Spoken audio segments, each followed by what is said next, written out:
Thank you, Jesus. You finally came around because I was finna drop your ass. So you mean to tell me that that's not no type of insecurity? As far as with the man, Asking you, you submit to your boss, why you don't submit to me? I would see it as that way, depending on how he responds or why he's saying that. But yeah, I could see where it would come off that way because why are you even All right. comparing the relationship that I have with somebody else that you know is not as important as you are? But, depending on how hard I'm going in the paint, I could understand why he may ask that because some people do put their job above all else. Okay, so I think you Now, kind of. Oh, okay, go ahead, cause yeah, go ahead. now the Go ahead. question I wanted to ask though, and this was actually more for Drip, but Shanika as Good. well. Where do you suppose that I don't need no man comes from? Like, what do you think is based on magic and feelings? No, that is a practical ground they are standing on. And so when we're talking about like your job and your boss, it's not necessarily like some nigga, Dexter St. Jock or whatever. It's actually the system. It's not about because it could be a woman, right? And so it's not even about being like sexually threatened by like some dude trying to steal your woman. It's that women are not committed to the system anymore. Now, and this is the flip side. As a man, you literally have to buy into the system from jump because that's what people look at modern dating as, right? You got to take her out. You got to win her favor. You have to prove to her that you're the stable enough, financially stable enough guy. You got enough drive and ambition to get us into the future.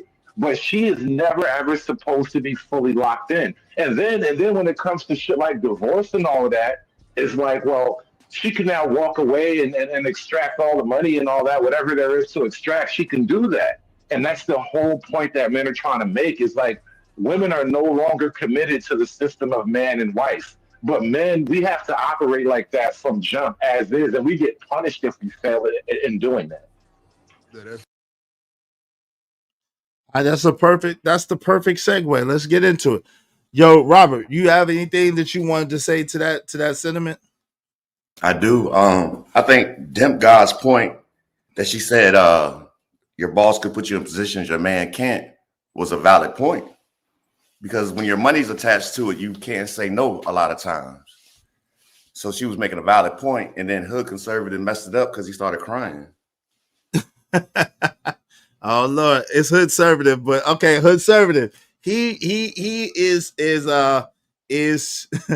charging you with crying as you are normally charged with. What say you, Hood Conservative? Why do you think so many brothers have a problem with you as far as saying that you're crying? I've accused you of that as well. So would Well, you like yeah, to address it is what it is. First off, these words, I don't think they mean what you think they mean. So right away, people, niggas like to be creative with words. They use slang and come up with all kind of terminologies to say things that ain't quite real. So what? Fine, call it crying, but you notice this is a typical reaction to a structural I don't know what reality. that means. I know, but I need to finish this point. This is Yeah, a typical reaction to a structural reality that I point out. When I say that A leads to B and then B leads to C, the typical nigga response is you just crying. I got to be that Enigma response. Jesus, Jiminy Creek. So shout out to Vixen Forever. Thank you so much, my sister Vixen Forever. Y'all be like a Vixen Forever. And shout out to Deacon Dave. Thank you so much, Deacon Dave. Deacon Dave said, Robert, please no suggestive LGBT innuendo today. Please, sir. what does that mean? I don't know what a gibbet. That LGBTQ plus that those yeah Don't that's say nothing about sexuality. no, but you just said like what you said the other day as I far don't know as what I said. That's why I'm confused. uh, the Not reference important? the reference to you being on my phallus because of what you were Oh, I saying. apologize. Yeah, I won't Yeah, do that today. I yeah, won't do that cool, today. cool. Yeah, yeah. Okay, cool. I thank you very much, Big Sparrow. I Hope appreciate you you. don't mind if I say this out loud. How wonderful life is, 'cause you're in the world. I love you. I love you. I love you. I love you. I love you. Yo, we just need 18 more people. 18 more people, at least $5 a piece. Y'all support the show, support the stream. Now, I mean, help us reach our goal. Help us reach our goal today. I appreciate y'all. Okay. Yes, sir. when you showed that picture, I thought you like music. Is that his name? Music Soul Child. Music You Soul like Child. Music Soul Child. They've accused me of that. They've accused me of that before. Let's move forward. Let's move forward. All right, yo. So yo, shout out to the double up. Thank you. Drop Hood Service. Come on. Someone please pay to bring Hood Conservative back. Hood, you're good. They paid to drop you. I didn't have a chance to say to not drop you, but they dropped you. All right. Someone please pay to bring Hood Conservative back. Hood Conservative is down for 15 minutes. Thank you very much, Hood Conservative. Hood Conservative is down for 15 minutes. Someone please pay to bring Hood Conservative back. Thank you very much. I appreciate you, sis. Thank you so much. All right. Yeah, you remind me. Yes, sir. What's up? They ain't want to hear him cry. I guess not. Oh.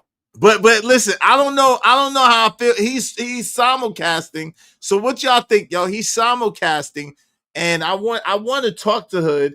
So if y'all could, my audience, if y'all just support the show and don't drop Hood Conservative, because he's kind of integral part of this show, because he is him and I and some of his talking points that I'm going to review. So if y'all don't mind, if y'all could bring him back and let him chill for a minute. Yes, Robert Watkins. How much is it? 25 to bring him back. Can I send it and he come back? Yes, absolutely. Please do. I gotta drop and do it on. Well, maybe I can do it on my phone. Let's try. Okay. Yeah, please do. $5 you say? I said $25. Someone sent me 25. Look, I'll show you so you know I ain't lying. No. I just asked you the number. We good. Thanks. Yeah, it takes off, but it was you see how it takes off with the Venmo? Cents, nigga? Nah, it was the Venmo. The Venmo takes off. They sent it to me. I was about to say that motherfucker was specific on her. But yeah, well, F-bomb, so you already owe me now. Oh, sorry. How much I What's owe up, you? Corey? How much I owe you? Nah, just send me the 25 and you good. All right, we good. Y'all bring Cash App, right? Yes, Cash App is cool. Yeah, thank you. Y'all bring my man Hood Conservative back. I appreciate it. What's up, Corey? What's going on, good brother? How you doing, man? Welcome back. You there, Corey? Corey, you there? If you're talking, I can't hear you. You're not muted, but I can't hear you, bro. If you're talking, can anybody hear Corey? Corey, can anybody hear Corey? Put in one in the chat if y'all can hear Corey. Okay, nobody can hear Corey. Corey, we can't hear you, bro. Go out and come right back in. Okay, she said 1 second. Cool. All right, let's get to it. We gonna go back to it in the meantime. Between time, my brother gonna send the bread to bring back Hood. Yeah, what's up, man? Do you want me to say the one I'm sending it to, or you want to confirm the Cash App? It's IZ $IZ SHOBANZ. Yep. What was that man's name? Hood. You don't have to put anything. I know you. I want to make a note for myself. Hood Conservative. HOOD serve. Tiv. All right, bring my man back. Can I talk to him when he comes back? Sure. Yeah, because you was having back and forth. Can I say? I think he cries too much. Yeah, y'all can talk. Y'all can talk about that because he responded. I'm paying him to talk to me about him crying a lot because he says a lot of words. Yeah, you responded to him. He responded to you. Said, "Fine, I'm just waiting to get it. I didn't get it yet." But oh Jesus! Wait, hold on. Let me see. No, I just sent it now. Hold on. There you go. All right, let me see. Hey, Cole, come back when you get a chance. All right, yeah, I got it. All right, Hood, welcome back to the show. If y'all please don't drop Hood, man. Shout out to Hood Conservative. Go ahead, brother. You got it, Florida. Hood. Thank you, Robert. It's chilly down here. Don't do that to me. My bad, man. My bad. Thank you very much to the sister that sent the money. I do appreciate it. I could use it. Go ahead, Robert. You wanted to talk to Hood about him crying. Cry me a river. I think the last point you made, Hood, and you brought up structural. Oh, I'm sorry. Hold on. Structural reality, and then you said A to B. Nigga, you talking circles. You cry a whole lot. I don't know what to do with you. Are you saying that I've spoken circles, or did something I say just sound like circles to you? I mean, everything you say, it sounds like you speaking French. Well, brother, listen, man. I don't even want to get into a tit for tat. But I paid your bounty though. No, I'm not. It's not that I'm refusing to talk to you, but it's like the tit for tat ad hominem. If you don't understand, I'll never called you a name, sir. I get it, but I'm just saying because it's like, would you like me to explain more? I got time. What is it that you don't understand? It seems like in the conversation he showed, Dem God was saying your boss put you in positions that you can't get out of, per se, she said. Okay. And then you came in and you said, damn, niggas got to get up in the morning. They got to brush their teeth. They got to use mouthwash. They got to make sure the kids eat. They got to make sure the bus on time. They got to make sure they get to work. They got to make sure their lunch is good. But if the kid gets sick, they got to go to work and get off work, turn around, get their wife. You see what I'm saying? You talk a whole lot of words. Well, that's how conversations work, as I understand it. But You're an ineffective communicator. Why do you say he's an ineffective communicator? Help me understand. Yeah. I beg to differ, but okay. I don't think so. I'll go back to the conversation we're watching. Dem God made an excellent point. He muddied the water by bringing in, it's hard to be a man. Well, it's always going to be hard to be a man. The conversation we were having was, why is it hard to be in relationships? And the title of that show was, are women to blame? Is it women's fault? Specifically, we're talking about Black women. So wait, hold on, Tom. I apologize.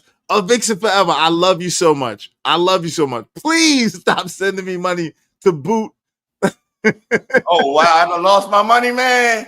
She damn conservative. Look, hey, man. Can I say something to his face before he go? Hold on. She said send conservative on his merry way. Come on, sis. I'm trying of that nigga crying. She tired of that nigga crying. I swear to God. And I'm gonna say to you, conservative or hood. Time out.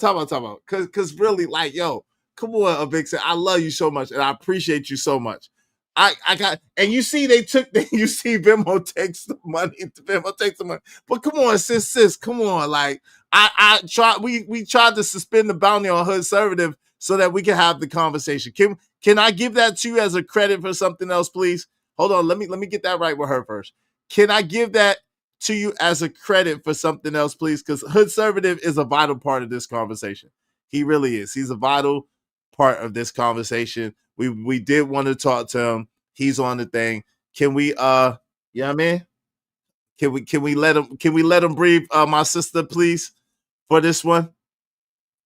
Can we let him breathe for this one? I need my sister Vixen. She said no. Come on. Wow. All right. Yo, after this, I'm not taking your money for dropping them. I'll let you ride this time. I'll say something to him before you go. I did pay $25. He gonna be in the back though. He gonna be in the back. He can hear you. I don't like talking to people when they're not. You can pay $25 and bring it back. She can't drop them no more. If you pay another, I got $25. I got a date tonight, man. I can't. Hold on, I got you. If anybody else drops $25 to bring her conservative back, she can't drop them no more. Okay, so or y'all can put extra credit up here so that he can't be dropped no more. So shout out to Vixen Forever. Thank you, sis, because she always supports my show. I'm gonna let this one ride, but no more dropping hood conservative. If someone brings them back, y'all can't drop them. Or if she said she don't like him, or if he gets his 50, come on, why y'all do me like this? I know. She said no. Wait, let me add $50. Oh, if you add $50, someone gonna have to bring 100 to put. If you add $50, I ain't gonna lie. Someone gonna have to bring 100 to bring him back, huh? Yeah. Get your money, man. We heard everything he said on Drip Video. Do we really need him? Well, I mean, yo, like I said, listen, I'm fair. I'm fair, sis. I promise. Well, sis, if you put 50 on top of that, he'll be gone for an hour unless someone puts him back up. I ain't gonna lie to you. No, I ain't gonna lie to you. I'll take it. You know what I'm saying? I'll take it. All right, go ahead, Corey. What say you, bro? She on demon time. I ain't mad at her. Where we at? Oh, you just played the I just had my mic muted, that's all. It was muted on my my Go LXLR, but yeah, man. Good. I was listening earlier, man. Women definitely can leave at any time, man. And I like the analogy, the God analogy, man. God don't force us to do anything. And man, I want to be like God. I don't want to force no woman to do anything, bro. I want a woman to be free. Listen, you can go. I mean, if you want to go, you can go, but I want her to be free to stay. You know what I mean? because she want to be there, because she values what you're offering, what your covering brings, and she want to stay up under that. If she want to get up out from under it, then that's on her, man. I'm not forcing nobody to do anything. I do have boundaries though that we do have to have as men, boundaries and certain things that we don't tolerate. And outside of that, that's for me though. And you will have to come up under that if you would like to. But that's it, man. I like a woman. I don't want a woman not to have no money and be busted and disgusted, waiting on hand and foot to me, begging me for nah. I want you to be, have what you need. You can afford to leave if you wanted to leave, but guess what? You don't want to, and you staying. So that's how I like it, bro. I don't want to force no woman to do anything. And no doubt. Yo, shout out to my man Drip in the building. Shout out to Drip for the Drip Show. What's up, Drip? What's good, man? What up, fellas? What up, fellas? What's going on? What's good with you? How you doing, man? Bro. Cooler, man. Just getting one of them herbal nerve releasers. You know what I'm saying? That's about it. How y'all doing today? How y'all day going? Doing well, brother. Appreciate you. We're doing well. Just coming on part 2 of this conversation, man, getting into this, man. So the title is she can leave anytime at any time. Why would you want it any other way? Why would you want it any other way, Drip? Like, yo, Drip, she could go. We all know that. Why are we mad that she can leave if she want to? Yeah. Are we into slavery? Is this what it is? We want these women to be our slaves? Well, now, Vance, it's the other way around. They want us to be their slaves. Okay. They want us to be their slaves. Get what? You got some niggas that's simping and a big keep sweat style outside in the rain. Baby, don't go. You know what I'm saying? So, they kind of give them a lot of, flexing power too. But I mean, for me, like, see, my thing is this, like, if y'all married, see, for me, I always thought shacking brought problems. Okay. You know what I'm saying? And when I say shacking bring problems, because that's a sin to shack. So anytime you shack with a woman, bro, it's not gonna be easy to, you know what I'm saying, sustain that relationship, bro, because it's always gonna be a problem. You know what I'm saying? So, that's my little ideology for that part. But now if she ready to go, let her go. Cause like we were saying yesterday, they saying, well, if you submit to your boss, but you don't want to submit to me, then, that's a whole nother show. But, yeah, she can go. No doubt. On some baby, you can leave. Yeah. But yo, you're there. We ain't on no shit. Come on, man. Baby, please don't do me like this. Come on, please. Please don't do me like this. I'm sick of it too. I want to be right with you. I can't do this without you. I can't do this. Please don't do this to me. The please, baby, please model. Yes, sir, Robert Watkins. What say you, good brother? You should change that to the Tyrese one. One more do you want from me? Well, listen, Tyrese a little different in that case because it was about his money. So I ain't gonna lie. It was about his money. I might have got a little emotional about my money too. Shout out to Black Top for that one. Yeah, he wasn't crying over the bash. He was crying over the loss of his bread. Shout out to Rogue CC 199. I appreciate you. That's exactly what they want. Women are not equal to choices. So they want women to not have choices and to be slaves. Is that what y'all want, Conservative, you got a couple more minutes. Is that what you want, brother? You want these women to be a slave? But and never I know you go? heard what D-Rock said. Well, my bad, go ahead. My bad. No, go ahead. You got it. So you remember when D-Rock said yesterday, he said, ain't no role hopping in the relationship. What does that mean? I missed that's what I was stuck on. He said, no, when you marry me, your role is your role. You can't change your role. I was like, damn. Like, it's still sitting on my brain, like, and like, I asked the women, I asked Miller and I asked Shanika, I was like, so what does that mean? She was like, well, you got to stay in your role. I'm like, well, what if she changed? You know what I'm saying? Like, I mean, I don't know, but D-Rock was like, nah, ain't no role hopping. Once you marry me, your role is my wife, that's your role. So I'm like, what if you get sick? What if something, I don't know. It was just kind of, it was a stiff statement. Ain't no role hopping. I'm like, damn.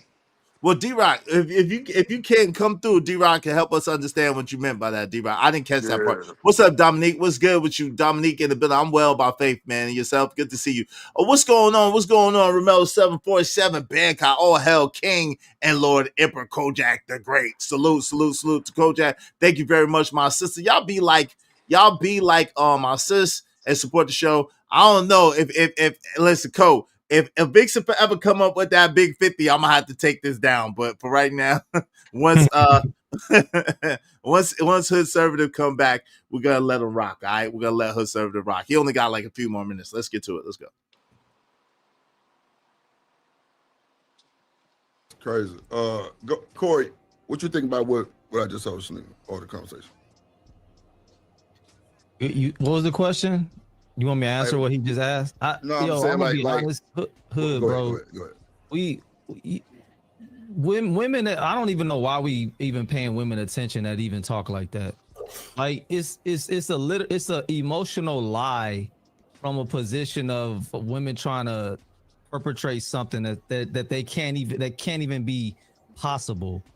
A woman saying I don't need a man while they working for a man. When they get in trouble, they gotta call a man to come get them. Fire department, they gonna call a man. Like it's ridiculous to even listen to that, bro. Like, why are we taking that serious? Well, Corey, that's why I said it's not really a man as if it's some dude banging your wife, bro. She's not committed to the system of man and wife anymore. Modern woman is not committed to the system of man and wife. No, they're trying to convince us that they're not, and they actually are. They have no choice but to be, bro. I just Corey, wait, hold on. Let Corey elaborate on that a little bit. What do you mean by that, Corey, when you say that, bro? They don't have no choice. It's a facade. Saying that I don't need a man is just a facade, bro. It's not real. Nah, I got you, but the thing is, like, yo, my thing is, I don't believe in trying to convince someone to do something that's not already in them to do, right? If you want to do it, then that means that you're going to do it. You're going to put your effort into it. And even then you may come up short, right? But at least you desire to do it, right? So if a woman is telling a man that's a clear indication that she doesn't want to be what that man needs her to be for him. And that's okay. That's just not her preference, right? So I just think that we should kind of tell the whole story, and we should be real about, listen, what one woman may not want to do for you, she may turn tricks and jump through hoops and fire flames for the next man. Right. But you can't be offended by that, because there's a woman who would do that for you. You just got to find that woman. And I agree. And that was what I was gonna say. By the facade, it's only for certain men. Women only talk like this to certain people, man. And then, like you said, they will jump through hoops for another man. So it's not that they've given up on it. They say all of this stuff to certain men that they don't want to be bothered with and they don't want to deal with. They Because just trust don't and want believe it's you. the same women that saying this, Hood. Those same women stay getting pregnant. Yep. Those same women got a Rodney, you know what I'm saying, in their phone that they call to come straighten them out. Yo, do y'all want to say anything to that, man? Yeah, go ahead, Robert. You got it. I'm scared to say my honest opinion, because Clearboy gonna be mad.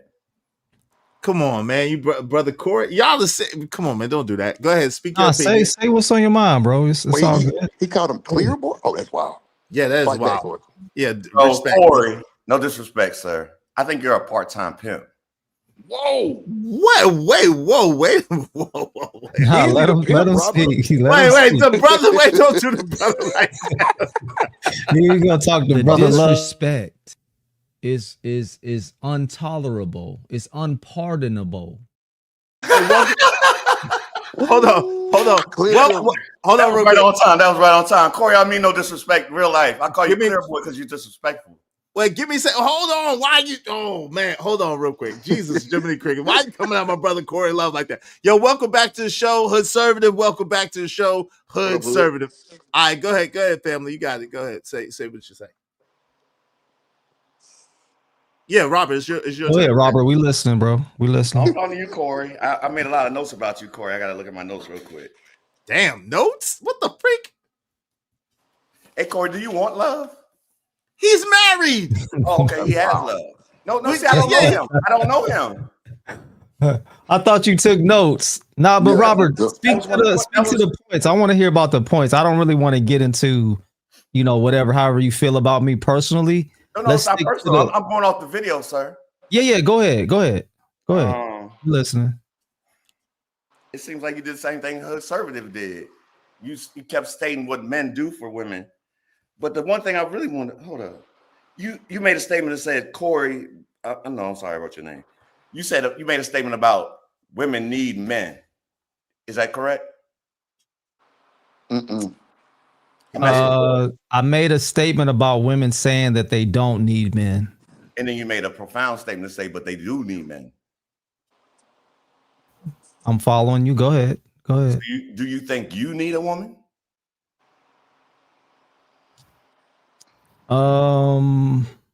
Do I need a woman? Or want?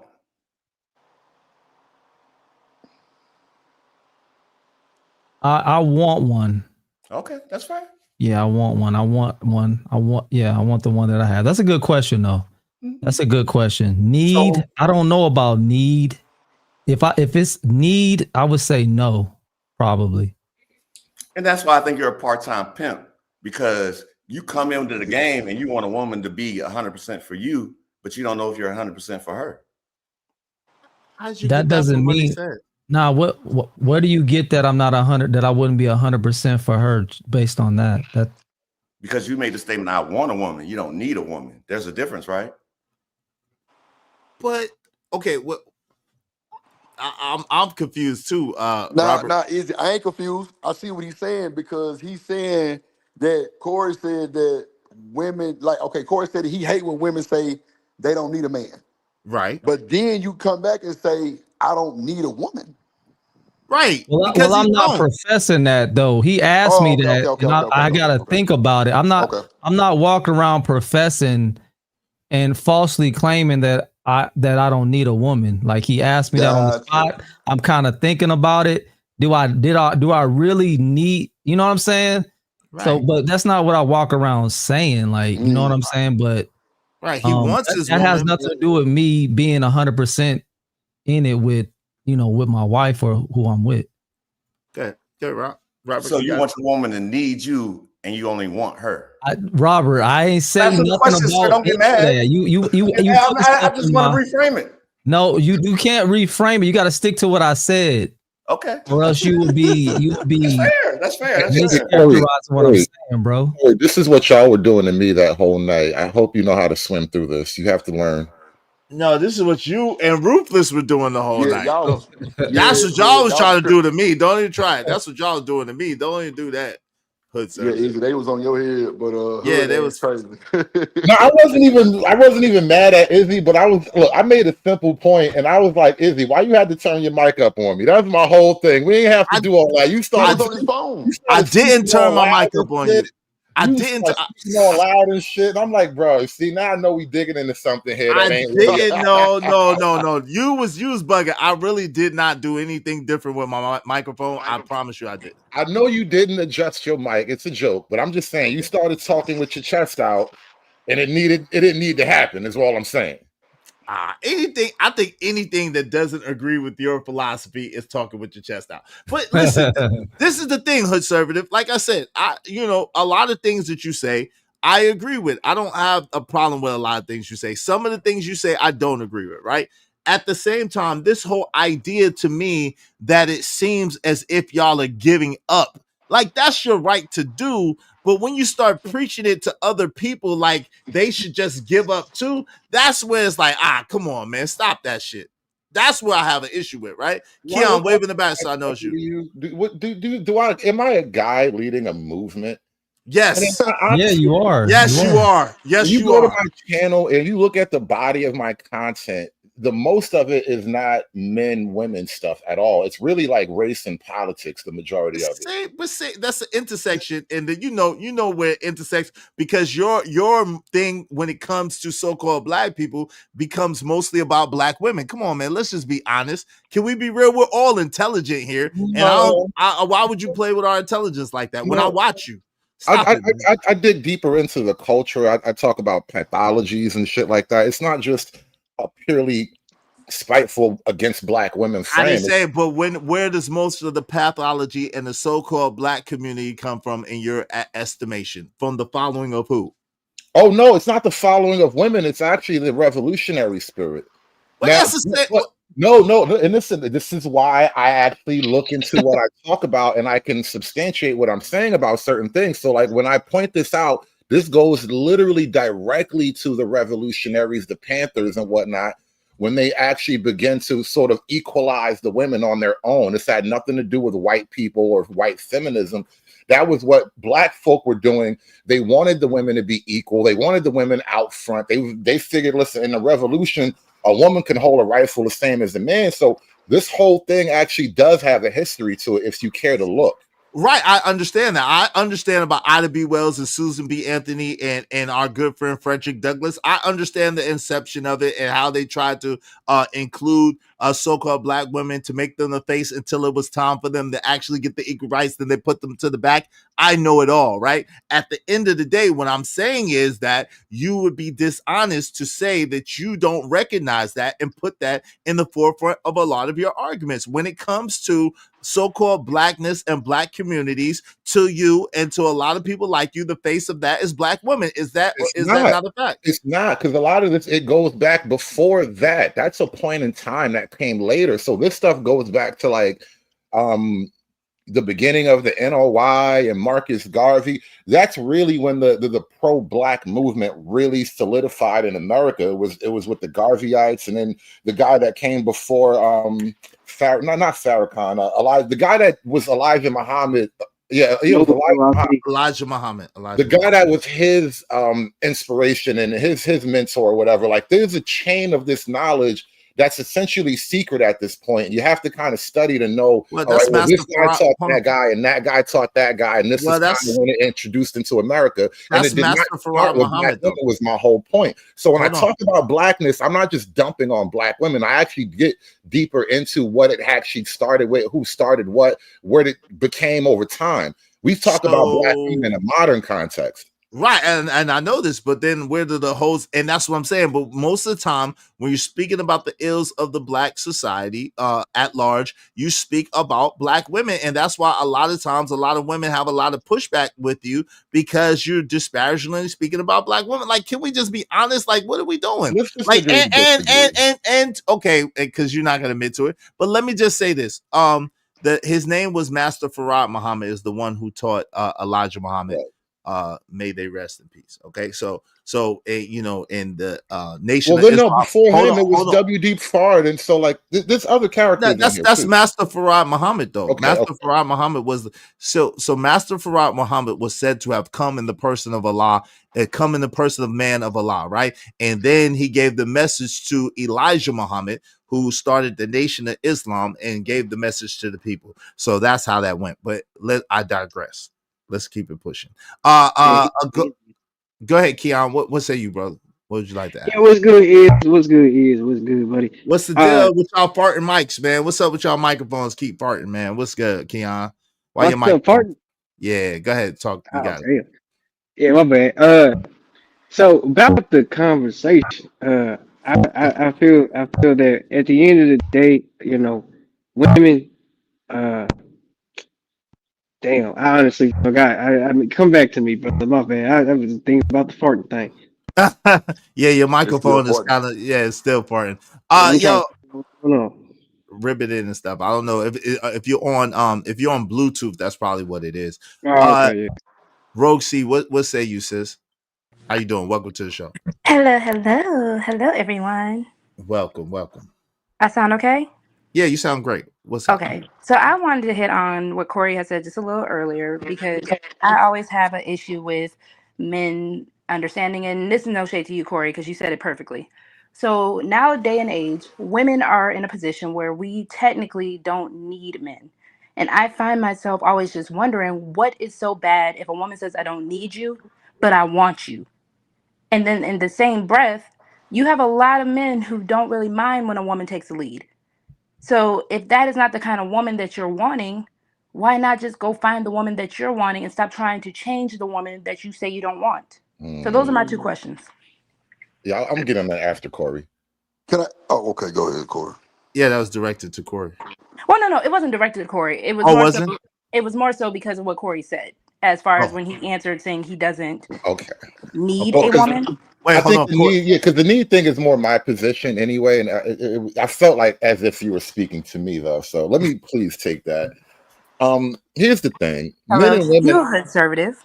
Can I get a hello first? Oh, I'm sorry. Well, hello, Rogue. It's good to talk to you, by the way. All right, thank you. Lord You're Jesus. welcome. You're welcome. Well, I try to be polite. I don't want to be a brute and all that, but I think the need thing between men and women has to be there. Listen, hold on, real quick. Let me address Imperius family. I don't listen. Like you Dude, don't shut have your to. fucking coward mouth. Come on, man. See, there you go with the bullshit. Let's just Like, ignore and yo, move hold on. on, no. Hold on, real quick. This is what I'm saying. Like all the threats. Like I told you the other show that it wasn't a good show for you to come up on. I don't mind if you want to come up if you're gonna respect the show. But all of this talking about this and that, like, come on, fam. Like all of that is unnecessary. It is no problem. I don't have you blocked in the chat. Why are you doing talk in the chat? I don't have you blocked in the chat. I didn't block you in the chat. I don't have you blocked in the chat. I'm sitting here telling you I don't have you blocked in the chat. So I don't know if you got blocked in the chat. I didn't do it. So you gotta relax. If you could come up and be respectful, then it's no problem. I don't see. There you go with the ad hominems. You don't know how to act, man. Like all that stuff, that rah stuff, don't mean anything to me at all. I don't have you blocked in the chat. Okay, well, listen, if you can't come with respect, it's no need for you to come up here. Like at the end of the day, I'm not pressed. I don't have you blocked. I don't know if someone else has you blocked. Let me check. But you need to watch your mouth in the meantime, between time. I'm not scared of you. Like, but yo, what you're not gonna do is I'm not gonna allow you ever up here to disrespect me. We can have a conversation, but you're never gonna come up here and disrespect me. I don't care what you say or what you do. Do what you want. I don't care. Like if you can't be respectful, you got to go. Period. Like at the end of the day. Go ahead, Hood. My bad. So, Rogue again. Hello, nice to talk to you. I Hello, think that, conservative. I'll just jump on another panel and disrespect you. What the fuck Okay, do I well, care? can we just keep going? yeah. I'm done with that. Go ahead. So, Do what you want. the issue of need between men and women actually has to be there. So, as a man, I don't like need you to live my life. Like as a woman, when you say you don't need men, that is a new revolution. That's a new development in womanhood because there was a practical need for a man to provide a lot of things for the basics of life for women, right? Now we have this whole modern setup where you can physically exist safely and comfortably without a man. You don't even need a man to change your light bulbs. You can figure it out on your own, you know? And as a man, I still need you to be a mom, a wife, and a mother, a wife to me and a mother to the children. And that need doesn't ever go away. Your want, your desire, your love, it is always flaky. It's always shaky. It's never a constant. Needs tend to be a constant. You need something for a while, right? Whereas a want, it comes and goes. And you as a woman might not even understand the whys of your wants coming and going. Like, have you ever just got sick of a dude one day and he didn't even do shit wrong? He just was like, you know what? I'm over this nigga. Like, imagine being married and your wants just shift like that. Like this is what you're asking a man to accept by only basing it on want versus need. Need is a lot more concrete. Hold on real quick, Hood. Izzy, is it okay if me and him have a quick back and forth? Yeah. Good. It's just yeah. It's Okay. cool. I just want to make sure. Yeah. Because the other men are allowed to also hop in. So the difference is saying I don't need a man versus saying I need my husband. Hold on. Anybody do not argue with that dude. behind the scenes, nobody argue with that dude behind the scenes. Listen, obviously he has issues and problems. I brought him up here twice. He doesn't want to respect the platform. If you feel like you got to threaten my monetization, you're calling me the N word. That white boy called you a nigga. I know. Relax, man. Relax, bro. Relax. Yo, you calling me? Yo, there you go with the what you call it. Your money, like, yo, the little $2. How can I send it back to you? You put your cash app in the back, and I'll send your little $3 back to you. Because at the end of the day, yo, you doing a whole bunch. You calling us the N word behind the scenes. Yo, and you talk like, yo, fam, yeah, like I know Izzy, you're not can't you talking take about. screenshots of all that? Yeah, and then yeah, you I can did. I took report him? screenshots of all that, all the derogatory This names. ain't That's nothing new, crazy, Tommy. bro. Yeah, He it's been all doing Because good. if it. he tries to Yo, report your channel, you can report it back. Yeah, I know. I see. It's all good. It's all good. He got me It's like not a that the other problem. day, bro. to It's be not a problem. honest, he shouldn't he shouldn't even have access to even be able to do this because I'm sitting here looking at this. Yeah, it's all good, man. Excuse me. I didn't mean to bring him up. Yo, fam. Rogue, you were about to respond to the need versus want situation. Yeah, my bad, y'all. My bad. No, Izzy, just stop feeding the beast. He'll get bored soon. Yeah, nah. He's kicked. He's kicked. My fault, y'all. I didn't realize he was there. I thought he There we left. go. That was my fault. Good stuff, Izzy. Albino cockroach. I thought he left. It's all good. We don't even have to talk about him at all. Let's keep it moving. Yeah, so I was just gonna say there's a difference, and this is also my bone to pick with at least the greater society in our space when it comes down to men, because I'm not gonna really put this on all men, right? But me needing a man versus me needing my husband is a little bit different. And I need men to understand the same way that you cannot request submission out of every woman you see. That's crazy. You expect every woman. There's a reason why every girlfriend didn't make it to being a wife for you, right? So why do you think every woman you see is going to either A, owe you the same respect, or B, give it to you?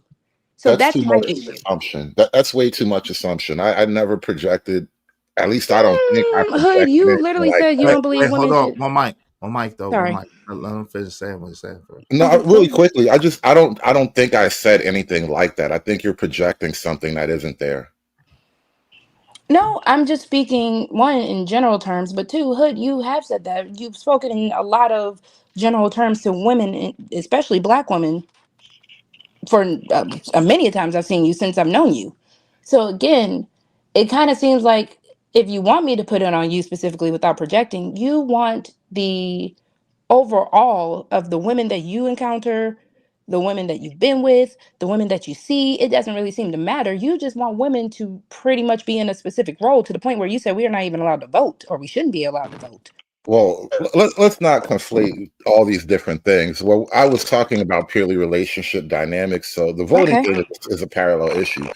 But the relationship dynamic about need and want, am I wrong in that need is a lot more concrete of a scenario for me as a man versus your wants that may change from moment to moment, whether you're talking about a husband or not?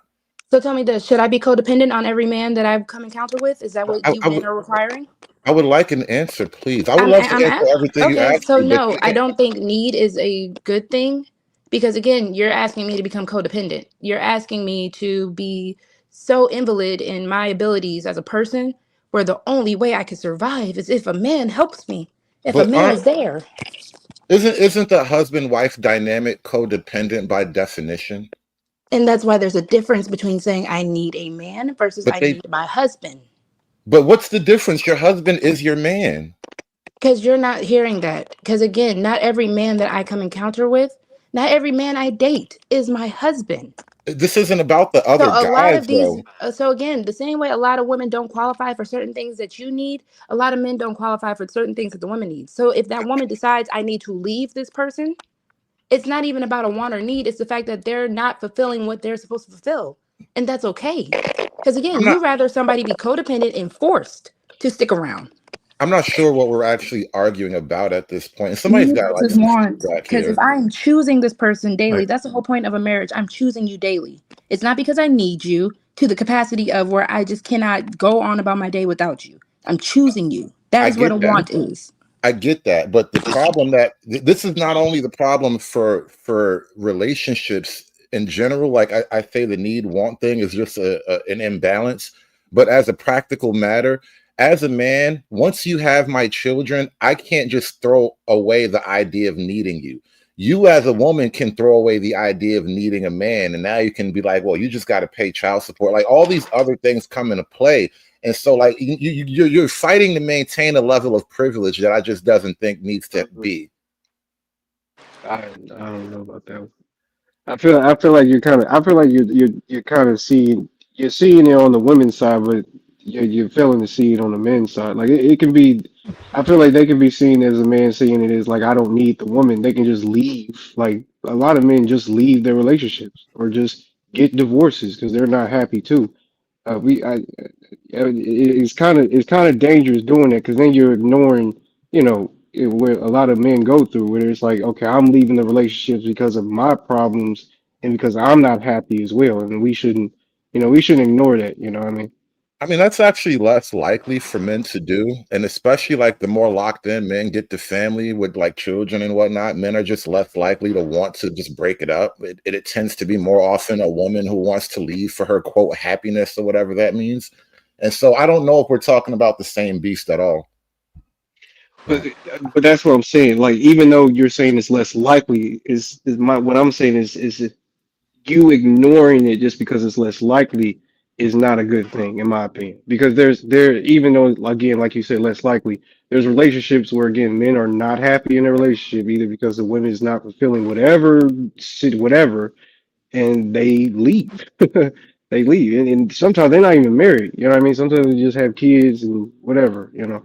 So that's all I'm saying. Hood, do you acknowledge what he's saying or do you not agree with him at all?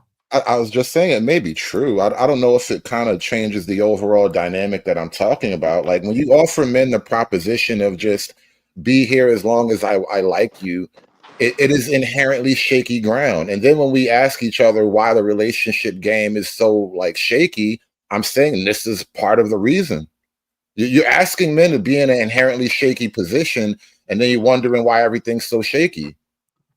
Well, so my thing is this.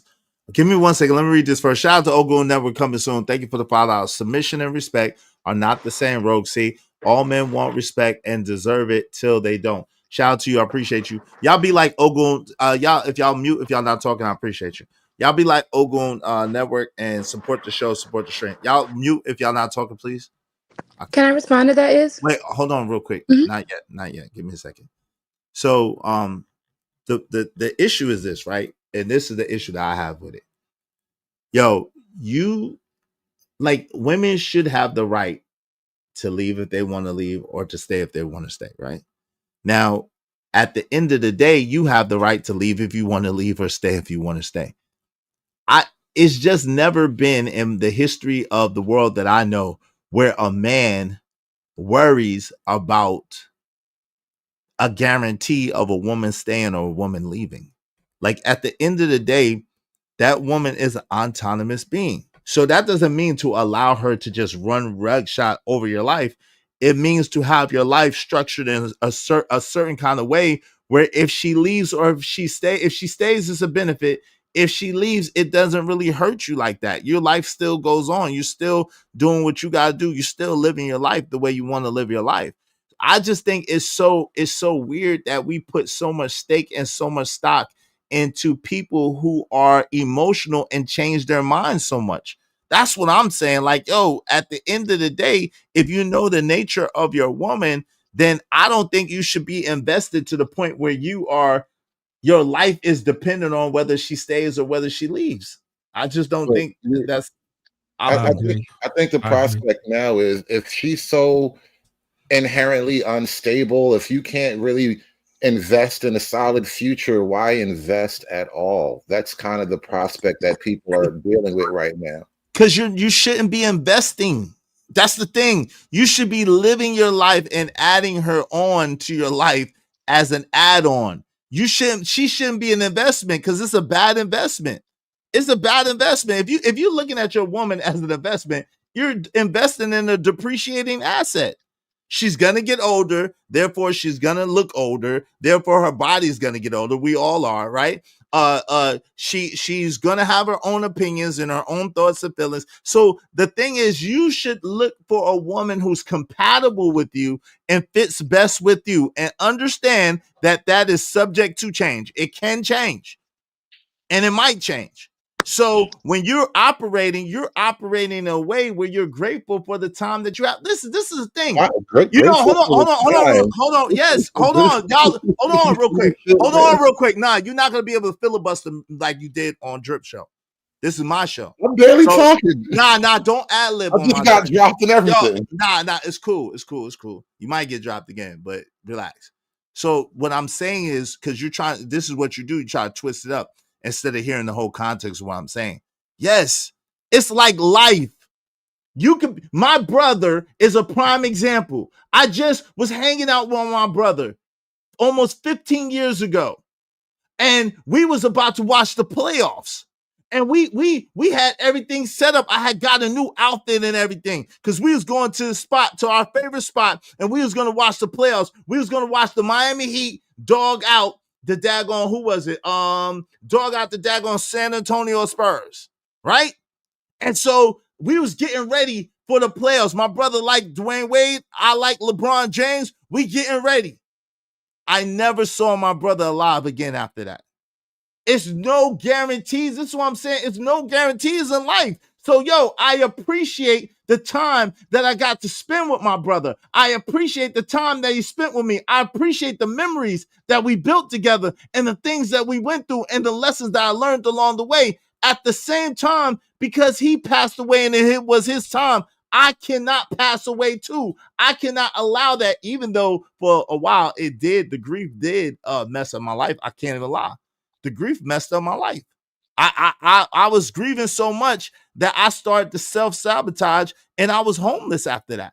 However, what I realized is that, I got to keep living. I got to keep pushing. My brother passed on. It's sad. I didn't want it to be that way. He was only in his early 30s when it happened, but that's what happens. And somebody else may pass away, and somebody else was born since then, and everything, life goes on, life moves on. So what I'm saying is, when you have a relationship and you with a person, that person could pass away. You could pass away. It's no guarantees. So I don't understand why we're looking for, she can leave. Yeah, she can pass away too. Yeah, anything can happen, fam. She can have a tragic accident and be paraplegic. You can too. It happens every day, B. So why are we sitting here looking for guarantees when life doesn't give us no guarantee? The only guarantee we have is that we're all going to die. That's it. It doesn't make sense. I'm not yelling. But I'm not yelling at all. Go ahead. I'm not yelling. I don't even understand what the point Somebody say, let me go after Hood too. Go ahead. Wait, you don't understand? Wait, hold on. Don't keep filibustering now, because you just stopped and made me sit here and listen to you yell at me. Can I just respond cleanly? You don't understand what the point of that is? Let me get my statement out. I don't understand what the point of that is when your brother is not your wife. And the thing is, your wife is a person who professes their commitment to you. And then if she one day, because she just decides not to, it's not that she died, it's not that she got sick one day, it's that, you know what, I just don't like you no more. That is a completely different scenario than just like tragedy struck you. That's not the same at all. And so when we say there's no guarantees, you're right. You're absolutely right. Women are flaky. Women are flighty. Women have emotional highs and lows, and they make life-changing decisions in the middle of emotional highs and lows, all that, right? And so now the question becomes, why invest? And the invest means marriage. I don't mean like literally pouring money into the box market. I mean, when you actually marry a woman, you tie your life together in such a way that the majority of the money that you earn will be spent toward this endeavor that is now your lives shared together. That is investing. Why invest if it's so damn shaky? There are no guarantees and anything could happen. And now your money, your time, your life gone, your kids. Now that's a whole other fight. Whether or not you get a clean cut deal, a good deal with the kids, that's a whole other fight. And none of this is the same as the situation with your brother. But okay, so cool. Let's say, because y'all obviously don't understand much, but it's cool. So yo, let's just go to the basics. You can get a prenup. Yo, anything in life is just like that. There's no guarantees in life except for death. That's how it's a semblance, right? That's how it's the same thing. Yes, I understand that you choose your wife, you don't choose your brother. Yes, I understand that that's a commitment that you said, for richer, for poorer, to death do you part. At the same time, you cannot take out the humanity of it, meaning the right that people have to choose. Listen, from the beginning, God can make us do anything, but he doesn't. He gives us a choice. So at the end of the day, a woman being there because she wants to be there and she desires to be there is the best thing that can ever happen. If she decides that she doesn't want to be there, that is her loss. You should have things set up in such a way where if she leaves, it doesn't really affect your life one way or another. You can have a prenup, you can have trust set up, you can have all kinds of things in place that inundate your financial life from her leaving. Now, emotionally, if you're so tied up in this woman that could pass away, that could get sick, that could, whatever the case may be, that your life is destroyed and you can't move on, that's a you problem. That's a you problem. You're putting your priorities in the wrong place. Come on. This is the issue. That's a you problem. You're so emotional. You there's all kinds of instruments and things that you can set up to protect your assets, to protect your financial well-being, to protect you as a man, but yet and still you're so emotionally invested in this relationship that if she breaks up with you, your whole life falls apart. That is a you issue. It's not a me issue. You're yelling at me, but I'm not yelling. this is a whole national trend. Why you I keep just did saying a whole yelling? show I'm on, not yelling. because there are two levels of conversation, and you're clearly at the lower level right now. So there's a whole national trend of like dating and relationships falling off. Right before I got here, I was just doing the show with the two white people talking about Black America basically being replaced because we just aren't making enough babies. And so the thing is, it's not, you feel what you want to feel about me. This is why I said last night on the panel, so what? I'm terrible. I know I'm terrible, but I don't change the numbers. Me saying a word don't budge none of the numbers. It's not, fam. But the problem is this, right? Again, most people are poor. Most people are broke. Most people are uneducated. Most people do not live life on a high level. Guess why? Because of their mentality and mindset. Now, some people could say their station life. Right. So at the end of the day, I don't want to be like the majority. I want to be like the minority of successful people that are living life on their terms. So what I'm trying to get you to understand is you can continue to focus on everything that's wrong. Guess what you're going to keep getting? Everything that's what's wrong. You can keep living in the fear of, what if she does this, or what if she does that, or she could do this, or she could do that. Guess what you're going to get? Exactly what you want to get, which is all of that you keep focusing on. So at the end of the day, you can win or you can whine, but you can't do both. I think we're having a problem of like abstract issues here. Can we say take this last thing and a I'll commercial shut break? up. I'm gonna say this last thing and shut up for a second because I know you want to get in.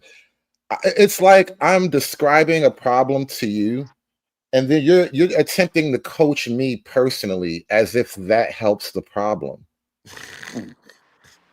Damn. Wow, people are lost, man.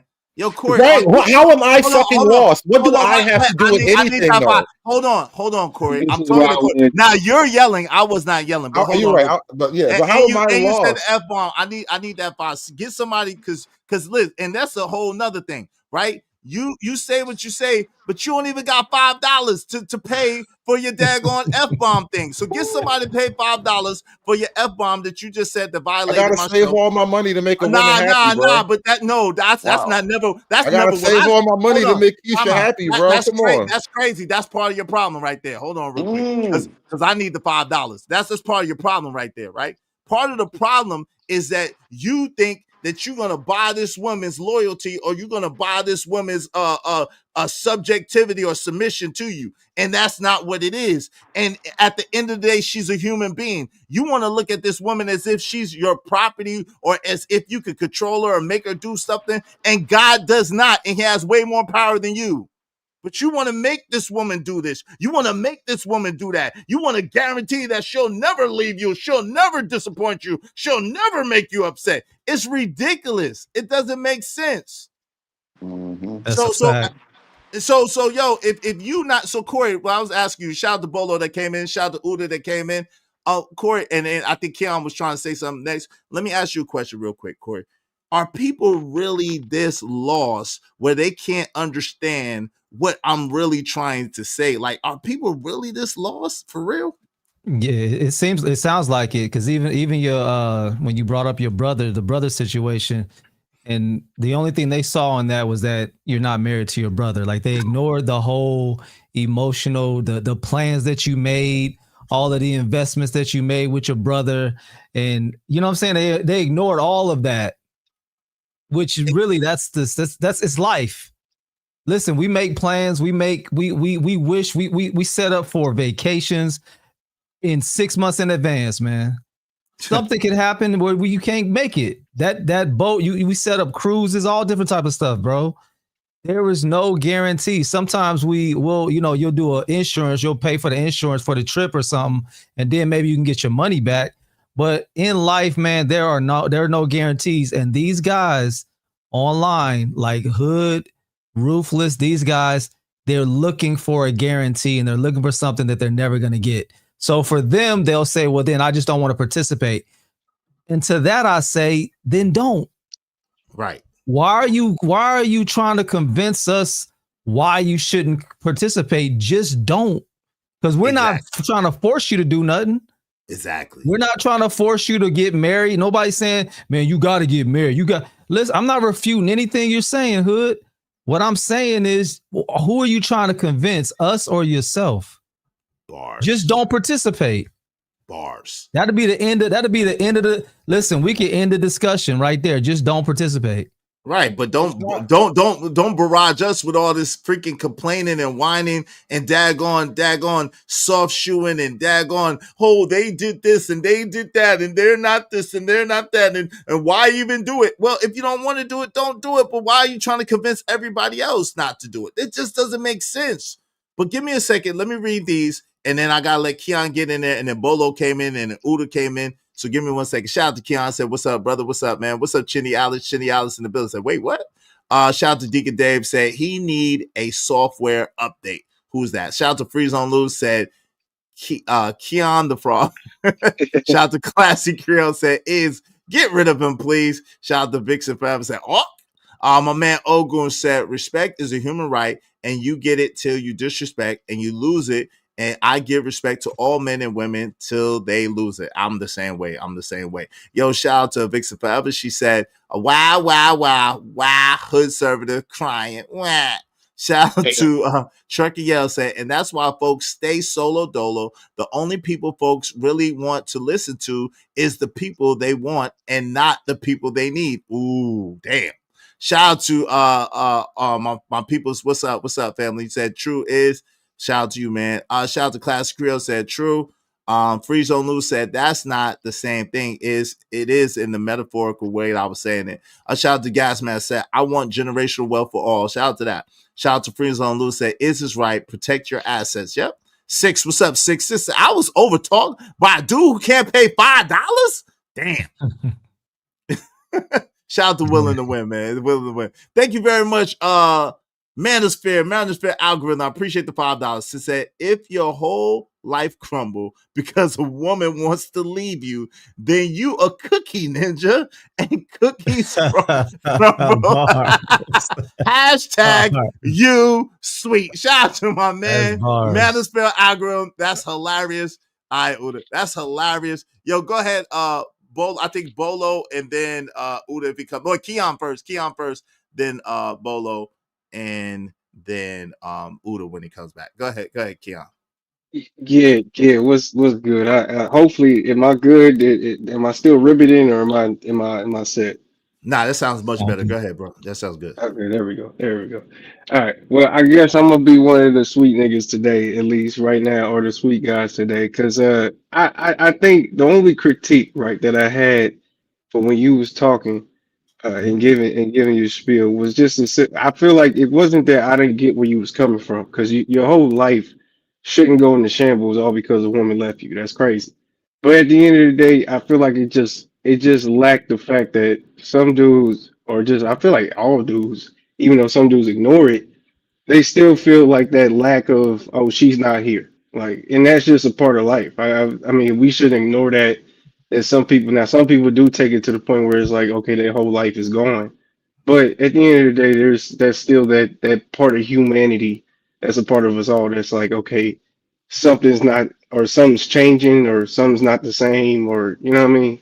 But that's my only critique for that. Right. Listen, you're gonna feel the feelings of loss, and there's nothing wrong with that. Like, but it is the same in the sense. Think about it. I said I felt the feeling of loss for my brother tremendously to the point where I lost everything behind that. To be honest with you, right? Because I was grieving so bad about it. His album was about to come out. I was about to manage him. We was about to go on tour. There was a lot of things that was about to pop off. But my brother, my blood brother that used one to the foot, one to the head, slept in the same bed, one to the foot, one to the head, right? My brother. So at the end of the day, my man, 100 grand, my best friend in life, right? The cat that I grew up with, sharing the same cereal bowl and shit, right? At the end of the day, but there was pain from the loss, and it's still painful sometimes when I think about it, right? At the same time, I got to keep moving forward. And that's the point that I'm trying to make. And that's how it relates to even if you lose a relationship. Yes, you're going to feel a type of way. Yes, if that was a woman that you loved or whatever the case may be, you're going to hurt a little bit, but you can't allow that to dictate how you move in the future or how your life is going to turn out. That's all I'm trying to say. So it is. Let me ask you this then. So like, let's say it's not just a woman. Let's say it's a woman with kids, like your kids. Like, is it how you like you think the feeling should be a little bit different? Yo, bro, I lived it. No, bro, no. Because listen, if you allow a woman to, and I've lived this, I'm telling you what I've lived, and I lived part of it on the internet so that people could see it. I showed it on the internet so people could see it and they could understand that I'm not just talking, right? And people Mhm. clown me for it. People say I got kicked out. People say my girl left me and stuff, and she didn't, but it's fine. The point that I'm making is the moment if she would have tried to weaponize my son against me, I would not have seen my son again until he turned 18. Oh, that sounds drastic, is. Hey, drastic It times call for happens. drastic measures, Yeah, bro. you got to be willing to do drastic things in order to survive this current environment, huh? Listen, nah, but yo, you missing the point. But the point is that Which one did I I miss? hold on. The point is that I wouldn't cry about it. I wouldn't complain about it. I wouldn't put it on her. I would understand the mistake that I made. I would do better next time. And I would say, yo, listen, I pay my child support, whatever the case may be, but you cannot allow another person, just like no, you That's a can't fact. control anybody else. You can't allow another person to control you or control the trajectory of your life. That's on you. So Yeah, Okay, you gotta listen, get over. I believe in kicking over the board and taking my ball and going home. At okay. the end of the day, you're not going to dictate to me how my life is going to go. You're not So going what, to what dictate to me. You're not going to be able to control or manipulate me. I'm famous for saying you cannot maneuver me. She can't maneuver me because as soon as she tries, game is over. what if a lot of other men, like what seems to be happening with Gen Zs and stuff, and even in Black America, we on these panels right now is basically living it out. What if a lot of people are just avoiding the problem altogether? We Is don't that have bad? Does that make them wrong? Because they don't want to no. go through Yo, what hood, that's some hood. drastic shit. We keep telling Hood what this is the thing. We keep telling you we have absolutely no problem with how you are handling your life and what you think is best for you. It's I not don't have about me. You keep trying to oh, coach I me. know, no, but hold But on, you, hold on. No, you're missing the point. Because You you keep keep trying. y'all keep No, making no, hold it. on, stop. Because you keep trying to make it about us. And what I'm saying to you is, since you're making it about us, we don't have no problem with how you live your life or anybody else that wants to live like you. What we have a problem with is you trying to project that on everybody else and trying to make it seem like there's no worthy women or you should just give up on women altogether. And this is what we're saying. Listen, if that's your mentality or mindset, that's fine. But we're not going to sit back and let you project that to us and tell us that shit. Or while we're around, I'm not going for it. What about you, Corey? Yeah, that's my only thing with hood. I don't mind, like, it's not bothering me. I'm not trying to tell you guys what to do. I'm just giving my perspective on it and how I look at it. I don't look at it from a defeated mindset. I don't look at all of this from the quote unquote losing bracket. I look at it from the winner's bracket, and that's just my point of view. The issue So that when you say that, I say that's fine. Go ahead. The issue that I take with this is, like, I'm not here trying to explain my personal life choices or anything in that way. I'm trying to explain the overall landscape, and your response to me is a personal response, and it's not about you or me at all. So how about this? Give me your theory as to why the relationship landscape looks so difficult for older and younger people, because everybody seems to be having that problem online, or at least, like, this is what all the content's about. Take me out of it and you tell me your theory on what's happening. Because number one, men don't carry it the same way men of old used to carry it. Men of old didn't take these women so seriously. Every old school dude that I talked to, they, believe it or not, they didn't take their women that serious. They just didn't. They were not. They were there. They were in it. They were taking care of their family, but they were not as emotionally invested as these dudes of young are. Secondly, the fact that so many women are now single mothers for whatever reason, whether it be their fault, whether it be their choice, whether it be the fault of the man leaving. There are a whole bunch of single mothers raising these kids, and children don't do what their parents do. They do what their parents do. So now you have a bunch of men who run around with a feminine, female mindsets, loving like women because they see their mama how she loved, and that makes the situation worse. They're too emotionally invested. They're too feminine minded, and they don't have any kind of direction. Third, and most importantly, which should have been first, most people are godless and don't have no respect or reverence for the creator. That's why. It was such a boomer answer. Can I get my take? That was such a what? That was such a boomer answer. I'm not a boomer, bro. That was a boomer I answer. I know. I said that was a boomer answer. I didn't call That's a you a boomer. boomer answer. Yeah. It How was is that a like saying wow? it's God and the men are weak now and all that. That's boomer stuff. That's like, What okay. boomer? It's the truth. It's the truth. It's You the asked truth, me my but it's like philosophy. those are like subsections of the actual problem, in my opinion. Okay, In go my ahead. What's the problem in so your? my take has always been, because we was talking about this earlier. I think you was there, but my take was always been is that the environment in which we are in as of now, the society has grown up to, is different. We have technology is also within our dating society, within our dating thing, where we can swipe left, swipe right now. It's just different options that women and men have now that we can just express, or that we can just take upon. Like, people can get BBLs now, so a woman can go from being literally broke to the biggest star in the world just because she went to go get a $5,000 BBL. I mean, it's just stripping, OnlyFans. Like, there's just so many things that's just like diluting the dating. Hold on, time, That's my time take. out, That's time my out. take. Okay, Keon. So all you talked about was symptoms. Let me just tell you that. So hold on real quick, Bolo. I got you real fast. And then you, Bolo, you next. All you talked about was symptoms.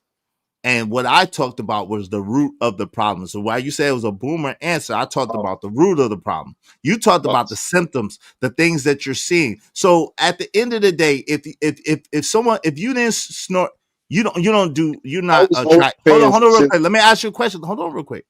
You don't do any drugs, right? You never snorted coke or anything like that, right? No, I never. No. All right. So if I put a kilo of coke on the table, is it gonna tempt you? To do it? No. To sell it, maybe. It's gonna tempt you to do it. I don't. If I put a No. kilo, if there's a pile of coke on the table At and I at put my it there in front of you, 27-year-old age right now, no, sir. That's not going okay, to no, tempt me. No. is No. okay. So that's what I'm saying. So them having OnlyFans, them being able to swipe right or swipe left, them being able, because guess what? If you had a certain base, none of that would matter anyway. It's not going to change what your standards are. It's not going to change what your morals or values are. It's not going to change how you move. But if you have other problems that make your morality loose, if you have other issues that make you have a more liberal and a more lenient mindset, then you're entitled to do anything. If you don't stand for something, you fall for anything, is the saying. Bolo, what say you, brother? Wow. This is what I seen. The problem is that we're putting more of our effort into dealing with the symptom opposed to dealing with the problem, the sickness. The tree is sick from the root, not the fruit. Bars. And this is what we have to understand, right? So I dislike when people say times are different. Dislike that because it's a defeatist mindset. You're already coming out of the gate making excuses. You still have to talk to a woman. You still got to get to know a woman. You still got to first off know what you want. This is the problem with the man's mindset today, along with the things that you just said, right? A lot of these young men are being raised by their mothers, so they have the thought process of a woman, although they're men. They don't know how to articulate what they're going through or look at things from a logistical perspective. They look at it from an emotional perspective. So because you don't know what your trajectory is, because you have no plan, because you have no direction, because you don't know what your character integrity is, you go into this situation thinking that you're going to figure out what a husband looks like or what a father looks like while you're doing it. And it makes no sense. It causes confusion. You don't join the NBA and learn to be a basketball player. You must have the fundamentals of those things before you get into that arena. And this is the point that is trying to say. When the scriptures talk about a man findeth a wife, how did he find a wife? He wasn't married to her because he had the foundations of what a husband should look for and what he wanted, and he found that woman. You guys are making yourselves available to every kind of woman opposed to the woman you want. This is confusing to me. I don't understand in 2020, 2025, cats is having more problems getting shorties than in 1986.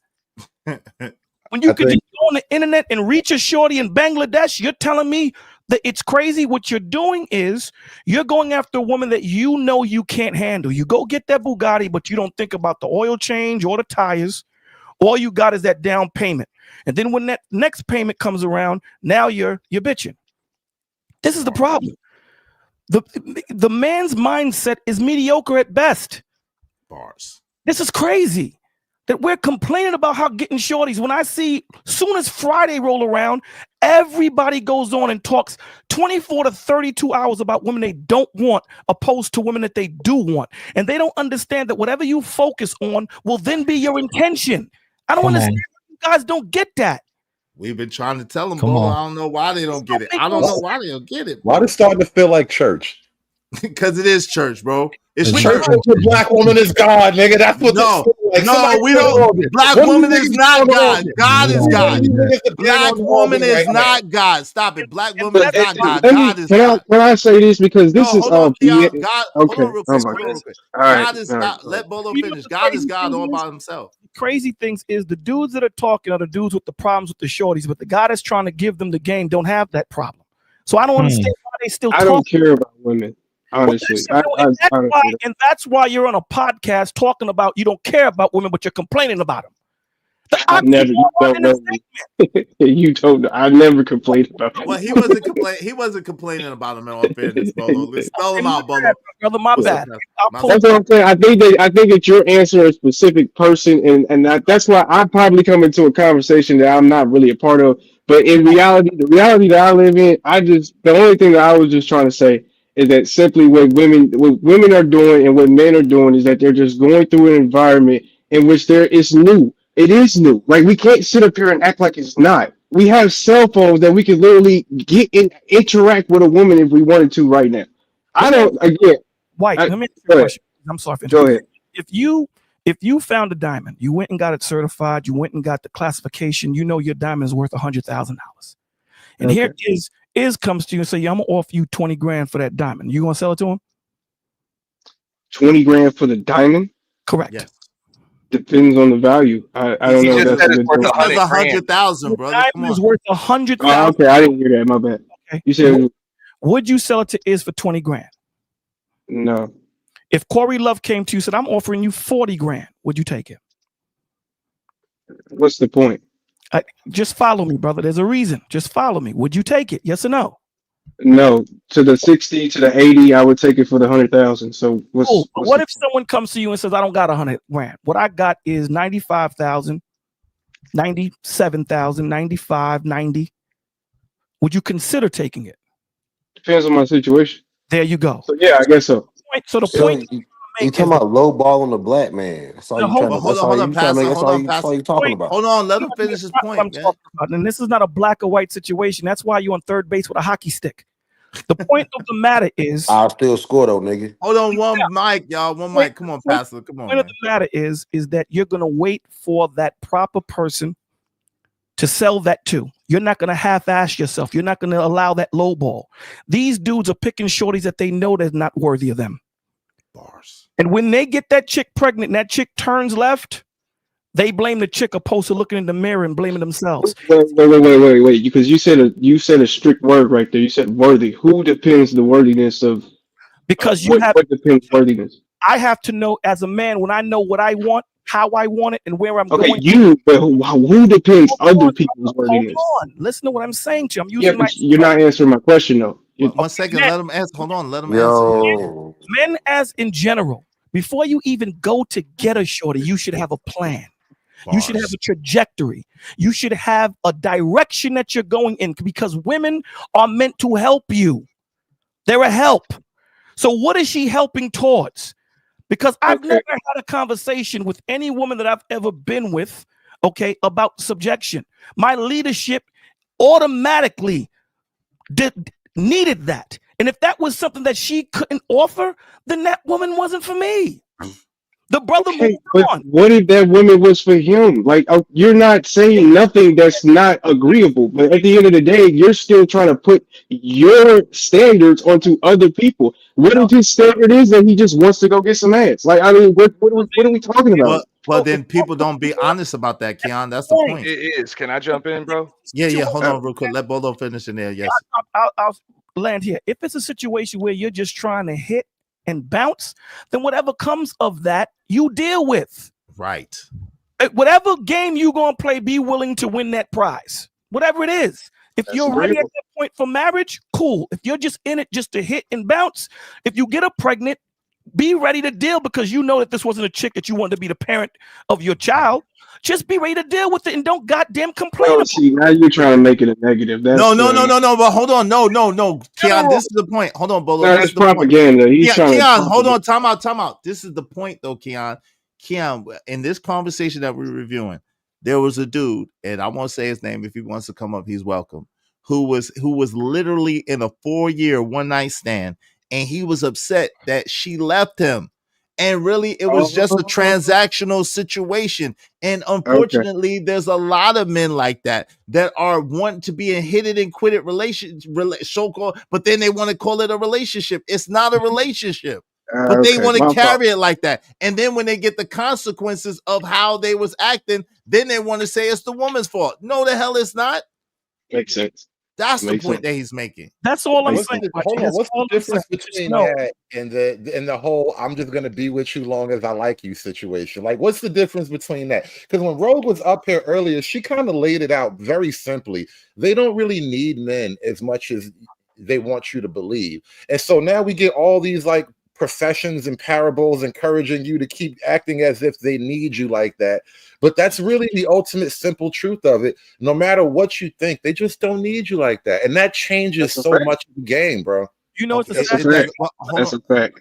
Let me say this and then I'm going to drop here's the crazy thing. Any woman's lib or any woman's position that had to be pushed in society was backed by men. Bars.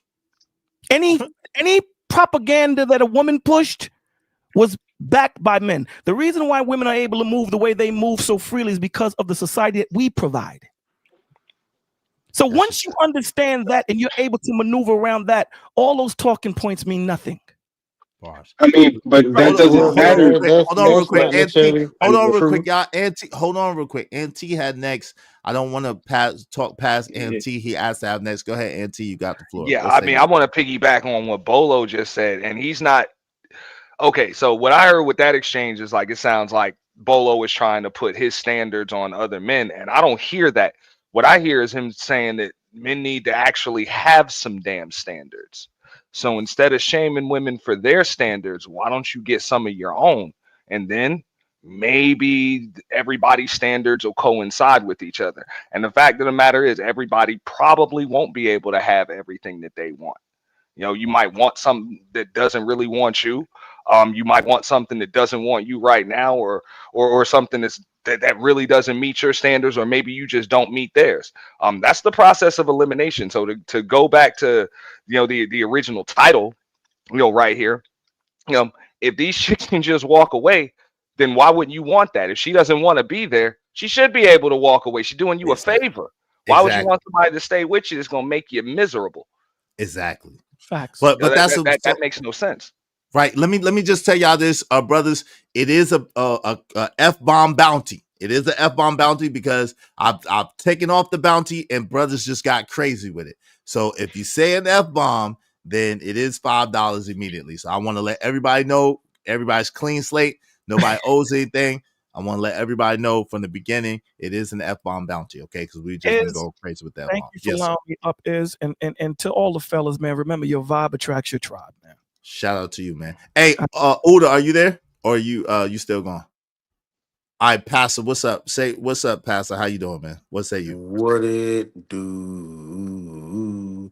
Now, what I came in and say is I heard Bolo going in on sisterhood talking points, trying to make it sound all, it's all on you. You gotta be the ultimate warrior, the Hanuman of society. You know what I'm saying? I get it, right? You gotta be next to Jesus, boy. If you ain't, you Oh, ain't righteous enough. But nah, I'm not even mad at Bolo though, right? But the thing about it is, man, in the legality of this legal system, it's not about her just leaving. That has never been the argument of men. Men have always, down to Dr. Dre, down to Diddy dealing with Cassie, down to 50 Cent his shorties, down to me, myself, and my exes, and even you and your exes. They don't just leave on a clean slate. Y'all keep pushing this. Oh, it's a clean slate. I wish it. No, hey. If she leaves on a clean slate, good for you. But a lot of these women are not leaving with a clean slate. They leaving on the grime, on the slime, and they trying to take everything they can. They trying to take the mattresses, the damn, the damn take the mattress, the TVs, the damn dogs, the children, the cars, clothes, dishes, yeah. silverware. Leave your ass sitting there looking back. You ain't got a Hey, damn a Pastor, pot to ice piss stays out in the the grease. window to throw it out of. And you got to start all over again every time. So it's not like they just leaving and they just breaking up with us. Y'all got it. But this is the thing, Pastor, right? So as a man, you should set your life up in a way where she has as least access to your assets as possible. That's really what you should do, See, right? you back to that Jesus No, no, no, Christ no. of Hold on, hold niggas on, hold shit. on, This hold that on. Jesus Christ Yo, Indian hold on, Hanuman. hold on. When you hold on, when you was talking, I didn't say a word. Come on, man. Let's don't do that. At the end of the day, see, this is what I'm saying. Whenever there's some self accountability, whenever there's some self sufficiency that needs to happen, then y'all want to cry and complain. No one's trying to tell you to be Hulaman. No one's telling you trying to be Jesus. No one's trying to tell you to be a Buddha or anyone else. What we're saying is that, listen, as a man, if you know that, just protect yourself the same way as if you don't want to have an STD, it's probably good to wear a condom. If you don't want to get a woman pregnant, it's probably good to either abstain or to wear a condom. It's the same thing. If you want to protect your assets, if that's what your focus and attention is on, get a prenup. Put some things in place where she can't touch your money. Put some things in place. Put some shit in your mama's name. Do like that soccer player did. Like shit, it ain't rocket science. It ain't hard to tell. I'll go a step further, and I'll say this real quick. Or you can also focus on getting it right the first time or getting it right the next time. Just get it But right. you can't guarantee what she's gonna do regardless. No, That's you the whole can't. point. You Right. can calculate your risk though. Yes. You can calculate your risk. Yes, you can make educated risk. Absolutely. I'm just saying, if you're Yeah, trying to but wipe up, chicks that you finding on stripper poles that are already dancing for dollars, or you Well, yeah, finding of them on course. IG IG, or right. whatever, Well, or yeah. she was already cheating on 2 or 3 other dudes just to Right. She get was you in the cheating on first place. her man that got with You you. know what I'm Right. saying? Like there are things that you can, you can do to kind of calculate and maybe even minimize those risks. Right. Mitigate your risk. All right, Absolutely. but can I throw this at you though? Because even I feel like even them women get married though. For Say that instance, again. for even them women get married though. For instance, right? You ever heard of a dude named Adam 22? You ever heard of his story? Yes. And that was his fault. He had the whole little. His wife did the whole thing. I, I think it just depends on like who you are and where you are in life. If you are willing to go through a woman that'll do that to you, that is your life, and sure, they get married too. You know what I mean? That's what I'm saying. Marriage has been expanded beyond what we think as religious people. Like it's Wait, not. Keon, Yeah. do you know the story? If you know the story, he was doing that and she was accepting of it. And then Yeah. he talked her into doing it too. Why To they ease married? to Exactly. ease his guilt. And then it just happened to be a bigger, badder brother than his ass that scooped up his chick, and then she wanted to keep doing it. Hey, that's what I'm saying. So it's like some people they can do that, bro. They're married, quote unquote. You know what I mean? We might not consider it a marriage, but shit, by law and by them, they're married. So that's what I'm saying. It's a different time. You can't sit up here and deny that it's not a different time, different batch of niggas. I mean, different batch of dudes. Like I'm just saying, man. We gotta. the times is not different, and the Yeah, the niggas ain't game ain't new. never gonna change. Hold up. Exactly. Nah, The ain't nothing game new never under the changes. The sun. play, right? The play. Hold on, real quick. The game never changes. The players just do. So yes, there's technological advances that happen, and yes, dating has a little different shine on it. But at the end of the day, it's still the same shit. We living in Just a hell. different toilet. Just a different toilet. How much? But How much at do the you same think the time, when I was really talking change about the entire when I was game? talking about getting chicks off of poles or whatever, I'm not saying that every chick that you get off of a pole you can't marry and she's just gonna be bad, but it does speak to a woman's mindset. If she's willing to do all of that, and get money from dudes for certain things, it just speaks to what their mindset is and what they see guys for. So I mean, if you're just sure that you're gonna be that special dude, even though all she usually does is just grind on phalluses for money, and she has no problem shaking I it don't for know. money, and you think that you're just special. She's not going to do that to you because you're a special type of guy. I think You're just a special type of guy. Hey, I wish you the best of luck with everything. I'm not saying it can't work out for you, but you can also spend $1 and hit the lotto. The I average get it. guy ain't.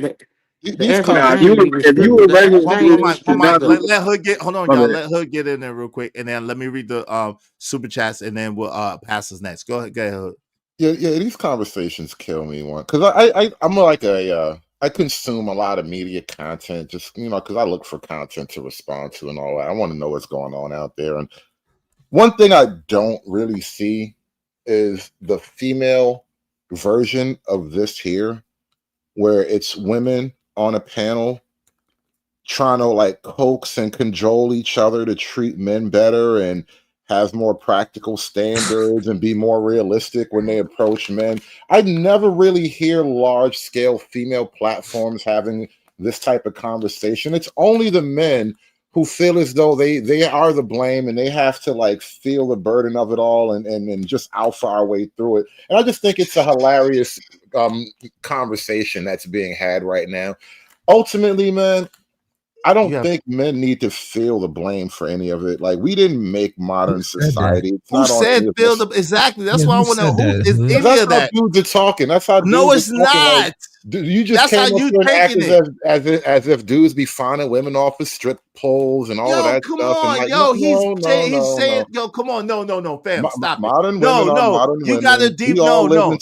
Stop 2025 together. it. Hold on. You got a defeatist mindset, and it's ridiculous because you be hearing stuff that people aren't even saying. No one said, as a matter of fact, I said in the very beginning, I said over and over again, I'm not saying alpha your way through it. There's nothing about what I'm saying is like alpha your way through it. What we're saying is if something doesn't serve you, if something is not in your best interest, figure out something that is. It's that simple. What's the problem with that? Okay, don't criticize dudes if they do then. Nobody's Nobody's nobody's criticizing criticizing. anybody. The Hood. problem is y'all try to That's put the it point. on us. Yeah, That's nah, the problem. Y'all gotta trying take to accountability for the Hold on, tell time out. situations niggas you to end be. up in. One mic. Go ahead, Pastor. What are you saying? See, I'm back to what I was saying. Y'all trying to make niggas see. I kind of agree with Hood. Y'all kind of trying to keep pushing niggas into this righteousness of making good decisions and living this God forbid. good. Hell no, nigga, fuck all that. God You Wait, know what I'm forbid. saying? hold Make on. decent Time out, decisions. Pastor. I need that Like, $5 right yo, now. just be But Uh-oh. You Pastor, did I say need it. that. I need I that ain't say $5 nothing. No, right now. I ain't say Yes, you nothing. did, bro. Yes, you I did. swear, You did, I brother. swear Devil you is a did, bro. liar on me, All bro. right, bro, and so are you, Can I get I need that $5, bro. I'm This is not even crazy. playing, This is bro. You crazy. said Did you said F that. You said F. Come on, bro. You but said hold the on, F but I was word. being cut off though. I was being cut off though. Can Nah, I get you it? Like said no, that's a man, foul, no. dog. That's a foul. Yo, I was Pastor, getting foul, I man. swear to God, you're I was crying getting over, man. Nah, man. Yo, if you He got to said cry he over, got yo, fouled. hold on. If you got to cry over $5, man, yo, fam, listen. This is a whole nother thing. Y'all dudes that be crying and complaining, talking about we want people to be perfect. Y'all ain't even got $5 to share, bro. Let's don't do this, man. This shit's sad, bro. Pay the $5 or get gone, bro. Period. I put the rules up. I told y'all, I reiterated the rules. Like, come on, family. Like, Jesus Christ. Y'all ain't got $5? We ain't about to do this. And y'all talk all this junk, y'all, the women, and y'all ain't got $5? Man, let me read my Crazy. stories. Hold on. Face facts, man. Shout out to you. Thank you for the $5. Appreciate it. Hey, the manosphere versus the pandasphere, a country plague by old Sims. Dude found Derrick Jackson jockstrap and are now using it as a That's actually hilarious, That's but it's funny, bro. so ill, like it's so ill spoken over here, but it is hilarious nonetheless. It is hilarious though. I give you that. At least if you go tell a joke or clown, pay some money. Shout out to that. Yo, Yeah, shout out to he's Rogue C. funny. Rogue C Father says, stop trying to change women you don't like. Find the ones you like and that like you. I agree with that. So I guess I'm a simp. I agree 100% with that. I guess that's me simping again. Shout out to TV Trucker. Appreciate you with the double up. Hood hangs around too many white men crying about the women they lost. It's a white perspective. Is it? I don't Dang. know about that. Damn. Shout out to Dang. that. Look, it is. I would say this much right here. I wouldn't even say like alpha your way through it. I'm just like as a man, yo, you deal with the consequences and the results of your decisions and your Pause. actions. If this is if this is the chick you choose and she does this to you, you deal with it. I get it. Sometimes they lie, sometimes things don't work out. It is what it is. If you don't want to play the game, get out of the damn game. That's it. Get out of the game. But sitting here crying or yelling or complaining and demanding that the rules of the game change, that's Or pouting about that's it's never not gonna work. fair. It's not fair. She can Never leave gonna if she work, wants to yeah. leave. She can leave me if she wants. Izzy, Yeah, you don't understand. She can leave, dude. I mean, yeah, Dude, she bro. can leave. Like, duh, nigga. That, Okay. that's like Enigma. being 5'5" and going to the NBA. Like, you know what? These guys are too damn tall. Y'all should have a rule about tall guys playing this sport. That's the weird. And then they say Honestly, you. I think they should though. And Like then, they but should then, have an hold on. NBA for 5 10. No more tall No, guys but in the then, NBA. I then they think they say, should. okay, but then they say you should. You're trying to alpha your way through it. Like what?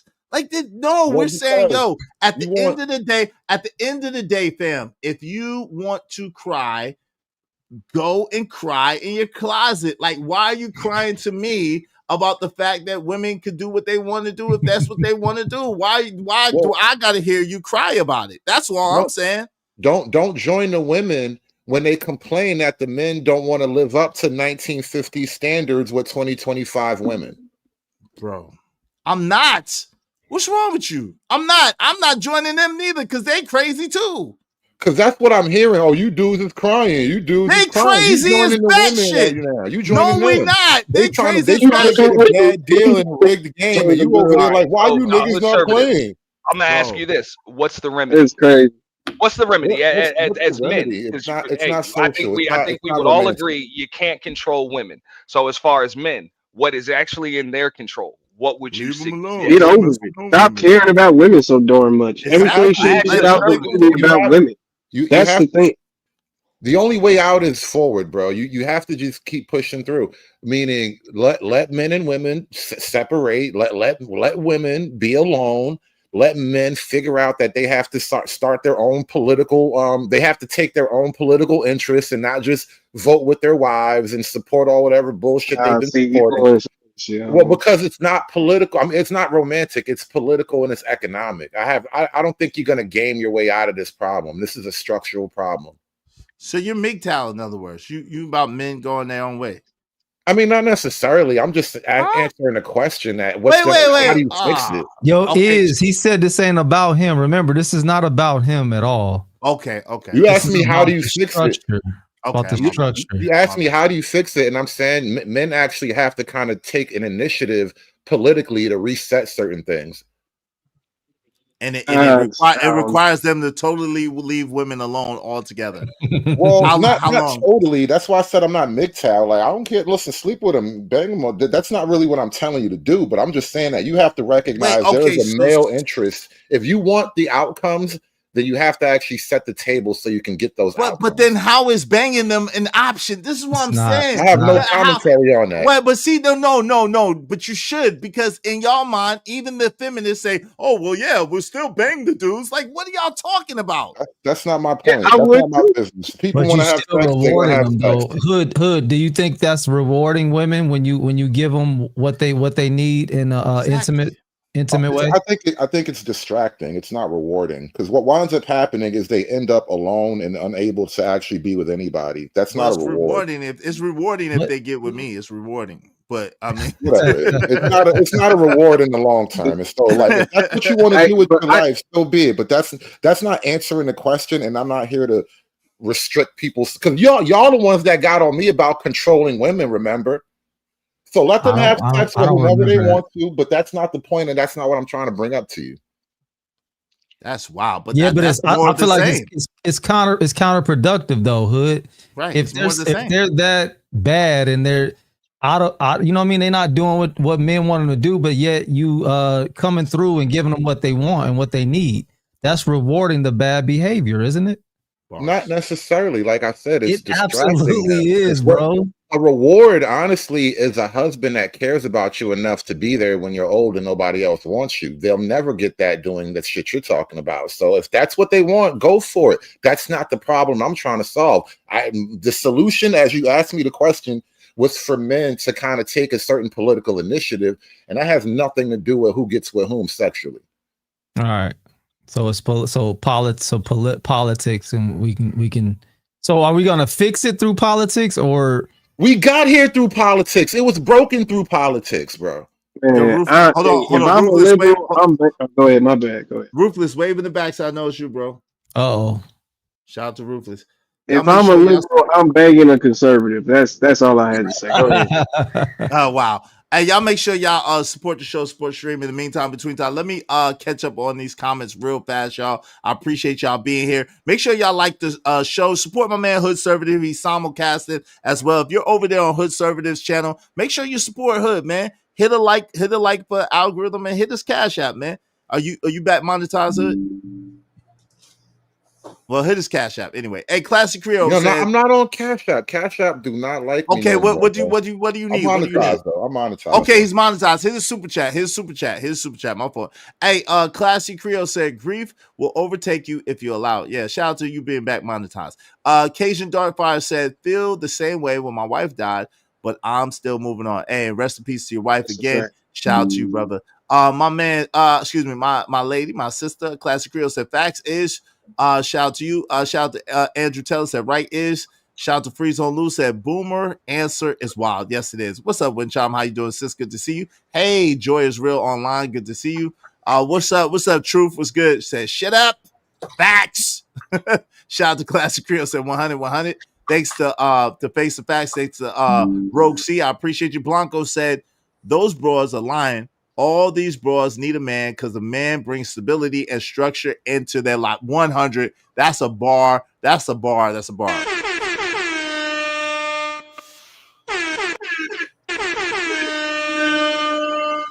Shout out to that. Yo, yeah, no F bombs regardless. Thank you to TB Trucker. Thank you to Rogue C. Truth said exactly. Let her go. Yeah, you guys, she ain't working, let her go. It's okay. That must be good kitty for you trying to keep her. It ain't no good kitty in the world. No good kitty is worth keeping a bad chick just because she got good kitty. That's crazy. What's up? What's up, Tato? What's good? No disrespect, but Hood is MGTOW and SYSBM. Shout out to Narratives Dialogue. As said, I refuse to accept being defeated by a woman. Shout out to you, Gas Mask. Y'all make sure y'all support the show, support the stream. Shout out to Mr. Enigma in the building, supported Hood Conservative. He said, without a government, they will lack employment. Hey, listen, but that's what I'm saying. Why? Listen, yo, I don't get that either. You said empowerment. Oh, empowerment. Oh, my fault. I thought he said employment. My fault. Empowerment. My fault. Okay. I get it. Cool. I mean, I would disagree with that. I would say without crying niggas that worship them all day, every damn day, they would lack empowerment. Well, ain't no nigga stronger than Uncle Sam, bro. Like, if you make them the premise of every conversation and you give them that power over you that you claim that they have, no matter what, by default they are empowered. Hey, shout out to Robert Watkins. Robert Watkins, you sent me $1. You sent me $1. That's not enough to make it happen. Shout out to Wolf Street. Will, what's up? What's up, Wall Street Willie? In the building. What's up, Wall Street Willie? Shout out to Lover Corey. Appreciate the $10. Said the fact that y'all don't think that your presence is reward for women is the problem. Y'all crazy. That's a fact, Corey. That's a fact. Like, if I'm there, that's a reward, brother. I don't even understand that. Go ahead, Corey. You got it. No, I'm just saying, like, yeah. They talking about Hood's chat is wild. That's a wild chat. That's why I didn't pay attention to that. They say all kinds of crazy stuff that don't make no sense. But that's a wild chat. It's a whole other universe. Look, if y'all are ready to hold on, Rufus. Let Corey finish. Let me just say this. If y'all don't think your presence is a reward for women, that might be one of the main problems that we got going on. That might be one of the main problems, man. Y'all, the self-worth is kind of crazy out here as far as what y'all don't think that. That's crazy to me, bro. But go ahead. Y'all go ahead. I think we fall into freaking slogans and parables way too often. Like, bro, that's not a parable, bro. That's not a parable. I'm him. Like none of these things. Nobody said that. Let me point this out. The one woman that came on this panel, the entire reason for her coming up here was to correct you niggas and saying that, you know what, it's actually kind of true. We just don't need men like that. And that's why she tried to sell me that whole weak position of just, why don't you just love me? Why don't you just want to be wanted? And I had to tell her, like, that's a weak position. You're asking me to invest my life in a weak position like this. And you niggas up here trying to distract from that basic reality with parables about being him and I'm the gift. Nigga, no, I don't care how much of a gift you think you are. What's wrong nobody with you? said that, Hood. You crazy, bro. He be hearing shit. Bugs me out, Hood Services. Why you even care what that chick had to say? Like, big deal, bro. Hold on, real quick. It's Auntie is Rufus' turn. Shout out to Audacity Show. Bro, why Hood out here trying to rule women? I don't know, man. It is what it is. Hey, go ahead, Rufus. You got it. You got the floor. So good afternoon, panel. What's up, man? Good afternoon. Auntie, Salute, bro. Hood level conservative. Izzy with his fake leadership. Corey Love with, I don't know why he calls himself Corey Love, but that sounds dramatic. That's my name, man. That's my name. Oh, that's your name for real? Yes. Oh, I never seen. Okay, I never seen you put your real name on this. My bad, Corey.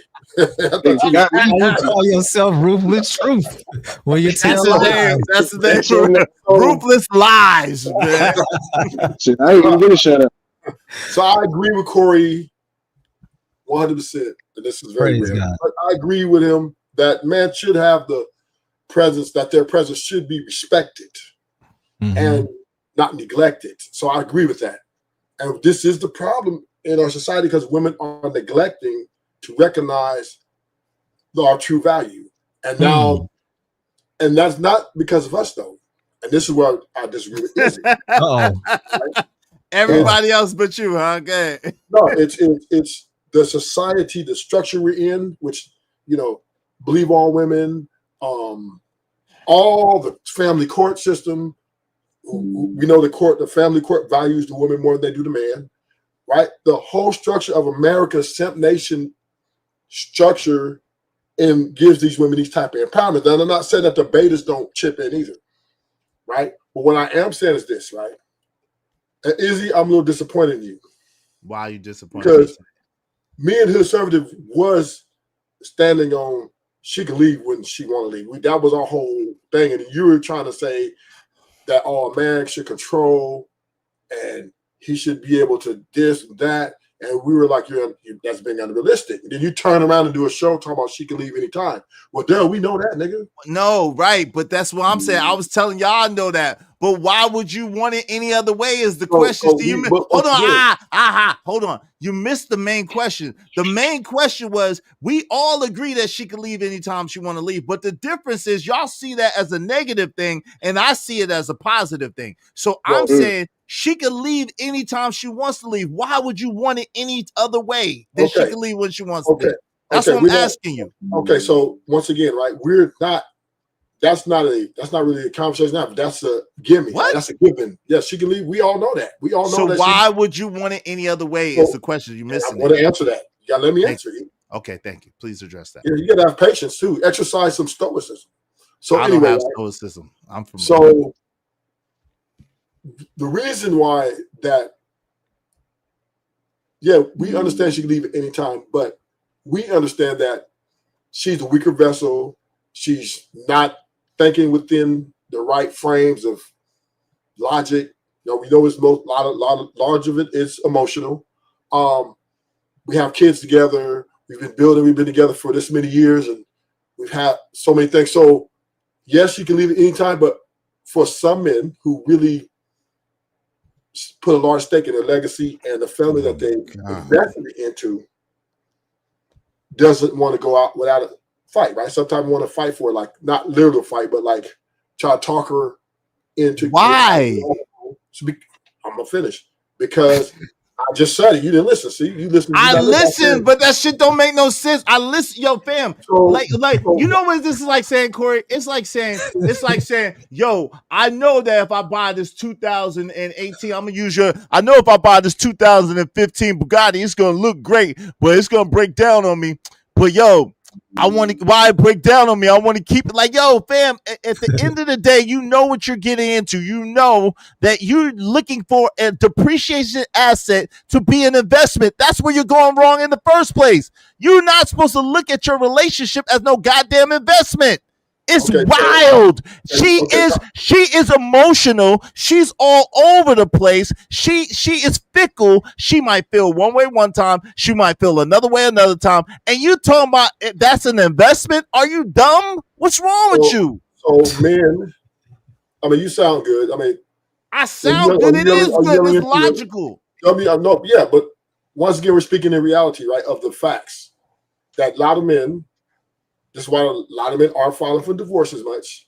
This is why we don't leave our women as much, because we believe in a family unit. We believe in nuclear family. We believe in to exhaust all other remedies possible before departure. Fair. That's what makes us different and actually more stronger than women. We're the better. Fair. Okay, so that's the answer to that. We are better than women when it comes to duty and. Okay, so stay better than them and stop crying about it. I'm almost there, Izzy. We are the rocks of the relationship. And we're not like her. We're not crumbling in every little situation where she may. Apparently, y'all are. We are there to be the rock, not the apparently pillow. Y'all not rocks at all. So, apparently, y'all are pebbles. Cookies. I'm almost there. Cookies, as my man Manosphere. I'm almost there.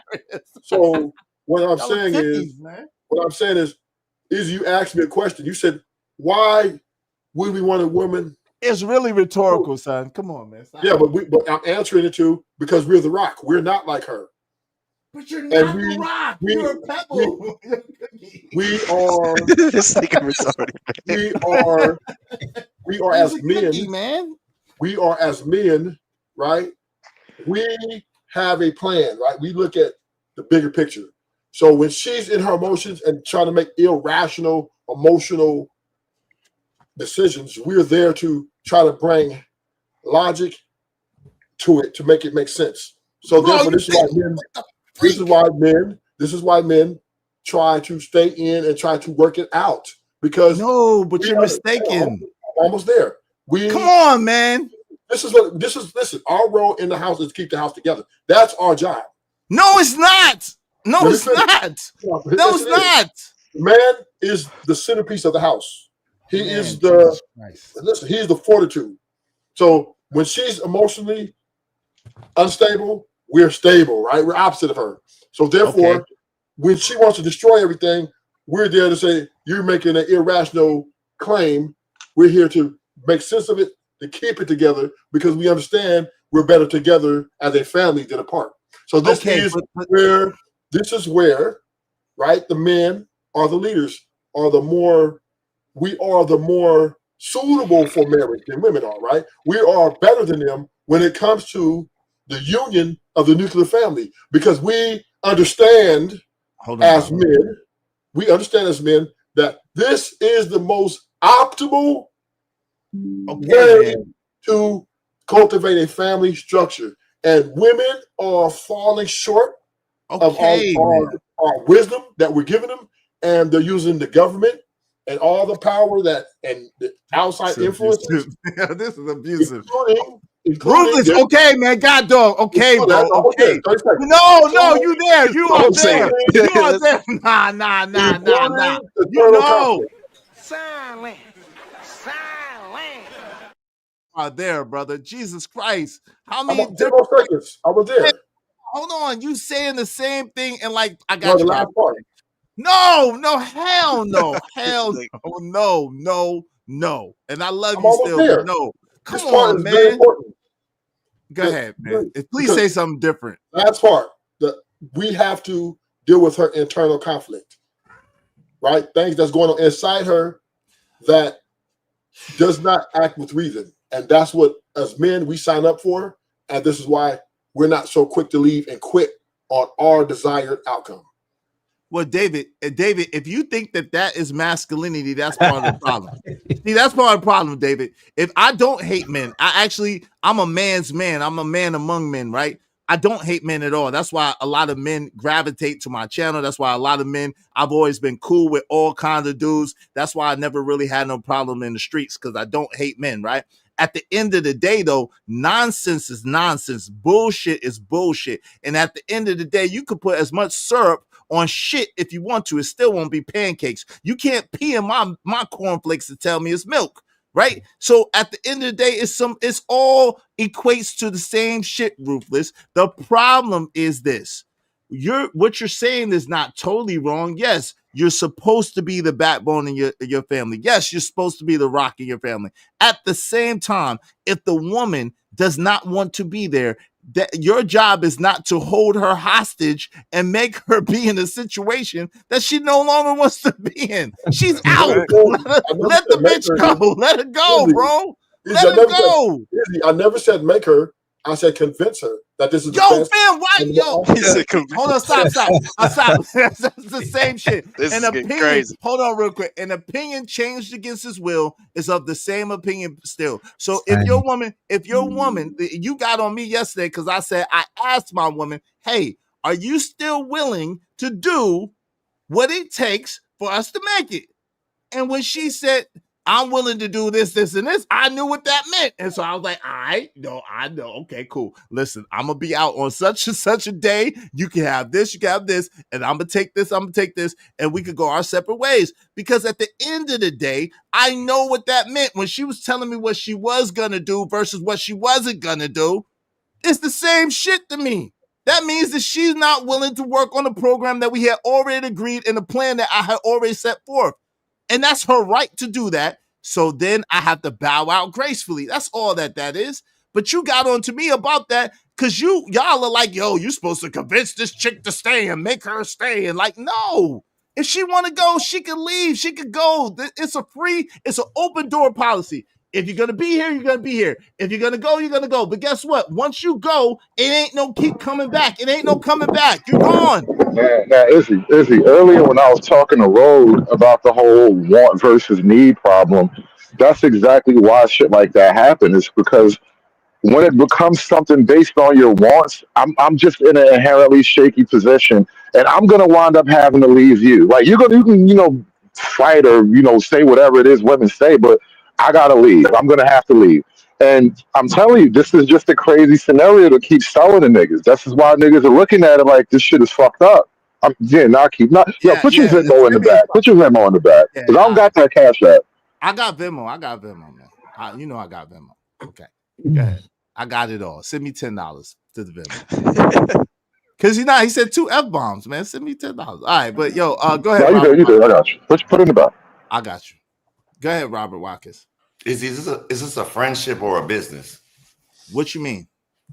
You being too nice to people. Is this a business or a friendship? What you talking about? Nah, man, listen, I don't have to.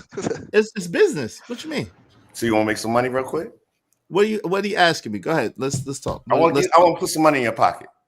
How? For what? No, you didn't get that dollar I just sent you? Yeah, I got $1. So you ain't even acknowledge it, your mother. I did. You didn't hear me. I said, yo, Robert, I got your $1, but that's not enough to. But what I say in that message is, you said these last $2. He gotta go. What's up, trucker? You said he gotta go. What do you think that means? What's going on, fellas? How y'all doing? I think were you trying to boot somebody? I don't know. I want to boot 2 people right now. Okay, but you can't do it with $1. No. That's why I wanted to come on here and negotiate. What? No, the price is the price. It's a friendship. It's a friendship. No, it's not. No, the price. Let's talk business. Let's talk square ass business. Okay, so what are you talking about, brother? I want to get rid of 2 people. For how much? What are you talking about? For how long and for how much? It's going to cost to get rid of 2 people. I can tell you the names. Okay, for how long and for how much? No, forever. Forever? Yo, nah. Come on. Today. It's $500 for today. For today? How long you gonna be on the show for? You've been on 3 hours and 37 minutes. How much longer you gonna be on? At least probably another 2 hours and 23 minutes at the least. I want them barred for 3 hours. Who are you trying to bar for 3 hours? Can we negotiate that first before I say the names? Because as soon as I say the names, these things are gonna spark up because they bitches. Okay, wow. Come on, man. Let's don't do that. Yo, I'm sorry, I gotta pay money.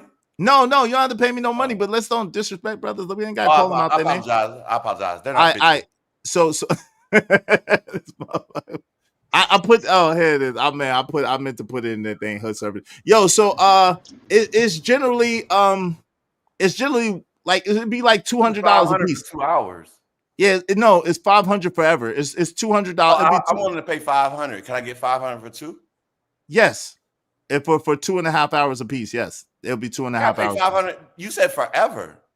Yeah, wait, hold on. $500 is a piece forever. Come on, brother. Like I want to pay $500 for one person forever.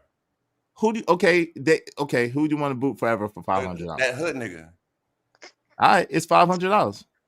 So if I pay you $500, you're gonna disappear as soon as you see it in your Cash App, you're gonna leave. As soon as I see the 500 Cash App, he's I disappeared want to see forever. magic. Like as soon as I pick up It's my like poof phone, magic. It's poof magic. It is. poof, magic. Bro, I'm the most valuable nigga. This is like a slave Hold auction, on. Girl, but bitch, reverse Wait, though. hold on. Don't get it. First. I'm the I want to most get rid of you valuable first. nigga you ever. Hold on, go, Robert. I'm sorry for that disrespectful ninja. Yo, Hood, send me my money. Go ahead.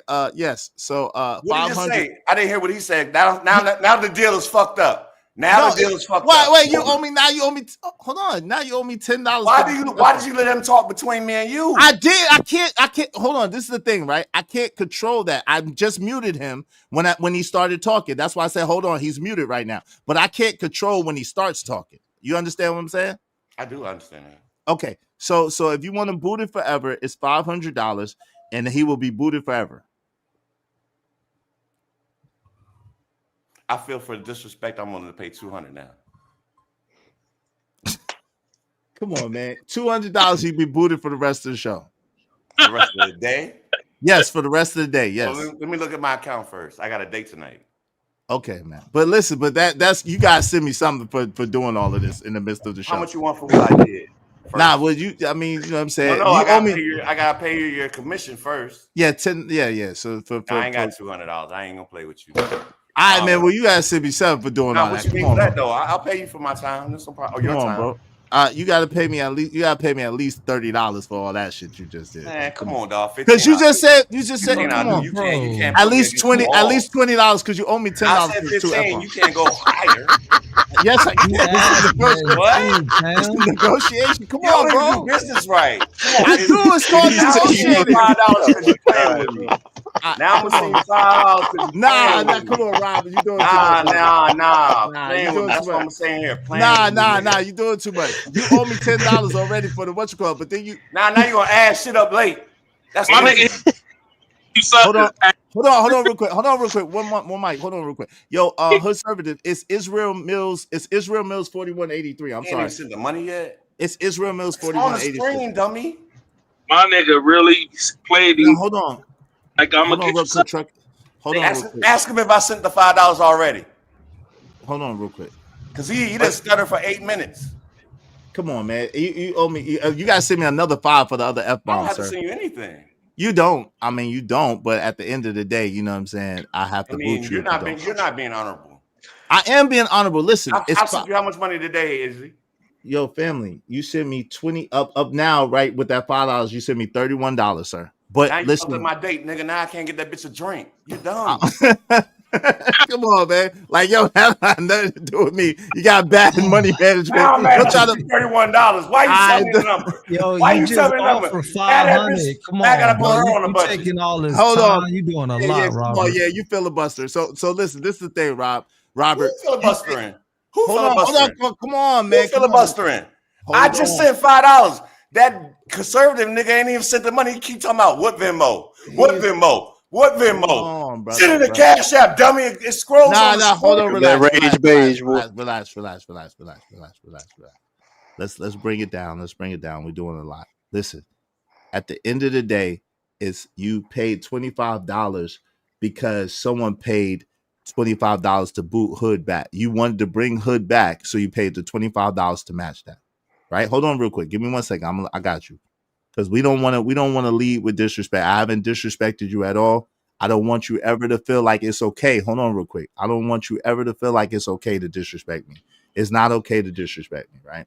Because I lead with respect of every. Hold on real quick. Everybody mute. I lead with respect of everybody.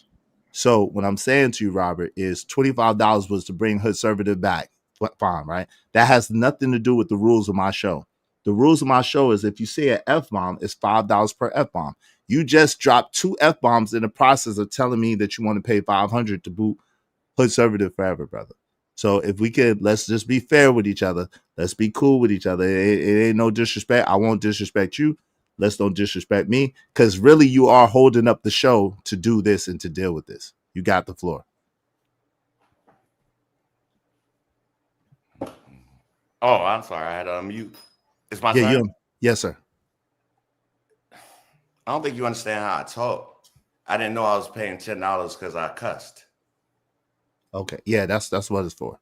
If you'd have told me that, then I'd have paid you $10. Right. That's what I was trying to tell you, but you kept cutting me off. Did you get the $10? I got it. I appreciate you, man. Thank you. I got it. All right. So let's move forward. Let's move forward. No disrespect. I appreciate it. You did. I got it. I appreciate you. Thank you very much. He dropped off. I didn't drop him. Shout out to Can I point something out real quick? Yeah, go ahead. You see how Rogue came up here earlier in the show, and allegedly I'm the big scary right wing fascist white supremacy guy and all that. And I got along just fine. Rogue is not afraid of me, not bothered by me. I didn't do anything or say anything for her to be bothered by. The show that you were commenting on with Drip Nation, shout out to Shanika and Chocolate over there. We don't agree, but we talk, right? And I noticed that with everything that I say and all the shocking opinions I have, you men, it's you ninjas, you nimbers, you are the most triggered. The women don't never get as bothered as most of you dudes do. And it's so crazy how it's always the dudes who get the most bent out of shape. The women, for the most part, just don't necessarily like it.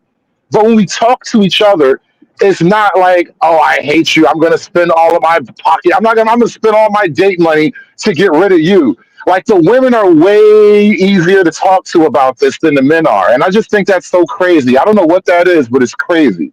He was just talking. Like, shout out to Robert. He was just talking and messing with you. That's why I was trying to get him to go ahead and move it along. He was just messing with you. He was never going to pay $500. It's not just him. Listen, I've been doing this for a while. I've been all over the chitlin circuit. And I'm telling you, bro, dudes be feeling the most. Like nobody got more feelings than a dude, bro. You ninjas got more feelings than the women do. Well, okay. Go ahead. Let me welcome to the show, Blanco. Welcome to the show, Free Zone Lou. Welcome to the show, Trucker Yale. I think who was here first, Blanco or Free Zone Lou? Can y'all tell me? Blanco. Let Blanco the Butcher go. I had something to say. I don't even remember no more. I'm just glad I was up here to witness what we just witnessed. So go ahead, Blanco. I know I'm gonna see it later. Shout out to Free Zone Lou. You damn Skippy. I send you an invoice. No, you send me an invoice with some money in it. Go ahead. Go ahead, Blanco. What's good? How y'all doing? What's good, buddy? Good, bro. I've been listening for the past 20, 30 minutes, I guess. And I think it was Hood, that's his name. Who served it, right? That's his name, right? Yeah. Yeah, he said that. I think he's the one that said. I mean, he repeating what these bros say, that when they say they don't need no man. Did I get that right? Mm-hmm. Yeah. That just a flat out lie, bro.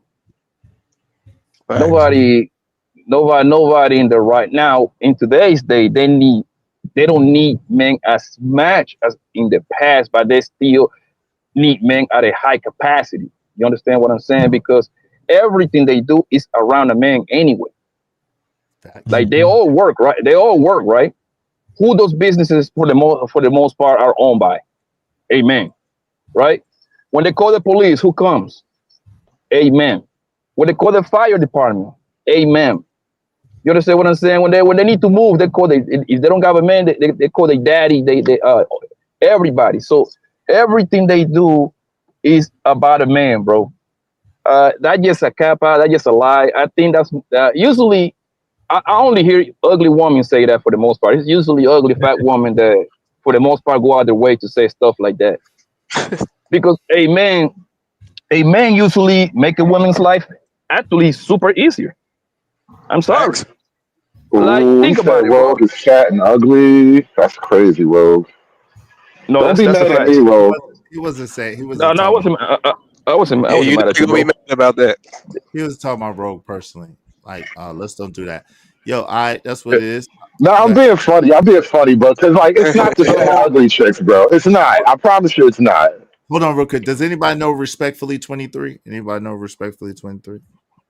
No. Nah. Hey, fam, you gotta be on camera because I don't know who you are and no one knows you. So you gotta be on camera. Go ahead, Trucker. Free Zone? Did you have anything to say, or you still don't? No, I was I okay. go ahead, Blanco. He's still going. Okay, my fault. I thought you just finished Blanco. My bad. Yeah, and I believe that men that operate from the point of view, from the women's point of view, and what they want, and what, like, yo, real men don't give a damn what the hell a woman wants, bro. All she has to do is just come. That's the whole point of the woman moving in with you, fam. It's your house. That's the whole point. A woman moving in with you, bro. You gotta understand, because once a man start listening to a bro that is moody every day, that bleed between 3 to 7 days per month, right? It's all about feelings and emotion. Now you become her slave, bro. A man shouldn't be moving by that. Now it's your duty to treat her right. Don't get it twisted, right? But bro, to listen to there is a reason why, man, women cannot be in charge of leadership like that. Like, there is a reason like a woman cannot be a president or nothing like that, man, because she can be easily persuaded. She can be easily persuaded, I'm bro. with you, bro. They don't need to be voting or none of that. I'm with you, bro. Hey, hold on. We ain't Oh gonna do man, it. nah, bro. Hold on. The thoughts, feelings, and opinions of these nigmas are theirs and theirs alone. We're not gonna do all that. I don't. You know what I'm saying? That's a We're not fact. doing that. We're not You doing that. see how scared niggas is though. Nah, Like, this it's is what not. I realized. No Nah, No, scare no. business. Let Hold me on. make the point. Let me make the point. No. Time here out. you Time out. go, bro. No scare business. At the same time, we all know. We all know that some things get blocked on YouTube, get your channel flagged, whatever the case may be, right? And so at the end of the day, especially if it's something that I don't agree with, I'm gonna speak on. I don't agree with that. I think women should have the right to vote. I don't agree with you on that. So I'm not going to allow you to spew that like that's the thoughts of everybody on the panel when it's not. And I have a right to say, yo, I don't agree with that. I'm not scared of nothing. I I just didn't. don't agree with that particular That's point. not what I was I, talking about, the I Sarah. What didn't I'm say. saying, I didn't say scared is none of that that. women will have no problem organizing against men. Men are afraid to organize against women. Terrified. The Yeah, very idea that is like, wait a minute. organization, yes. What's the point? It's no point. It's no Yeah. point to Yeah, organize. I'm there not you going to go. And organize there you under go. that. That's There's no ridiculous. point to organize against women.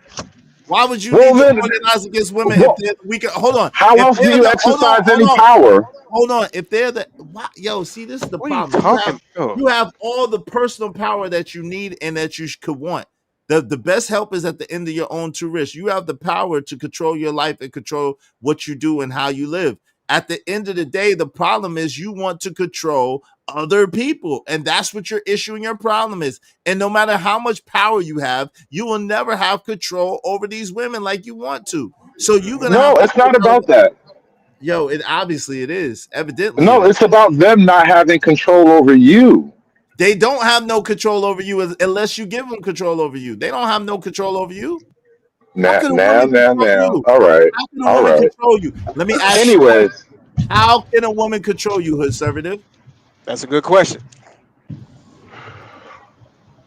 anyway, I don't want to have to Great do this. question. No, Ask no, that. no, Wait, Ask no. that. Answer Yeah. the question. See, you You don't know have to why? answer. You know why? You know why? Because you and I had this out last night on air, and it was a delicate point I wanted to bring up. But let's just bring it back on the How can cover of it. no, You tried to tell me that your situation was totally like a decision that I made because I had to do what was right for me, and I'm like, no, that's not what happened. She got on something, and you were like, damn, now I have to leave. She controlled you. She controlled the situation and you had to adjust. You had to roll with that shit. You just had to do whatever you had to do now at that point. And that's That's kind of what I'm talking about. Nigga, And so, what? like, no, You bro, lost your rabbit ass mind. hold on real quick. He could have stayed Hold though. on. Right, exactly. So it's okay, Corey, but give me 1 second. Okay. So conservative, I need you to answer. You said that, cool. It was sensitive, cool. I'll address that. I need you to answer the question that I asked you. How do women control you or men? they control the shape of the family unit. If she wants to blow it up at any point, it's blown up, and all you get to do is adjust now. Okay, so if you adjust, how is that having any control over you? It's a huge point of control. Dudes spend their lives in court. Dudes spend their fortunes in court. Dudes lose half their wealth and everything they've built. It's a huge point of control. How That's the keep the happy life thing going. yo, when have you ever heard yo family? I I don't didn't believe say in you said it, but you okay, asked me how okay. it's a point of control. So time out. Women only control men when men give women their control. That's it. Women only control men. Someone needs to mute. Mute, please, when you're not talking. Women only control men when men give them that control. So at the end of the day, me deciding what was best for me is not her controlling me because that's not what she wanted me to do. As a matter of fact, she took some major losses by me leaving, and there was not a damn thing that she could do about that. So at the end of the day, it is what it is. Like you think that she had control, and I know that she had absolutely no control. Yeah, and how is it My contention is that's exactly her control. She shapes the family how she wants it to be. No, but that's not. But your family not at the end of control, bro? that's not control because at the end of the day, It's subtle, isn't it? It's not. No, it's not any control though. That's not really control. It's very subtle, bro. It's very It's not subtle. You don't even control. feel it sometimes. Hey, yo, whoever that is in the back, you got to wave in the back. You got to be on camera because I don't know. Image Dell, I don't know. Yo, I don't bring up people I don't know if you're not on camera. Listen, yo, so listen, y'all are crazy. So if she has control over my child, y'all think that she has control over my child. There's a such thing as child custody court. Okay, she could what you call it? Hold on real quick, Truth. Just see. There's child custody, there's child custody court. There's all kinds of things. Truth, is that you? Yes, sir. All right, cool. There's child custody, there's child custody court. There's all kinds of things that you could do to if you want to get custody of your child. And whatever You never agreement. had to go through these things, bro. Hold on real quick. But yo, family, again, at the end of the day, that is not her having control over your child. Now, if you allow her to have control over your child, if she has custody of the child, does she have a certain level of influence that the father doesn't have? Yes, I would agree on that. At the same time, at the end of the day, you missed what I said to begin with. If she weaponizes my son against me, I will see him when he turns 18. And if he doesn't want to see me when he turns 18, that's on him. I don't believe, listen, I don't believe in this whole running behind children shit. I don't run behind no children. At the end of the day, I don't run behind no woman and I don't run behind no children. I take care of my children. I take care of my responsibility. I'm above and beyond as a father. My son will tell you I'm the best dad ever. I'm the only dad he got, but he'll tell you I'm there for him every chance I get. At the same time, if a woman weaponizes your child and your child is subject to be weaponized against you, you better get the hell up out of there. Self-preservation is the law of the land, and that's the problem. A I think woman don't have Izzy. no power. Hold on. A woman don't have no power over me. A child don't have no power over me because I don't give them that power. Well, the point of control exists, and whether or not she chooses to exercise it totally depends on her goodness. And I don't necessarily want to consistently have to put my life in the hands of her goodness. It's a scary prospect to keep trying to sell me, you know. Why would you do it? I'm not putting my life in the hands of no woman's goodness. Are you Well, crazy? well, well. Why would you do Not, that? not not even just for me, because now no, no, I keep saying it's not just about me. We're talking about like the bigger I'm picture of it saying that's all. what I'm So saying. Why would a man that's put what's his that's hand? what's happening. But that's his fault. That's not. You can't blame. But You that's can't the blame. reality of it, though. It's not just your fault. If you're in a relationship, you're living together, you're having children together. That's just the nature of the beast, bro. Yo, family, but this is the problem. This is the problem. Y'all trying to sell us on doom and gloom when it don't have to be that way. And we're telling you it don't have to be that way. Whatever you decide to do, any man in the privacy of his own relationship and the privacy of his own home is his business. And I have no problem with that. But when you're trying to sell us this doom and gloom, gloomy story that it can't, it won't, it don't work, and this and that, and we can and we shall overcome, and all this other dumb shit that don't make no sense, you're gonna No, have a the pushback. question was You're gonna have a pushback every time I ask you the question, which you really didn't about answer, control. and you tried to deflect deflected on me. How does a Yeah, woman the have question was control about over a point you? of control. How is that whole family unit thing not a point of control when a huge chunk of this whole online male space is about dudes going to court, dudes fighting over their kids? The Yep. majority of the conflict between men and women is based on the imbalance between what happens with the kids. Because if it Yeah, wasn't but about what happens with the kids, it wouldn't matter so much how she wanted to leave and when and why and under what circumstance. You can just go. But that's a choice, though. The thing but is, whether you decide to fight in court, whether you decide to go through the things you go through, that's a choice. So that's not control. You have control. And Listen, most people don't go life to is, court. hold on real quick. Life is only 10% what happens to you, 90% how you deal with that shit. Because there's a whole bunch of shit that happens to you that you have absolutely no control over. It's how you deal with it. So at the end of the day, that child support shit, which I've been through, that child custody shit, which I've been through, has nothing, at the end of the day, is how you deal with that shit. How you choose to deal with it. Yeah. So she don't have no control. It's imaginary control what they got, bro. It's not real, right? Because the system provides them. Because let me say this first: most people don't go to court for child support or the custody thing. Most people kind of like figure it out on their own. Most people, right? Most people that got kids, right? But the control that Hood is talking about is like an imaginary control, bro. Because the system, right? The system provides them with the tool to go against the man because it's not even a man and woman thing. It's for the most part a man going Money. to be making more money than the Yes, woman. money. Most Right. of these bros are poor and broke anyway, right? So they in the system they know this because if you when it was about on Saturday, I think it was Saturday. Halle Berry was complaining. She said that child support is extortion. She paid child support to two niggas. You see what I'm saying? So the reason why is most guys get messed up with it is because they more money. That's why.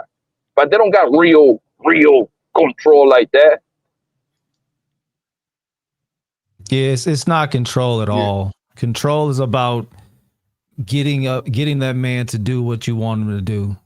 If the brother did the opposite of what the woman wanted him to do, how is that control? It's not. I like the power word better You could use that might personally be a better word. That might be a better because word. because power involves inflicting your will upon a particular situation to get a certain outcome. If she's not with it, then you're basically making, like in the example that you laid out, is when she lays down that she doesn't want to be on your program, that complete it restricts the power that you have and the options that you have, either stay or go. That's it. That wasn't an option before. Well, okay, so let me ask, hold on real quick. True, I got you, True. You're next. So Free Zone, let me ask you a question. How does that negatively affect me? Well, it can and it can't. It depends on what you do with it. That's Right, where I agree exactly. with you. Okay, so now that's what I'm saying. So now that you've seen me as a result of that, and you've had this because you like, yo, why are you even telling people this? Why are you even giving people this? And I say, yo, Free Zone, this is not for me, this is for other people to let them know. You like, you don't have to do that, right? Remember we've had those conversations, right? Yeah, yeah, I still stand on that. Yeah. Right. I'm glad you But got through it, but during that right. time, that shit was But looking crazy. it But was go looking ahead. crazy. Right, it was looking crazy, but did I really skip a beat? Did I really look like I was phased or frazzled? Did I really look like I was bothered by the shit? Or was everybody else trying to put that on me? You had a little weak moment with the plate when them plates weren't coming, but outside of that, now that you got the plate, you good. You know what I mean? You good. That's You was hilarious. missing them plates, and I ain't gonna hold you, bro. I was You, Yeah, I'm good. telling you, them plates are symbolic, bro. There's something you know about I'm gonna them keep it plates, real. bro. Is I was good with God. you That's you was hilarious. all good till somebody brought up the plate, and you was like, oh, the plate. You play too Now much. you like, now I got the plate, I got the You, power. Like, yeah, you in there now. you play too much. You play too much, bro. That's hilarious. Hey, yo, go ahead, True. What say you, man? You play too First, much. first and foremost, happy day to everybody. Hey, what's up, Truth? Yo, your mic is low. Hey, Bracy, wave in the back. I don't know what's What going up, on with the Truth? phone. What's Hey, going Let me on? get Clever. next after Yeah, Truth. you got next, Trucker. Can you hear me clearly, Is? Yeah, I can hear you now. Yeah, I'll probably be a little low in and out because I got coldish. Okay. No, I wanted to say what we really gotta do, man, is stop lying like we out here really enamored with getting our children. And I'm not talking about anybody specifically. I'm talking about, and y'all Bars. know who you are. Not saying you don't love your children. Not saying you don't care about what happens to them. Not none of that. But if there was, let's say there was a shift in the court system where defaultly the children go with the father like back in the day. Mm-hmm. Defaultly, you niggas would leave the court with the kids, and then the end of the day, or not even wait till the end of the day, you would drop that kid right back off to her. Because That's not truth at all. You're not going to be with that child 24/7. You're not going to take on the responsibility of taking care of changing their diapers, feeding them, all this type of stuff. Majority of y'all don't even know how to change no goddamn diapers, bro. Like, Shit, I had to do it too many. I had to do it too many times, but that's me personally. Right. So when you hear Taking people care of the talk kids, about, the easiest thing on earth, bro. Like, come on, man. yeah, is when you hear people talking about, just like you said, nobody's going to court fighting for their children. They're not in there spending money. They're not getting lawyers. They're not even taking advantage of the family systems that they have available that do offer free stuff to help you go and fight. They're not even looking for it. Well, some people, they don't really have that when it comes to, because of the nature. Well, in certain places, in North Carolina, they don't really have any place that's free that will help you. The public defenders that they have on the child support, you don't want them because they work for the court and they will get your ass locked up for child support. But other than that, as far as child custody, they don't have any free programs that will help you fight for child custody. That's a cost. And what I like, I'm still speaking. Let me finish and then I'll let you go back at it. So when you hear guys talking about the woman control them with the child, that's a lie. It has nothing to do with most of them. They're not even calling. They're not checking. They use that as an excuse to try to switch up, to try to make it seem like they actually care. Majority of people, if they had to watch their daggone child and make sure that they go to work, take them to school, do all the things that the woman do, they would drop that child right back off. Majority of the men. They're not going to act like majority of them have this all autonomy, empathy, and knowing how to take care of children and all this type of stuff. Well, I don't disagree, but I don't disagree, but I think women will probably agree with you too. Shoot, they don't want to do that stuff. I think the only reason why women even get that like almost like they automatically get the child is because it literally comes out of their body. Like, you know what I mean? If the child came out of our bodies, I think that we would have more of their role. You know what I mean? To be honest with you, that's back in the day, the reason why they switched up. The reason why they switched up. Because again, this was how it used to be. The children, when you went through a divorce, they used to go with the father. The reason why they switched up, bro, because it was a real mass of men not wanting to take on the responsibility full time for their children. That's how it switched. So it's I'm going to assume that he got to go to make some money, and it's not like people make it seem, bro. Yeah, y'all just be talking. Y'all don't know what the hell y'all be talking about, man. At the time the men go to the court, bro, for the most part, this doesn't apply 100%, of course, right? For the most part, he already playing from behind the A-ball, family, right? And guess what? Those lawyers cost a lot of money. How do I know this? The mother of my goddamn kid is a lawyer. I know these things, bro. Just for you to talk to a lawyer is $7,500. The average American don't got $7,500 for a child support case. So you know what the most guy gonna do? Hey man, I just pay the child support, man. I just give you the monthly. To remind you, they start with the, how you call that thing? Arrears. That's how you call it? Arrears, yes.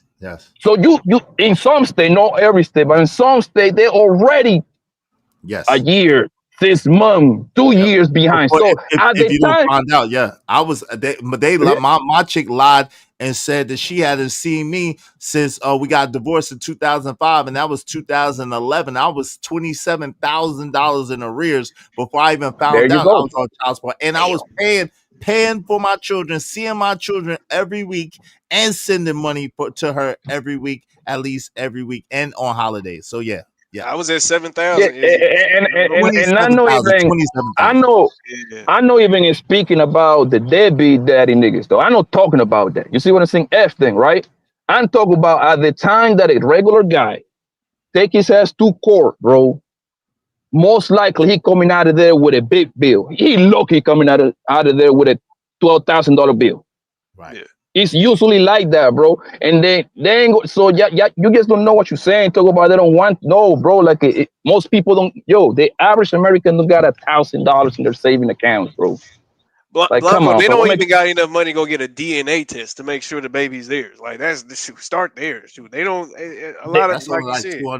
$250 at the most. the court Oh shit. mandate that for the most part. If you go into the court system, Well, yeah. I learned it to my homies. I got a couple homies that are in child support. That's how I even learned the system thing. Yeah. So Hold on. I got Well, it the reason why depends I too speak because if about your it. name is on that birth certificate, my bad. My The bad. reason My why I bad. speak about it because I just got it off. Only what I still pay for it, I just chose to is because my daughter in college. So I went through the whole system for 20 years. So I know what I'm talking about. I got you. Wait. Well, damn.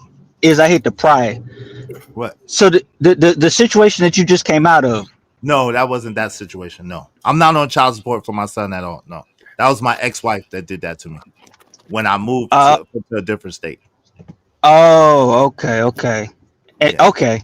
So that's why Yeah. we were having the Most conversation people, yesterday. You were saying that after the next one, like that's it. That's like what 3 strikes you out kind of deal. right? Yeah, yeah. Yeah, Like I was most married. people I are had not on three. child support Hold on, though. real quick.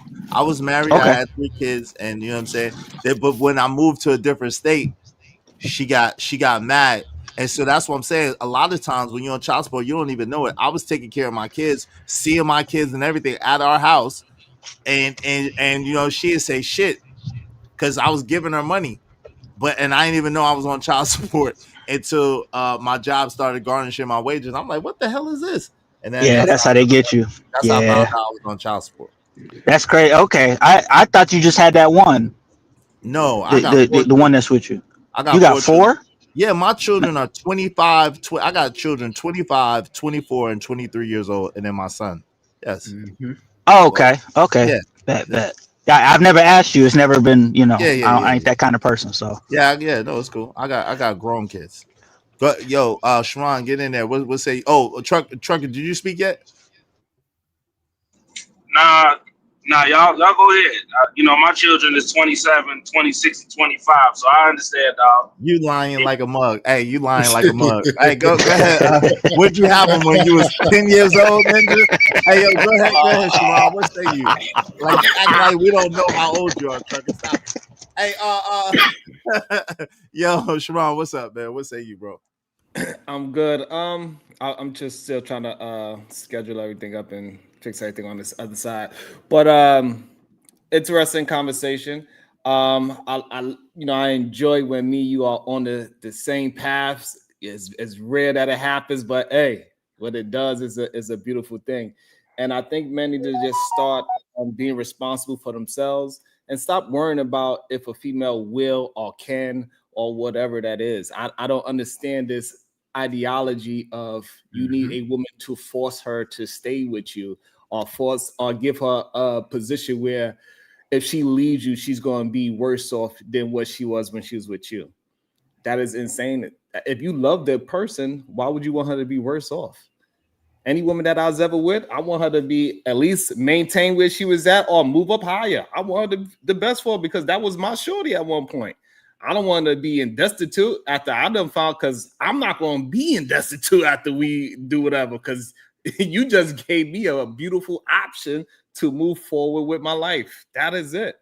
So this whole idea that we gotta make the government make women stay with men is insanity and is just selfish for any man to believe that the government need to help men to stay in the marriage.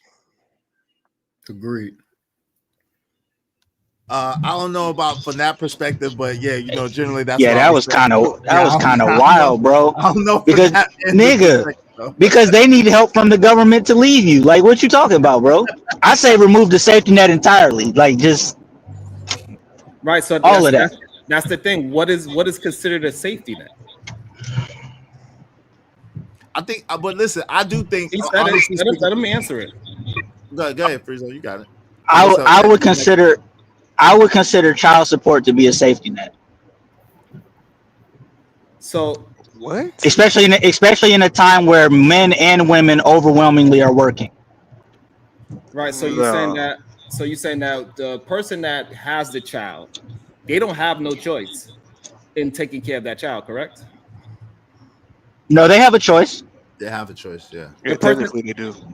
They have a choice, yes. They have a choice, Sean. Adoption, I guess. No, but You listen, could- a lot of time. Hold you on, could, like you could I adopt. would You have can give it took to the father. There's right. I would have choices. took my children. I would have took my children if their mother wasn't, you Is, know, but my that's what I was ex-wife saying. wasn't Okay. against All You're a right. adoption. So different hold type on. of All right. So dude, bro. let's. So That's since why we I got to said I be wasn't very, speaking I to guess you. we got to be very specific because now we're trying to understand. We don't understand what I'm actually, you know. Right. So let's just act like we're having a conversation. The person that has the child, right? Normally, that person is going to take care of their child. Normally. Correct. Okay, Yes. yeah. Okay, so let's act like let's have a conversation, right? So now the other person, they are not obligated, whether it's the man or the woman, are not obligated to help take care of the child because the child don't live with them. Is that not a correct thing? I mean, yeah, virtually that's correct. Right. So and that is why something like child support is created. So you could give some support towards the child. It ain't support towards the parent. No, but the problem is you should an outside entity shouldn't force any one parent to do anything. Like at the end of the day, the woman having that child generally is her choice and what she chose or what she wanted. And if the man has that child, that's generally his choice and what he wanted. So at the end of the day, the parent that's demanding the children, they should be okay with taking care of the child, and whatever the other parent gives is gravy. Like at the end of the day, I don't believe in government being involved in my life. Like, trust me, I'm just saying I don't believe in that. But I also don't believe in saying that a woman is in control of me or a woman controls my destiny. Nah, I don't agree with either Okay, one so of those. now, so you say we should Well, repeal. it is real quick. Hold on, There's a city. hold on real quick, Hood. Let him finish real quick, and then you got next. Go ahead, Sharon. What are you saying? So we saying in the sense that we should repeal child support and just let it be up to the absentee parent what it can and cannot give. Yeah, I think so. Because at the end of the day, the truth of the matter is we all know the dudes that's not doing nothing and not supporting their children, they're not going to do nothing or support their children anyway. The dudes that are willing to support their children are the dudes that get put on child support. In my experience, in my anecdotal experience, those are the dudes that actually get put on child support. The dudes that care about their children, that take care of their children, that want to do for their children anyway. Those are the dudes that actually do for their kids. And then so now, if that was the case, are we going to be mad at the parent that is taking care of their child full time, and they say, you know what, this little $200 that you giving me, even though it is nice that you suggesting it, it ain't enough. So therefore, you can't see your child because now you're giving all the power to that parent. Bro, hell I no. mean, but see, this is the problem. The problem is that child custody and child support are two different matters of law. So they do not conflate child custody or child visitation when they have a child support hearing. Those are two totally different things. So at the end of the day, If you they don't mind don't me jumping conflate. in right They there. don't hold on real quick. They don't conflate it in the court, so we can't conflate it here. So with that being said, so you're saying you don't want to get rid of the child, what you called it? When they Custody. custody. You don't want to get rid of the child custody. You just want to get rid of child support financially. Well, what I'm saying is that I think that parents, right? I think that parents should take care of their responsibility to their children, should take care of their children, and I don't think that the government should be involved in that. And if the parent cannot financially, or the parent does not want to take care of the child financially, that parents should still 100% get all obligations to have 50-50 custody of the child. No, I'm not. But listen, that's what I'm I'm just saying. trying I to don't. iron it out with you. No, And no. What I'm okay. trying to say is one doesn't have nothing to do with the other. Like one is not conducive upon the other in the court. So I won't make one conducive upon the other here in this conversation. It's not. It's separate matters. They're two totally separate things But in in the Sharon, let me courtroom. reality, ask So you a they quick should be question. two totally separate things here.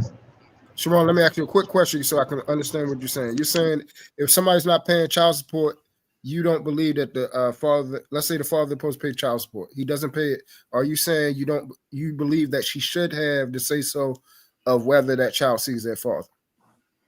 That's what he's saying. Yeah, that's what he's saying. yeah, I don't think you have any say so about the child at all. No. So that's Oh, crazy. yeah, That's that's kind of. That's still your child. It's not your I child. was, yeah, that's not even where I was Hold on, coming hold on, from. y'all. One mic. That's why I wanted to Let clarify. hold on, one mic. Let Corey finish. Go ahead, Corey. You got it, bro. My I was bad. just saying, yeah, that is your child, bro. And because you're not paying her child support has nothing to do with what you're doing for your child when your child is with you. Bars. You taking care of your child when your child is with you. You clothing your child. You feeding your child when your child is with you. The fact that you're not giving her money to do what she's supposed to be doing, that's crazy, Sharon. But that's That not is what we're talking crazy, about. bro. No. So That's exactly what you're talking about. No, it's not. I think it was a little different. Okay, go ahead. Say it again. Say it again. Yeah, My that's not what I'm bad. talking about at all.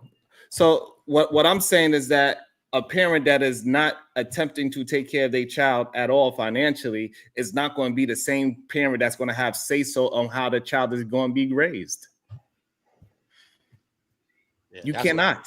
You definitely don't have the same power. I agree with that. One second, Uda, what you saying, Uda?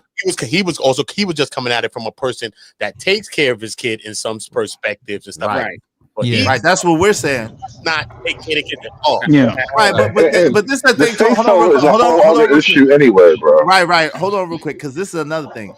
We can't conflate upon sometimes financially. If you have to live in a different household, your money is different than if you're living in the same household. So if that Correct. woman is forcing that man out or putting it, well, like Hood says in his terminology, if she's making it where that man has to leave and don't have no other choice, and he got to make a whole nother way for himself, you don't have the same amount of money or the same allocation of funds that you had when you was in the household, because it was all one and now it's split up. So I think that there absolutely is something to be said about that as well.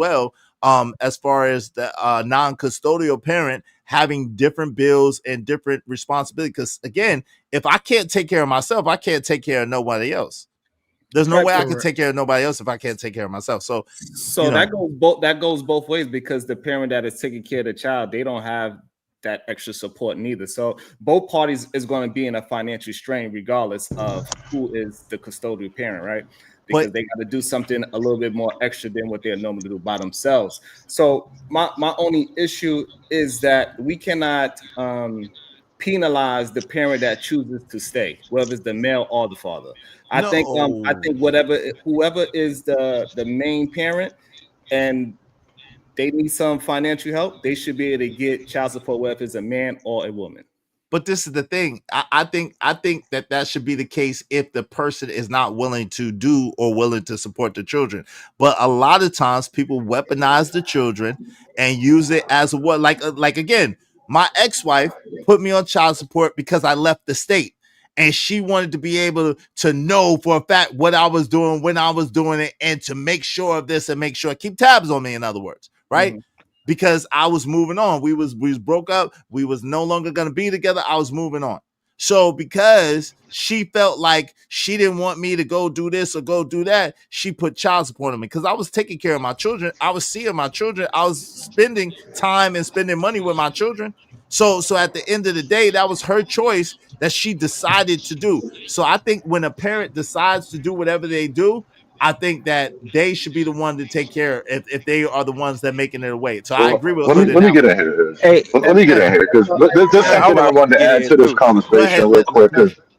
Right, but the issue that the way that the issue has been resolved so far from a legal standpoint has been mandatory 50-50 custody. And what that has done, and I think probably some paternity testing is in there too, but 50-50 custody, it was a thing that kind of made the news in Kentucky. And it not only did it lower the birth rates, but it's just I mean, not birth rate, it lowered the divorce rates rather. 50-50 custody, it lowers the divorce rates, right? So it automatically makes a different calculation for the people involved. And then secondly, it's just a more fair system for people to start out with. So if you're going to go into the court, if you're going to get the government involved, the government starting point is now 50-50 custody. And what that tends to do, not always, but usually, is it kind of negates the child support issue. Because now if the kid is in your custody most of the time, and the kid is there well, half the time or whatever like that, now you can like legally and honestly say that I'm actually supporting the kid no matter what. And that negates a lot of the bickering. It removes a lot of the leverage. It takes away a lot of the negative incentives sometimes for bad behavior. And when you asked earlier about men wanting to control women, that was like a whole point of conversation about controlling women. And it's not so much controlling women, but the power dynamic, legally speaking, is already way out of balance. Like socially is a whole other level, but just from a legal standpoint, the power dynamic can totally be redressed, and it doesn't have to take a woman back to the Stone Age or anything like that. So my first question is, how long has this new policy in Kentucky been in place?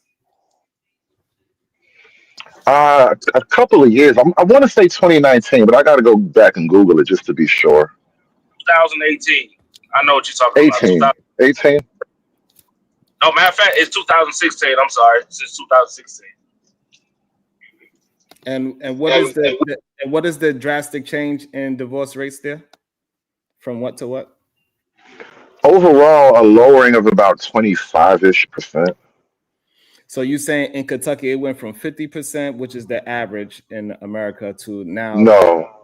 Whatever their divorce rate was pre 2016, they had a lowering of about 25% of that rate. I guess is how you would work that out. So you're not really sure. Well, I'm not getting into the hard details of every individual number, but the law exists, and so the numbers have already been out there. I don't necessarily have to be a mathematician right now. Right. So I just don't see the correlation with 50-50 custody and divorce rates dropping. But I would like to see the numbers so we can have a good build about the numbers and how that changed anything. In 2022, Kentucky was ranked 5th in the nation for its divorce rate, with 19.52% of married women divorcing per 1,000. And then Kentucky's divorce rate has experienced a significant recent decline, falling by 25% between 2016 and 2023. So it was around 20%, and then it dropped by 25%. So whatever 25% of that would be. I'm not trying to do all that shit. Hey, thank you, Deacon. Thank you, Deacon Dave. I appreciate you, Deacon Dave, for the $2. Y'all be like Deacon Dave to support the show, support the stream. He said, should introduce Robert to Sharon. Shout out to that. I think they please don't do that. Y'all are true. Shout out to he definitely 500 for sure. But so my question was gonna be, is there a difference between wanting to control the actual relationship, like stop her from leaving, and removing the incentives for anybody in a marriage to just easily leave? Right. Yes. That's kind of my point. Why are you calling it control when we just want to reset the balance of power here? I don't want to have to lock her into the basement or nothing like that, No, you're filibustering. And so free zone. The difference is free zone is in a marriage and you're not. And free zone don't be up here complaining about these women and these women's, and you do. So at the end of the day, that's what the difference is, right? So of course it is. We all, I believe, would agree, except for maybe Sharon, that we need to change the laws a little bit and have the laws be a little bit more equal and even out the playing field. I think all of us could agree with that, except maybe Sharon, right? Now, I do believe that there's a huge difference between that and then complaining about the fact that women can't leave and women do this and women do that, when you don't have to be around those women or subject yourself to that, you can find someone that will be according to where you need them to be and will be more compatible with you. So that's the difference, I think. I think when you get a 25% drop and human, well, like that is a huge shift in human behavior. And I'm arguing that when you set the dynamics in a certain way, you can expect the outcomes to shift. And so it's not all just about, finding the right woman. I mean, you have to kind of create the field so we can grow right women. Hey, let me say this to Way wrong, Sharon's point. conservative. Just Google what you was talking about. You know what I'm saying? So it was based on some of the true things, but they also said that fact wasn't proven, that the numbers had dropped based on those things. They said that study also wasn't based on that. And it's a study from, you saying 2016, 2000. Y'all got to mute. Yeah, everybody mute when you're not talking, please. You see what I'm saying? So based on the study, like they said, on that same thing, when Kentucky passed it, right? The 528 in April 2018, which created the rebuttal of presumption that joint custody and equally shared parenting time is in the best interest of the child. You're talking about this. But they're saying in this thing, they said, yes, they may have reported this as a 25%. More likely it was more 18%. And then they also say, though, yes, the number as it could be reported that way, it's not proven, though. It's really not proven as a fact. So whatever the point you make, I can understand it, but that thing is really not proven. And Uda I'll accept that. That's a good study. The study has to take that way. I'll accept that. Hood. Y'all don't hear the brother talking? Go ahead. Let me say this because this adds to what Sharon and Uda is saying. The Kentucky percentage allegedly is 25%, but the national decline also, it was at 18% itself. So it's not like, you know what I'm saying? Like this Kentucky thing is so crazy. Like it already divorces rates already dropped 18% during that period of time anyway. So that's just a few more, it's a compounding yes a thing. Yes. Yeah. Perfect. And that's what we got to really do. We got to really start being level-headed and just really break down information that we see. That was really good. It shows that it didn't really actually have nothing to do with the 50-50 custody, but just that people overall are maybe making better choices. Maybe this whole pandemic when people was just falsely married to each other, it now maybe the dust is settling. I don't know, but I think people are just waking up to what they need to do, especially with the climate that it is in. People seeing that we could do better together as a couple, and it's better off getting things to move together than being right in a relationship. I think way too many times when we have these conversations, the men, they just want to be right in the conversation, and you cannot have a successful relationship trying to be right in a relationship. Okay. The whole panel is full of men. Everybody wants to be right. It's a weird point to take. Okay, but hold on real quick. Go ahead, Trucker. You got it. And then Hood Server, you got it. So one of the big issues that I have with a lot of us, right? And I'm gonna specifically keep this on the dudes. I ain't gonna say nothing about the women, right? Y'all why don't y'all find somebody that align with you instead of aligning with the law first? Like, for instance, like I hate when people sit here and say, well, the law says do this, so I'm gonna do it this time. Like, it shouldn't take a law for you to get it right. You know what I'm saying? You should be doing that automatically within your home before anybody else say anything to you. But it just for me, it just seems like everybody just want to get it right when they place a law and then they use it, this, that, and the third. Like, it's weird to me. You know, and then the second part is, y'all got to stop moving in fear, man. Y'all really got to stop moving in fear. The more y'all move in fear, is the more y'all block the good.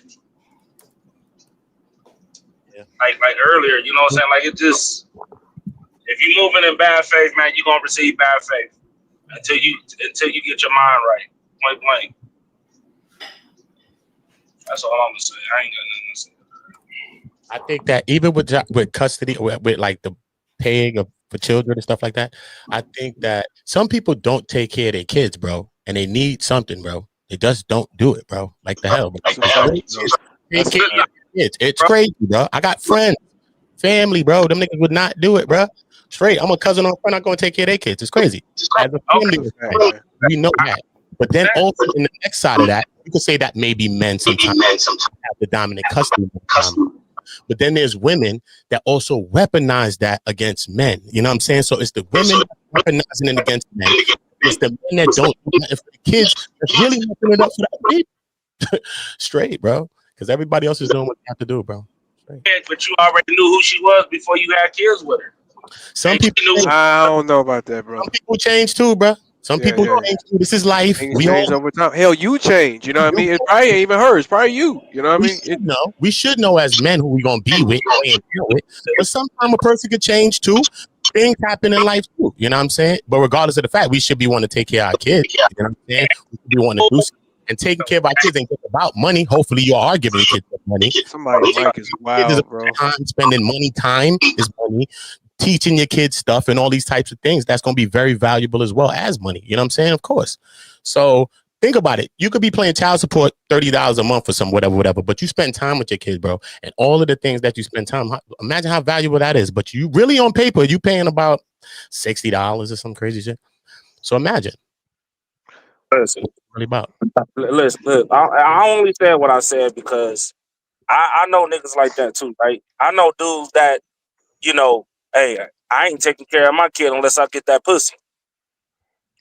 You know what I'm saying? But you knew what it was. But he been already showing them actions before that child was even there. And the same goes for women. The problem is that too many people don't know how to cut people off. Just like Iz just out here and said, ain't nobody control me. You can't weaponize my child. You know why? Because I wait till my child turn 18 years old. I will wait. Like, I'm going through that right now. The only time I get to actually talk to, my baby mom try to weaponize my kid. And you know what? For 7 years, I can admit, nigga, she was using the shit out of my child to make me feel some type of way. You know who ultimately was suffering behind that? My wife, my kid, my daughter that was just born in 2016, and the child I was fighting for. Exactly. And until I learned to say, you know what, I'll just wait till my kid turn 18, bruh. It was chaos. Once I realized that, bro, it ain't been nothing but peace. So at the end of so that's all I'm saying. Like, well, shout out to you because that you found that peace. Shout out to you for finding that peace. But you're still in a place where you want that child and you want to be in your child's life. And if you had the opportunity right now, you would be in that position right now doing that. You know what I'm saying? So you don't even speak to the volume of the other people. You know what I'm saying? I understand that what you went through and all of that and that pain that it caused on the siblings too, because also what they taking is your kid's sibling, bro. That's my kid brother. That's my kid sister, bro. Like, you know what I mean? So it's a lot of that's breaking. Yo, we got it. Can we stop doing this, bro? We end up in this we end up in this generalized conversation where we're all talking to people that ain't here. Like, we are all here having a discussion. Right. Can we like? But this is the thing, Free Zone. I would argue that most of the men are like Trucker Yell. I would argue that most of the men, of course, there's some ain't shit men. Of course, there's some men that dip out and don't want nothing to do with the kid, whatever.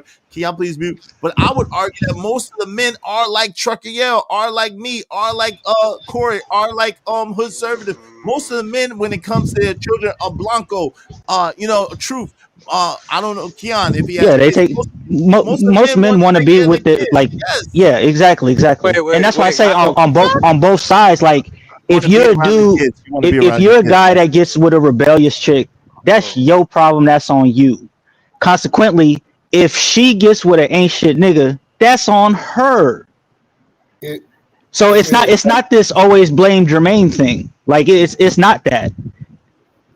Yeah, but that's to me, that's being disingenuous and disregarding a lot of things that happens between a relationship. That's the only reason why. I mean, because you're not wrong, but at the end of the day, it's like, man, people change, you change, a lot of things change in a relationship.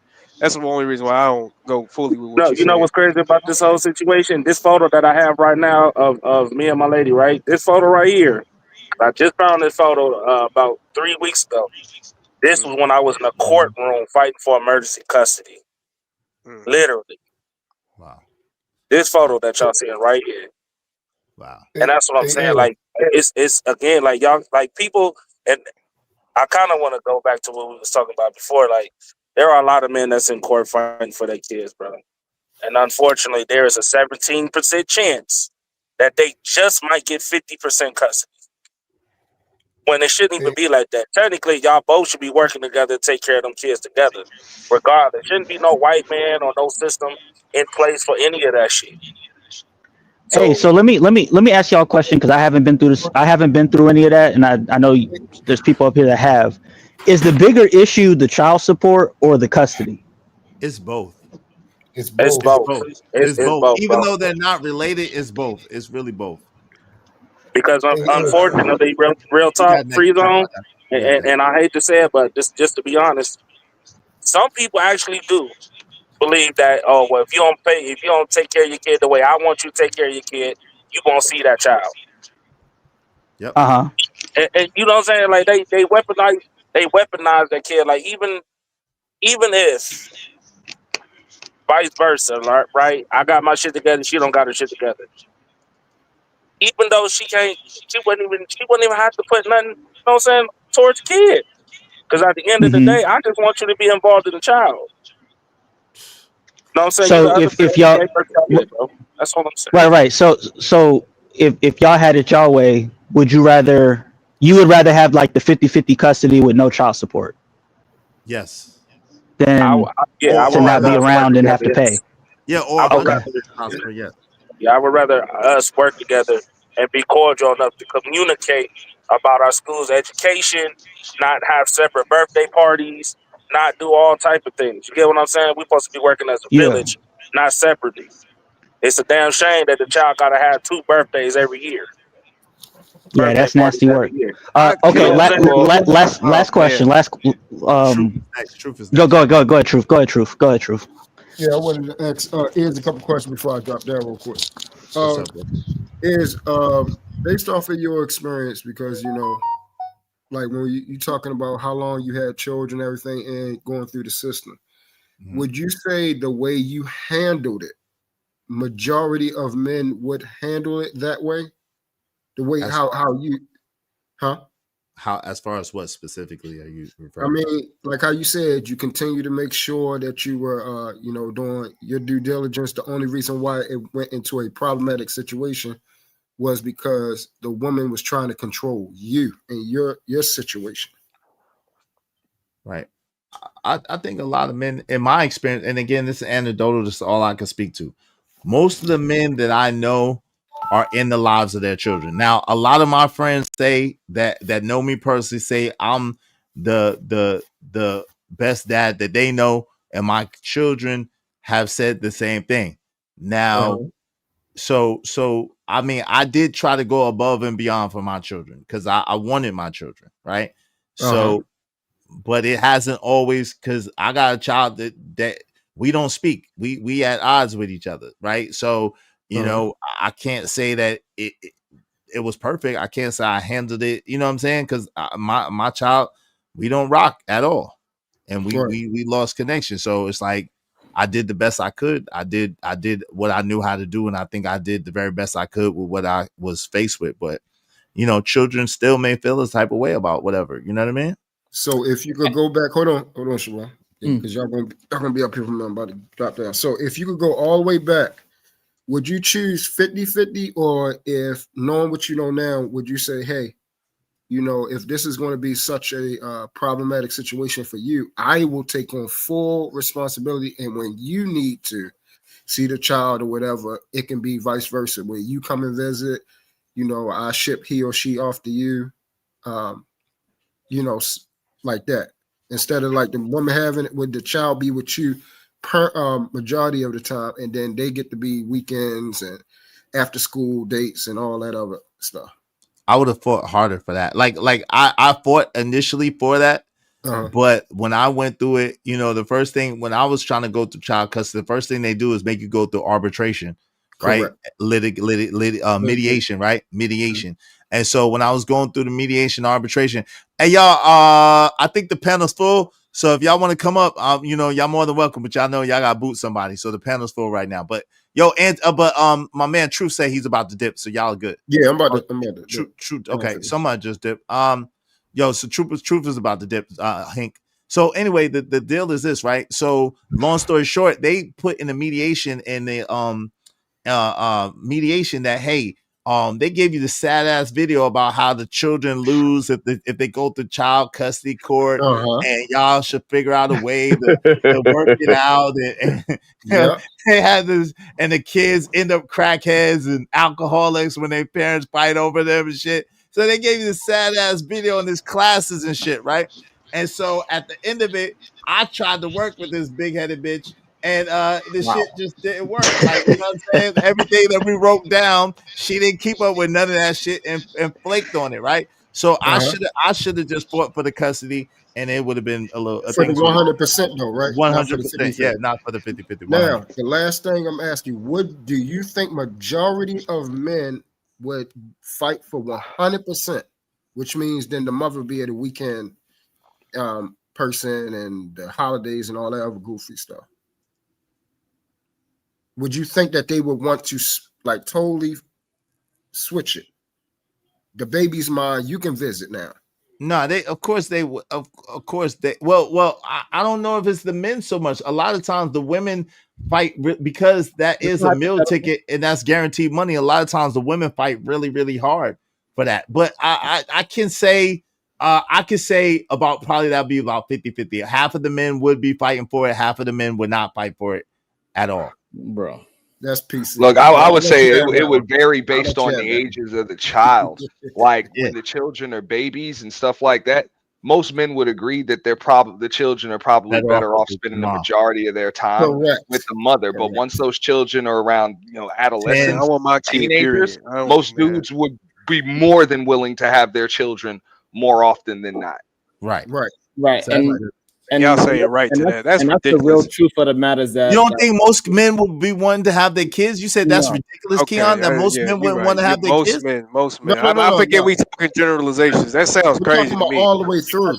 Oh my God. I know. Yeah, I forgot. But we're talking about all the way through from the rooter to the tutor, not when they turn 16 and now they kind of independent. No, 16. There's no rate. I'm talking about 8, 9, 10. When it gets to the point where they don't need a babysitter no more, 11, 12 years old, right? So something like that. It's just because men are out working. You know what I'm saying? They doing their thing. Like that. That's just what it is. So when you got children like babies, 3, 4, 5-year-olds, they're usually in a better situation with their mothers. Right. Okay. Yeah, but at the same time, the thing is, bro, listen, I don't. Damn. I want my kid. I don't think. Listen, kids are not. Yeah, I have 100% custody. Kids are not that hard. Kids are not that hard to handle, bro. I make it sound like what people is missing. One mic, y'all. No, I'm gonna tell you why people is capping, right? Most kids, right? You wake up at 7 o'clock. Well, technically, you gotta wake up 30 minutes earlier to get them ready. They go to school. Once they turn 4, they go to school, right? You drop them off at 7. They get off at 3:30. They go to the after school program to play at the gym in the school, the same school that they've been going. You come pick them up 5:30, and then you go home. The kid do their homework, and he go play outside for like an hour. You read to him, whatever activity you got signed up for him, because you got to put your kids in activities, soccer, basketball, whatever it is. You got to make them kids do something, bro. But kids are not that complicated at all, bro. I got my kids with me all the time. As long as them kids got structure, then kids do not bother you like that, bro. So I would like to say that's not raising your kids. That's number one. Number two, as a father that took care of his kid from the rooter to the tutor, after me and the mom split up, it is not an easy thing for a parent to take care of a kid that you still gotta change their ass and still find a way to make some goddamn money. And I think sometimes us as men, we kind of forget that part of it, and we kind of give ourselves a pat on the back because we could take over when they 10, when they're able to talk, and when we could leave them at a babysitter and they could tell you if where did he touch you at, right? But when they are a goddamn baby and you everything is on you for that child to survive, we cannot just negate that. So that's the easy time to. Thank you, Iz. I appreciate you, True.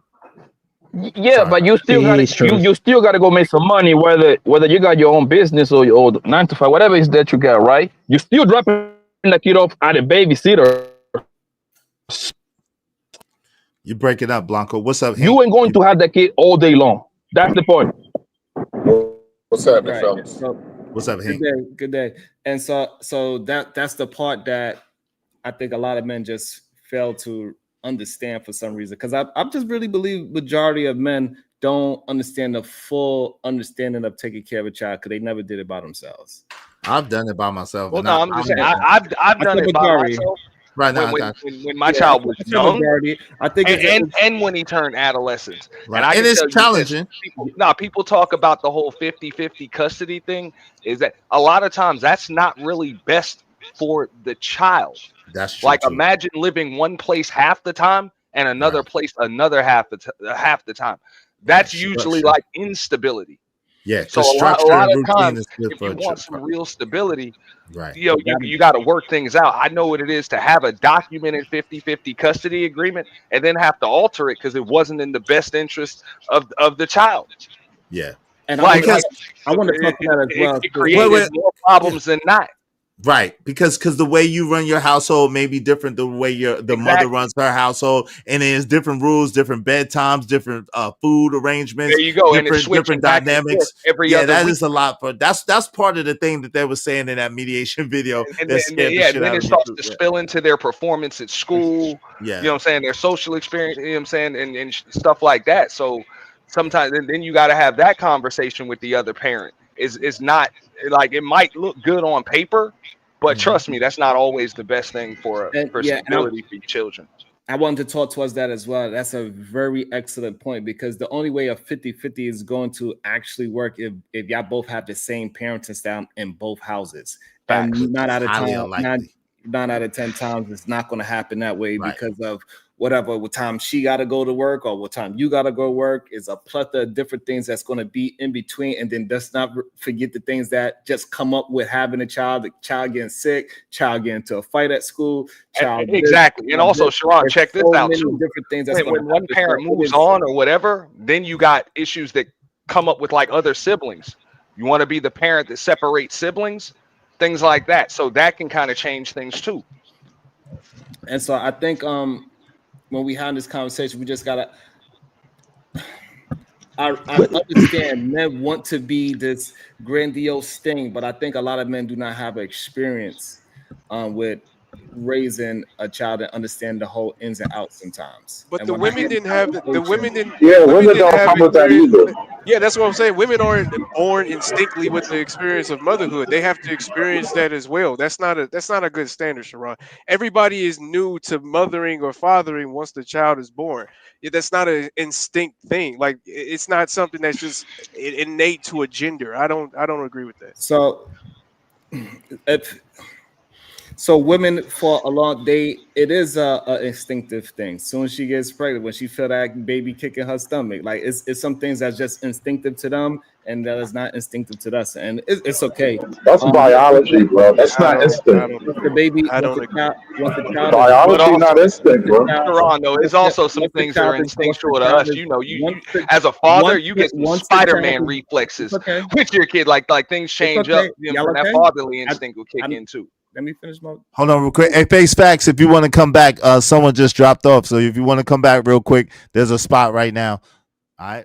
Go ahead, Sharon. So once the child is born and you hold your child, you look your child in the eyes, usually that's when it takes over for the father to have that full protection spirit take over him and saying like, oh shit, I'm fully responsible for this little human being. So I just think it happens at different times. However, majority of the time, women are adjusted to knowing that it is their child. They're gonna have to take care of that child no matter what. It's already ingrained in their mind from, when they got pregnant. Everybody gonna say, that's your child. You better you responsible. You.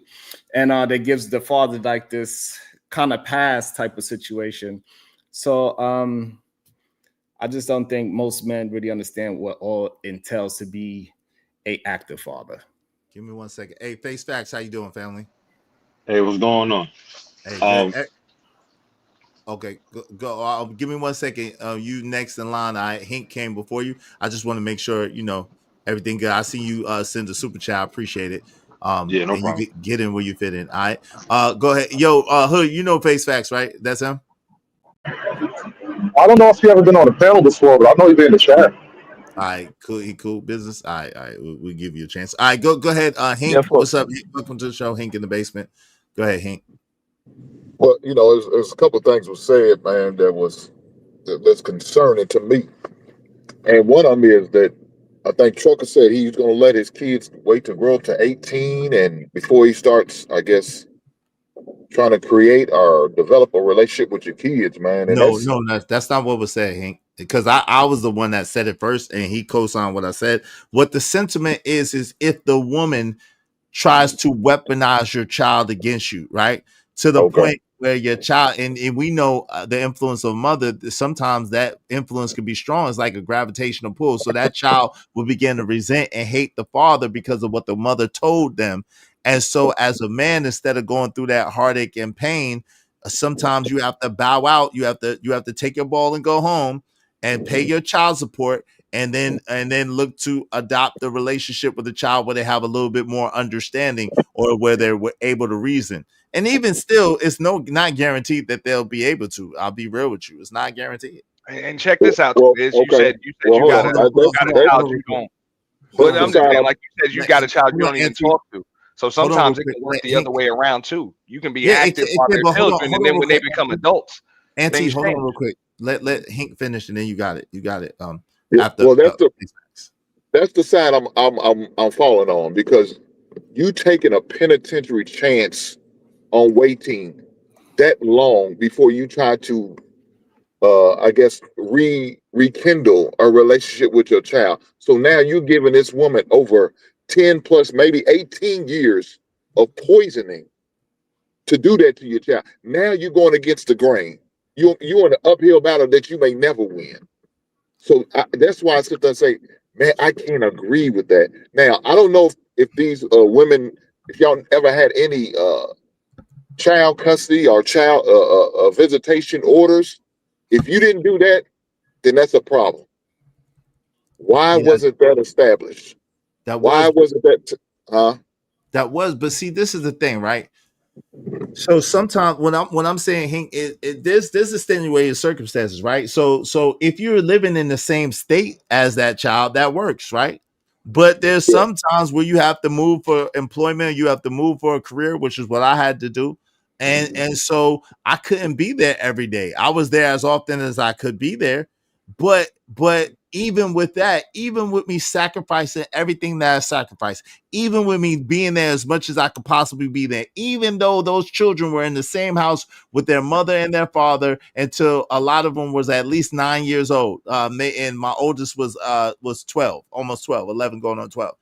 At the end of the day, and even though I took them to school, picked them up to school, same thing I do with my son and all of that, when the rubber meets the road, if they decide whatever they decide, make up in their mind, whatever they make up in their mind, like it doesn't matter how much you're there or how much you're not there. If the fact of the matter is, if that mother is poisoning them children's mind, whether she has them 50-50 custody, whether she has them every other day, like she's poisoning them kids' minds, and whatever they decide or whatever they go with is whatever they decide or whatever they go with. I hear what you're saying. They're not going to be nothing that you could do about it at the end of the day. Like I was there. So yeah, I didn't do it. But I'm telling you, hold on real quick, Hank. I'm telling you on the other side of like at the end of the day, what I should have done, but I was actually there. I was actually active. I was actually a part. But the truth is, I could have saved myself a lot of money, heartache, and pain by at the end of the day, you know what I'm saying? I didn't have to be worried about it, to be real with you. My uncle took that route. And shit, he saved himself a lot of heartache, headache, and pain, and money too. So I hear what you're saying, but sometimes you got to make certain sacrifice for your kids.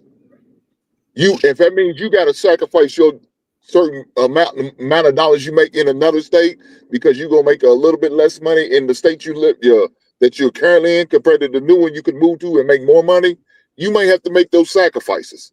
Why? Nope. Because it's not about you no more. Nope. Okay. It's not about you no more. It's about them kids. Regardless of what y'all say, It's about them kids. When you decided to lay down, when you decided to get that woman pregnant, it's not about you two no more. Listen, It's about them kids. But Yes. hold on, I agree with you. But in the modern landscape, you have as a man, and this is the thing.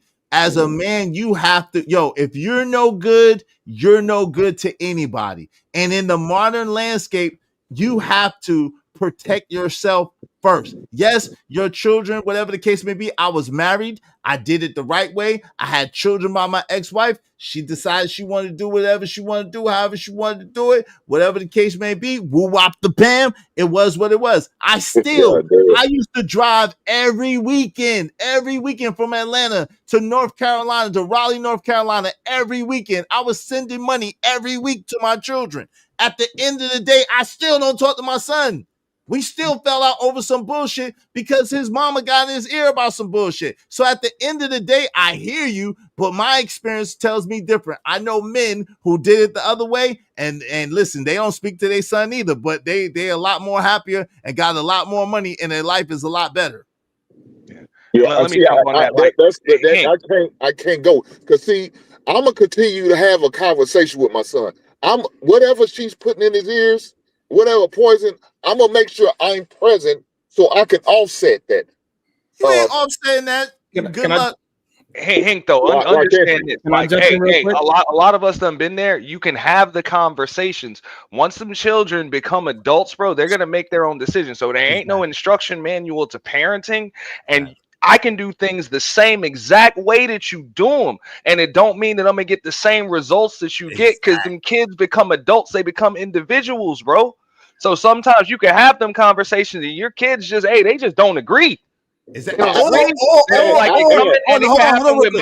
can agree with that. You can be the parent that has primary custodial rights, and the kids be like, you know what? Once they grow up, to hell with you, dad. To hell with you, mom. Whatever. Yeah, exactly. Sometimes it's just like that, bro. I would like to jump hold on real quick. I'm gonna let you get that. Hold on, Hank, real quick. Hank, give me 1 second. And you could be paying like you weigh, but if that mama be like, oh, well, he didn't give me this or he didn't give me that, or if she has bad mismanagement of the money, which we don't never talk about when you paying child support, and that mama got bad mismanagement of the money, and them kids struggle because of the mama's bad mismanagement, not because the dad wasn't helping out. They blame you for that too. It's a whole bunch of dynamics that go into that. Take that to court and file for custody. Sounds good. The thing about me, some of y'all don't want to put yourselves on child support so you can have a record. Some people just want to pay out and do it that way. I don't believe in that. I'm going to keep a paper trail on the heifer. I have no problem with that. When my daughter didn't get sent to me on time, I took her ass to court. She had to pay half of her Disney trip and half of the plane because she didn't send my daughter on time and she missed the plane and she didn't get to go to Disney's with us because her mother wanted to keep her longer down there to try to hold it against me. I filed against her and I won a part of my money. Now, I still lost a week out on her, but guess what? She wouldn't do it again. You know why? Because she knows I'm not going to play with her about this bullshit. I'm not going to play about my child. I'm going to put you on paper. I'm going to make sure violation of court orders because because you got documented. Why you got to do all of that? And they don't drop the kids off when they supposed to. I would like to jump in, please. You know what I'm saying? I seen you know what I'm saying? Get warrants put out for their arrest for not dropping their kids off or making the meet up and stuff like that. So yeah, it can happen. And what you did, I've seen it. And yeah, you do have to go through those steps. You do. You know, and do everything you can to be an active father. But just because you go through those steps don't mean that you always going to get the best result. So I understand what Izzy is saying too. Sometimes I understand, but guess what? If you do that and you prove to them, like you said, for some reason down the road you're like, yeah, my dad. No, baby, let me show you some court papers. Let me show you this. This is what I was trying to do. Now you need to go have a conversation with your mother why this didn't go through. Why this didn't happen, why you didn't get these things or that thing, or why you wasn't down here as much as you probably could. You need to present that to her. Let her see that and see the proof that you did attempt. Because guess what? You're not going to be able to show that if you just sit there and throw your hands up. Man, I'm not going to do anything. Well, I'm going to wait till I'm 18 and let bygones be bygones. I don't believe in doing that. Well, listen, you realize I lost money. I missed out on monies and opportunities. Why? Because of my kids. I didn't want to not be able to see my kids in any activity they was participating in or any events that I couldn't miss. I'd rather lose out on money in order to do that and to see my kids. If that means I had to make a lifestyle adjustment in order to do that, I was willing to do that. Guess what? Eventually they're gonna grow up and get on their own, and I can always make that money back up. But I can't never make up that time to spend with my kids. And that's what's up. And there's nothing wrong with that per se. At the same time, that doesn't necessarily guarantee a result. Yo, Hood, if someone wanna drop so Hood can come up, y'all can go ahead. Sharon, or if someone want to buy Hood back, they buy Hood up, they can. So what I want to say is that, hold on.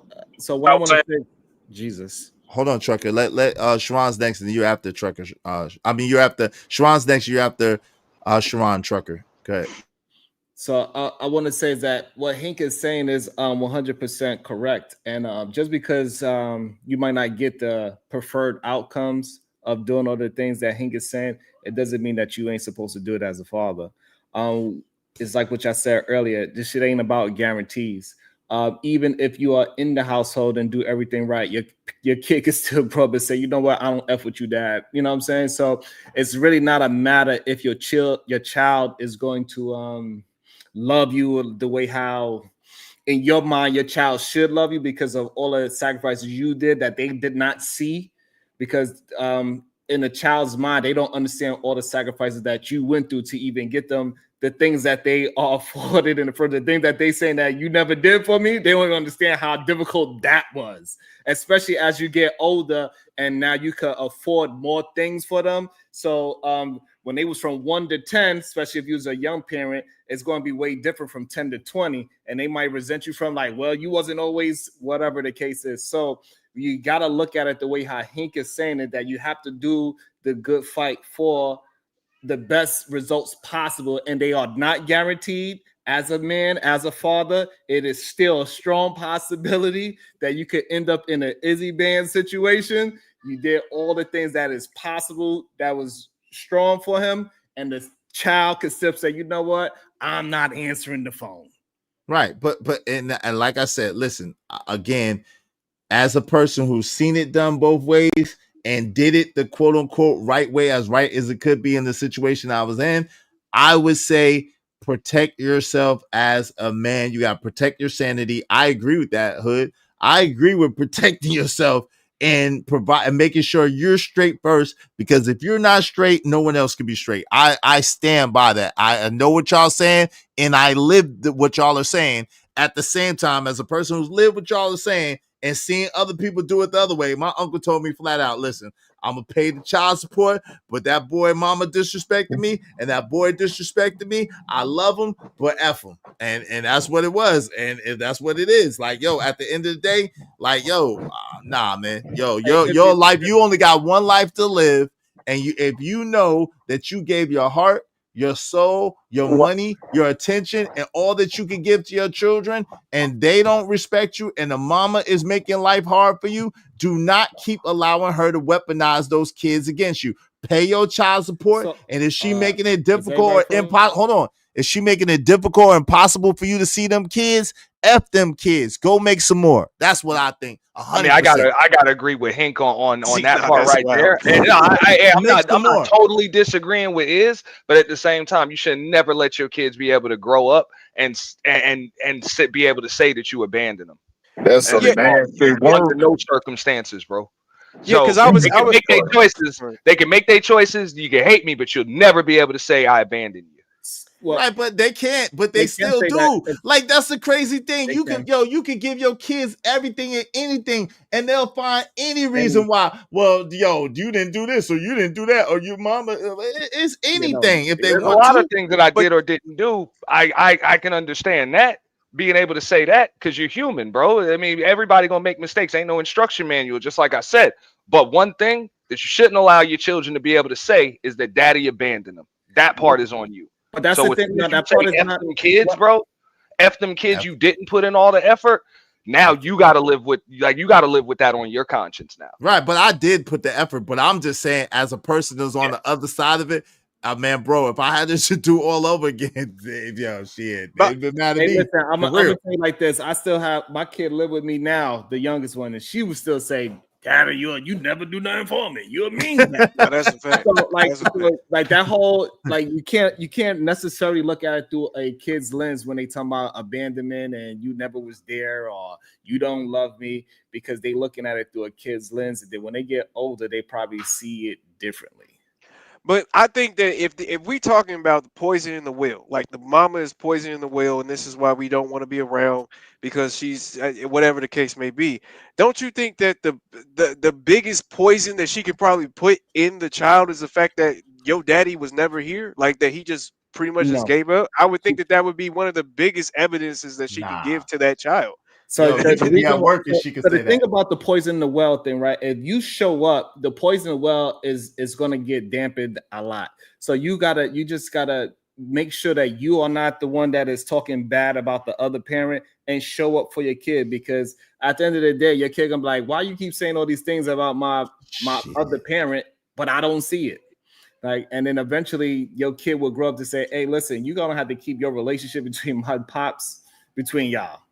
My dad is my That's dad." hopeful thinking. That's hopeful. That's very hopeful. thinking. No, but if you are raising your child, that is more than hopeful, because you have to raise your child. I mean, I gotta agree with Sharon on that. Like, great, I understand what you're saying. That's highly unlikely. Like, it don't happen like that all the time, but you do have to try. Yeah, like, you try, but what I'm saying, no more. You got to make it about just you know what I'm saying, you and that child, and that's y'all time together. The other parent really ain't supposed to. Right, but really you get what matter. I'm saying. I'm talking about like in a trucker situation where a trucker tried, he spent mad money, he tried to get joint custody, he trying to speak his daughter, and it's being weaponized against him. He's tried, his daughter knows he's tried, he's given all that he can, and like, yo, he gotta still live at the end of the day. So at the end of the day, rather than trucker going through all that heartache and pain and all that stuff, and he got another family anyway, nah, yo, you talk to your daughter when you can. And if they make it hard as hell for you, your daughter know everything that you've done. You document it. Listen, now, this is the best advice that I was ever given. So let me give you all the complete picture. What my uncle said was, yo, he wrote his son letters every week. He wrote his son letters every week about, yo, son, I tried to call you at this time, and your mom, you know what I'm saying, wouldn't let me talk to you or wouldn't let me see. I tried to come see you at this time, but your mom, and again, you got to understand, my uncle's older. This is back in the days, it's a long time ago. My cousin is a grown-ass man now, so this is a long time ago. But what I'm saying is, what he said was he wrote letters like a little book to his son to let him know all the times where he was trying to be there, all the times where he was trying to contact, all the times where he was reaching out, that he was thinking about him, all that stuff. He wrote it down in the book. And so at the end of the day, the thing is, because mental health is a serious thing, man. If you break down, if you wear out, if you burn out, you don't have nothing to give to nobody else anyway. So my thing is like, yo, why stress yourself out, send yourself to an early grave when them people gonna dance on your grave, piss on your grave, and keep living like nothing ain't ever happened? Like, at the end of the day, you heard damn Jay Piss. He said that EBT mean more to him than his god doggone daddy. You heard him. Yeah, but that's only because his daddy Got his wasn't kid. there, you crazy ass. Nah, I swear, waving the back so I know it's you. But so hey, listen, I think I strongly suggest that fathers, if you are in the position where you have to split up with the mom, Say, young Sway, you it's are good, with bro. your child, you need to focus that time whereby you should not speak about the other parent at all, especially Right, I agree with that. Especially if you are the absentee father, so to speak, and you are fighting for whatever time you have.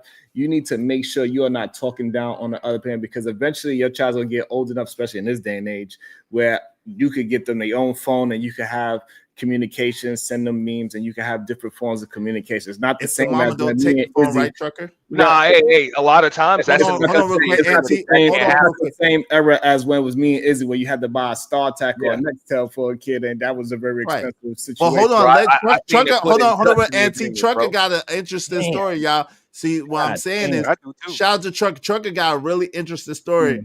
So shout out to Truck. Let me let Trucker tell his own story. I would love to finish if you want to. I would love. Well, hold on, real quick, because Trucker was really next, though. Sharon, you just went and you skipped over Truck. He was really next, though. Since you talking about finishing, you know I've been patient this whole time. So yeah, you have been patient, but Trucker was really next. What? It's your show. Trucker. Yeah. Yeah, I'm here. Sharon, you have to Trucker. I told Ben told Trucker he was next. Go ahead, Truck, and then Sway, you after Sharon. No, I'm listening to everybody had a conversation, but let me pull over real quick because I'm gonna have this conversation real quick because people don't really understand how bad the situation was, and unfortunately, a lot of men don't talk about these situations. Normally, they just chuck it up and be quiet and do what the women want them to do. So, hold on, give me 1 second. All right, be safe. Go ahead, Sharon, and then Sway, and then Trucker. You could go after Sway. Go ahead, Sharon. You got it. Hello. Yes. Hello. Yeah, we're here. Did you pull over already? Yeah, I pulled over. Okay, go ahead. I'm sorry, Sharon. Go ahead, Trucker. And then my bad. So, stuff. When I separated from my daughter, she was almost 2 years old, right? So, at first, there wasn't a court situation, right? I was, buying clothes and things like that. Whatever she needed, I got. But every time I got my daughter, and I noticed all the clothes that I was buying, she never had on. She always looked raggedy as shit, right? And I would go out and buy clothes, this, that, and the third. Then it got to a point where, she started holding my child away from me. To a point where it was driving me crazy, like crazy. I had to go downtown, file for, things like that. She already put me on child support, even though I was already taking care of my kid. I joined a fatherhood, like Ohio fatherly thing. I think they closed down now, but it's called Urban League, Mount Vernon, Columbus, Ohio. I think they closed it down now. I was doing all of that while having a full-time job, the whole 9 yards.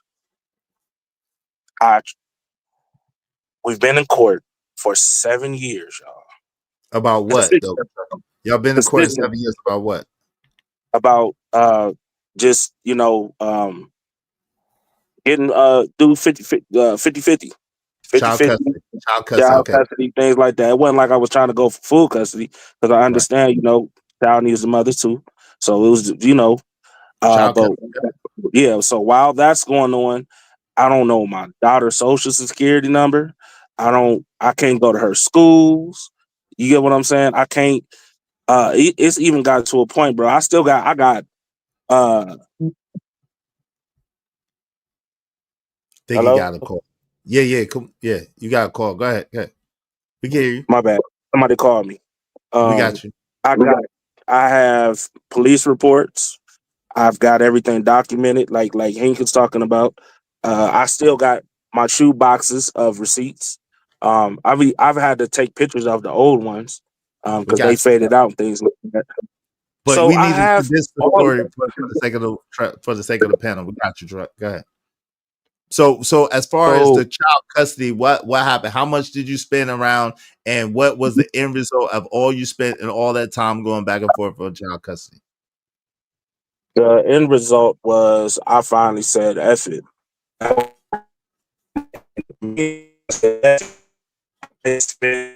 Yo, you breaking that down. You sound like a robot now, Truck. Because somebody keep calling my damn phone. Okay. Can you hear me? So yeah, how much? How much? How much? Good. So the end result was basically I spent $113,000, 3 mediations, 7 years in court, and I basically still didn't get 50-50. I didn't get none of that. It wasn't even close. What was the reason why they gave you? They didn't give me no reason. They just kept dragging it out. They really didn't give me no reason. I got to a point, dude. I got to the point where I had to get permission just to get my daughter to go on vacation with me, which is weird as shit. I couldn't do nothing, bro. It got so bad, dude, that I actually moved to Charlotte for a year so I can get my mental right, because I was losing my damn mind and I was gonna end up doing something stupid. So I had to protect myself in order not, and everybody else. Bro, I moved to Charlotte, to Concord, Charlotte for a year, and then I moved back thinking everything was gonna be on the up and up, and it was still the same shit. You know what I'm saying? So it's not like I still communicate with my daughter. I still, whenever she communicates, because anytime her mother finds out that she's communicating with me, what happened when she found out she had a phone from you? What happened when you got her cell phone? Oh, she broke it, bro. I bought a tablet. She broke that. The mother, right? The mother, yeah. Anytime I would buy her stuff, because I will still try to buy her some things. She's 14, by the way now. Her mother would take the stuff and throw it in the trash, bro. Like real shit. So now we have to sneak and communicate. And that's through Instagram or through that little free phone call stuff that you know what I'm saying? That, like when she's over her grandmother's house. No doubt. So so at some point, like I said, it's not like I gave up. It's just the fact that, I got while all this is going on, my second child, which was born in 2016, was born. That was the last time my oldest daughter saw her sister. The last time I actually got to hold my daughter in my arms was 2017, bro. Damn, man. I'm sorry that you faced that. But like that's what I'm saying. Like sometimes the answer is you gotta step back and do what you do. Go ahead, Sharon, and then Sway, and then we'll open it up. That's why I was saying that this photo that I have right now with me and my wife, this photo right here was when we was in court. Yeah. We was in court, bro. We got you. So Go ahead, that's what I'm saying. It's misfortunate that a woman would weaponize her child against the father, and it's going to happen. There's nothing that we can do to stop that situation. Right. It's a sad situation, and I hopefully that your daughter will forgive the whole situation, and just whenever you do get the opportunity to be around to, you could rekindle whatever you feel like you lost. But it's a tough thing. You know what I'm saying? It's a tough thing. There's really no advice I could give you for that. I understand it. My son, he decided when he got older, he don't talk to me or his mama. He got his own apartment. He like, hey, I only talking to grandma. All right, fine, whatever. You know what I'm saying? And so, you know what I mean? Like, so, I just understand I don't know, understand into the depth of how you faced it.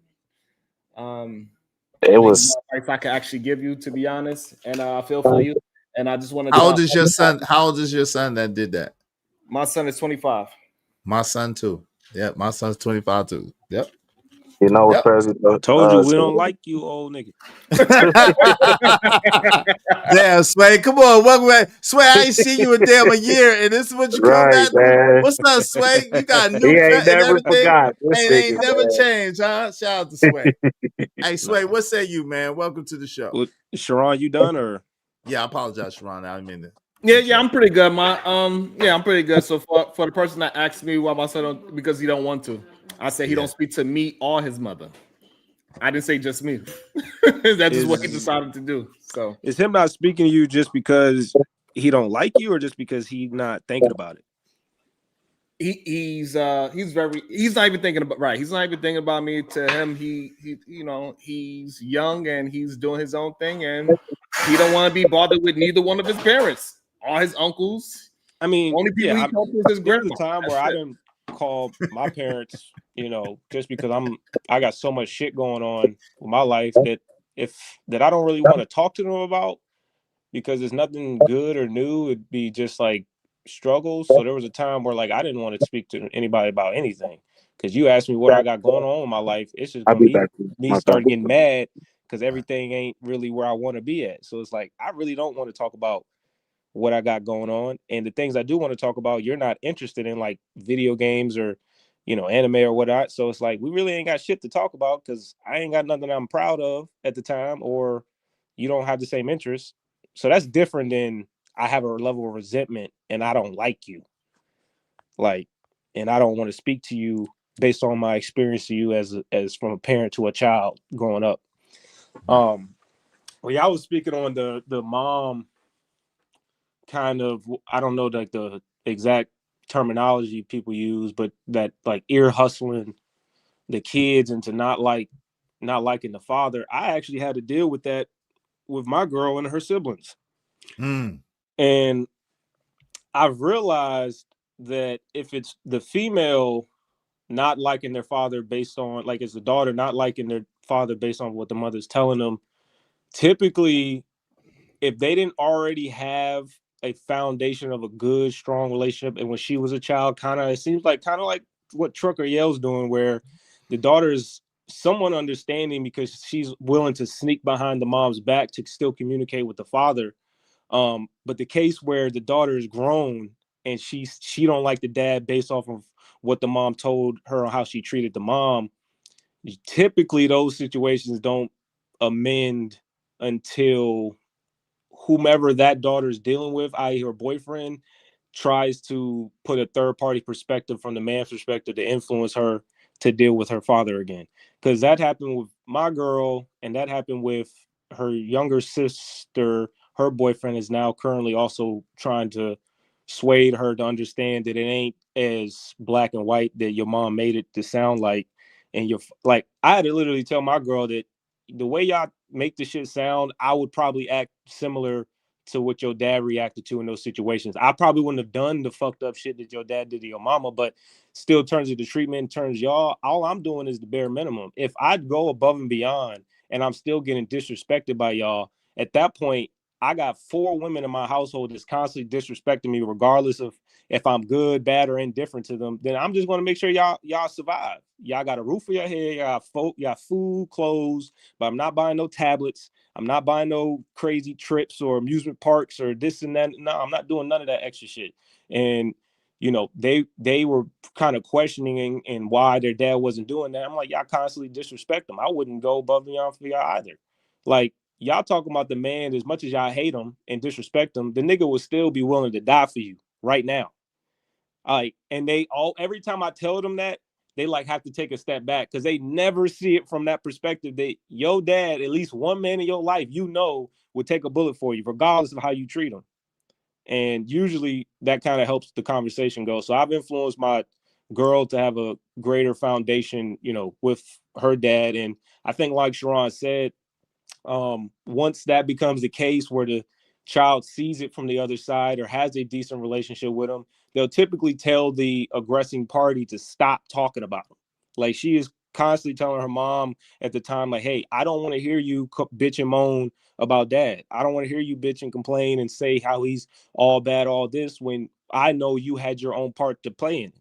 You know, I know he did fucked up shit and I can acknowledge that, but you know, you're not No F necessarily a bombs. victim. Sorry, and no F bombs. Sway. Oh, But go ahead. I I know got you you. didn't know that. I didn't reiterate that. You not, So you no know, F bombs. Just a essentially, $5 fee. Go I ahead. got you. I'll send it. She just reinforcing it to your mom that, yeah, I understand where you're coming from, and dad did some messed up stuff, but you're not a victim in all of it. You could have left 20 years ago, but you decided to stay through it. And now you're complaining about it 20 years through a marriage, and we have to sit here and deal with the repercussions of it. Like, so stuff like that, just kind of holding them accountable. They're not going to let it slide anymore. But I've known it tend to those girls, even girls I know now that are grown adults that don't like their father. They're not going to like their father because their dad isn't going to be like, the same words that the dad could say won't be comprehended or felt the same if it comes from, I guess, a third party man that's trying to like see it from a, you know, that they respect. Like, what is it? It matters the person rather than what they say. So if it's Jay Prince saying something, we're not going to take him seriously, rather than if it was Anton Daniels saying the same thing, people are probably going to take him a little bit more seriously. It's similar thing like that. They're not going to take their dad seriously. They're just going to think he's lying. He's full of ish. You know what I mean? They're not trying to listen to him. So usually it has to be from a third party perspective, just talking to him. Anyways, that's it. That's all I have to say.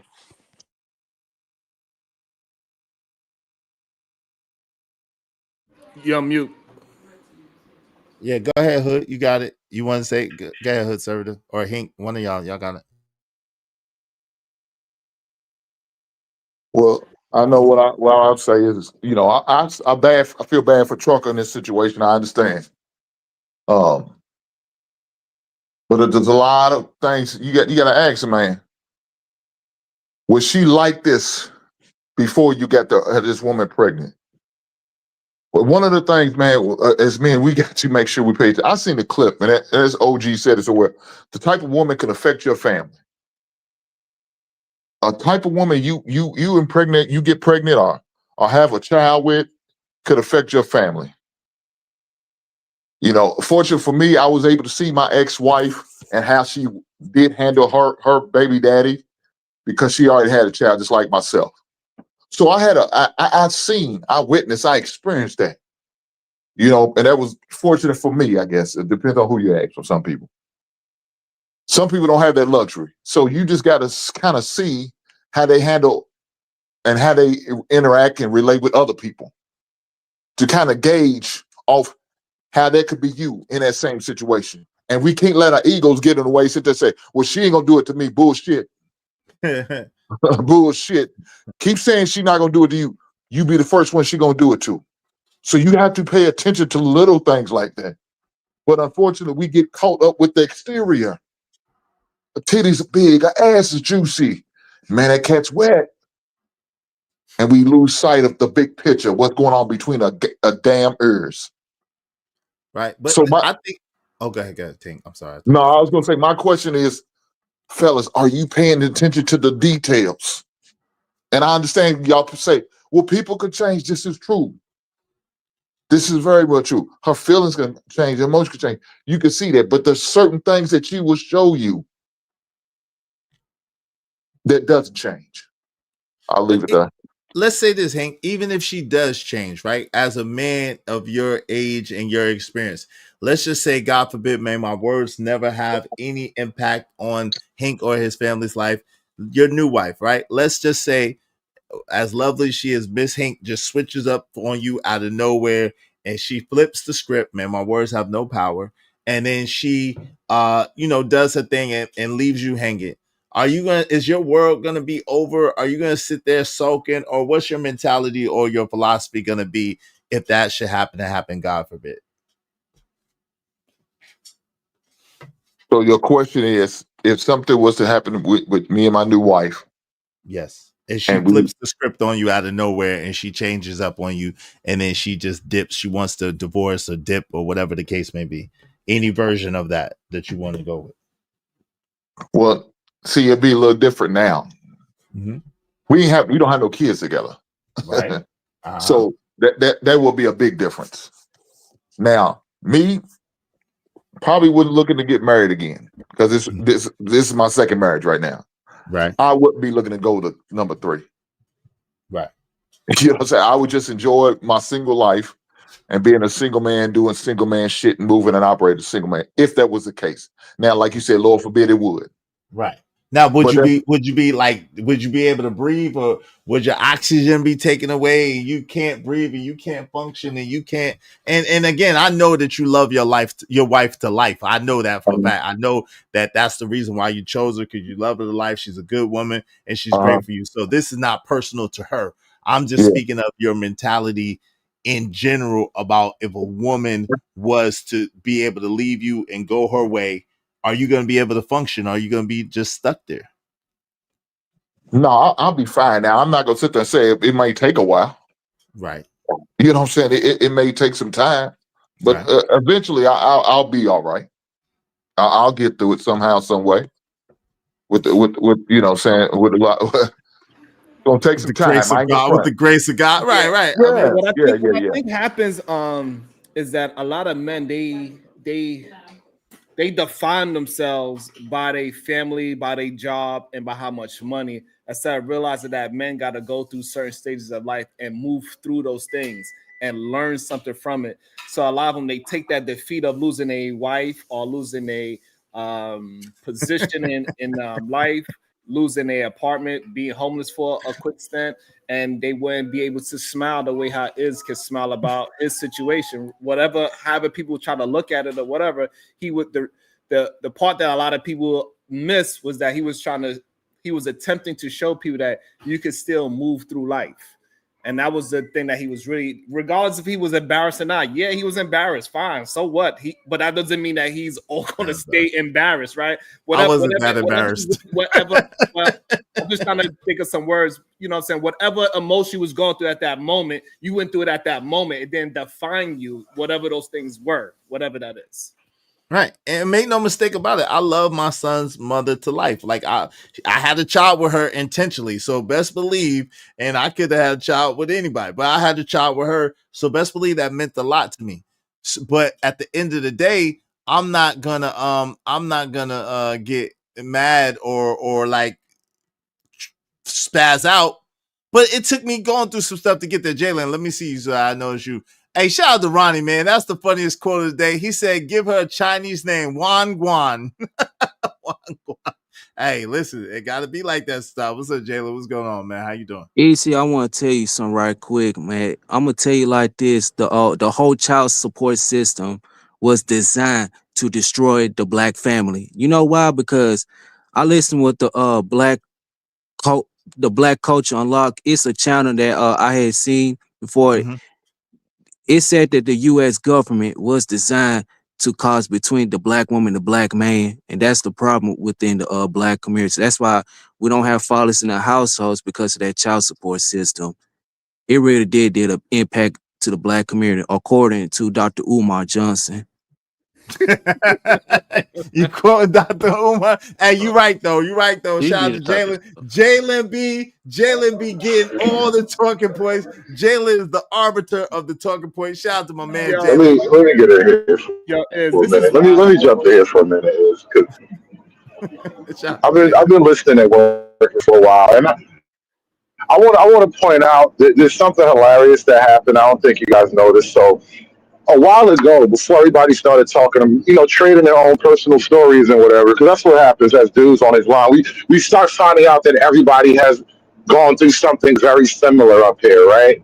And when I said earlier that, men organizing against women or something like that, everybody kind of laughed at it and they were shocked and act like it was crazy and weird. Because it is crazy and weird. It sounds crazy and weird. Like, how would you wind up in this position? But everything that all of you just talked about, every life story, every personal family failing, every war story, every bitter baby mama story that you just told, none of you can solve that with game and rhythm and pretending I'm just him and I'm the man and my presence is a gift and all of these quotables that you guys kept throwing around earlier. When it came to telling your own personal war stories, all that stuff about being the man, it went out the window. I had to deal with the rules of the law, and that is crazy.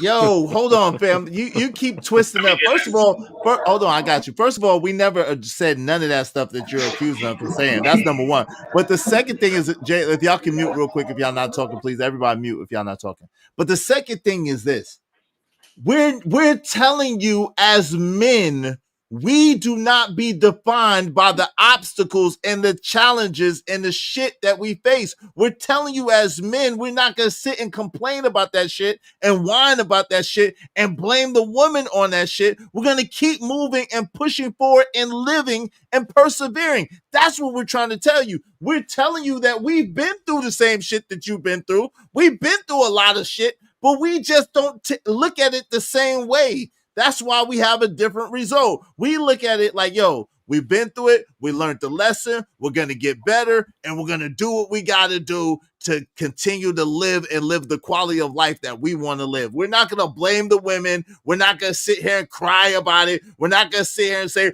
oh, well, I can never find. Yo, all of these men are married again. My man Sharon is married. My man Truckiel is married. My man Hink is married again. We've been through the stuff, but you get mad, you get back on the horse and you ride again.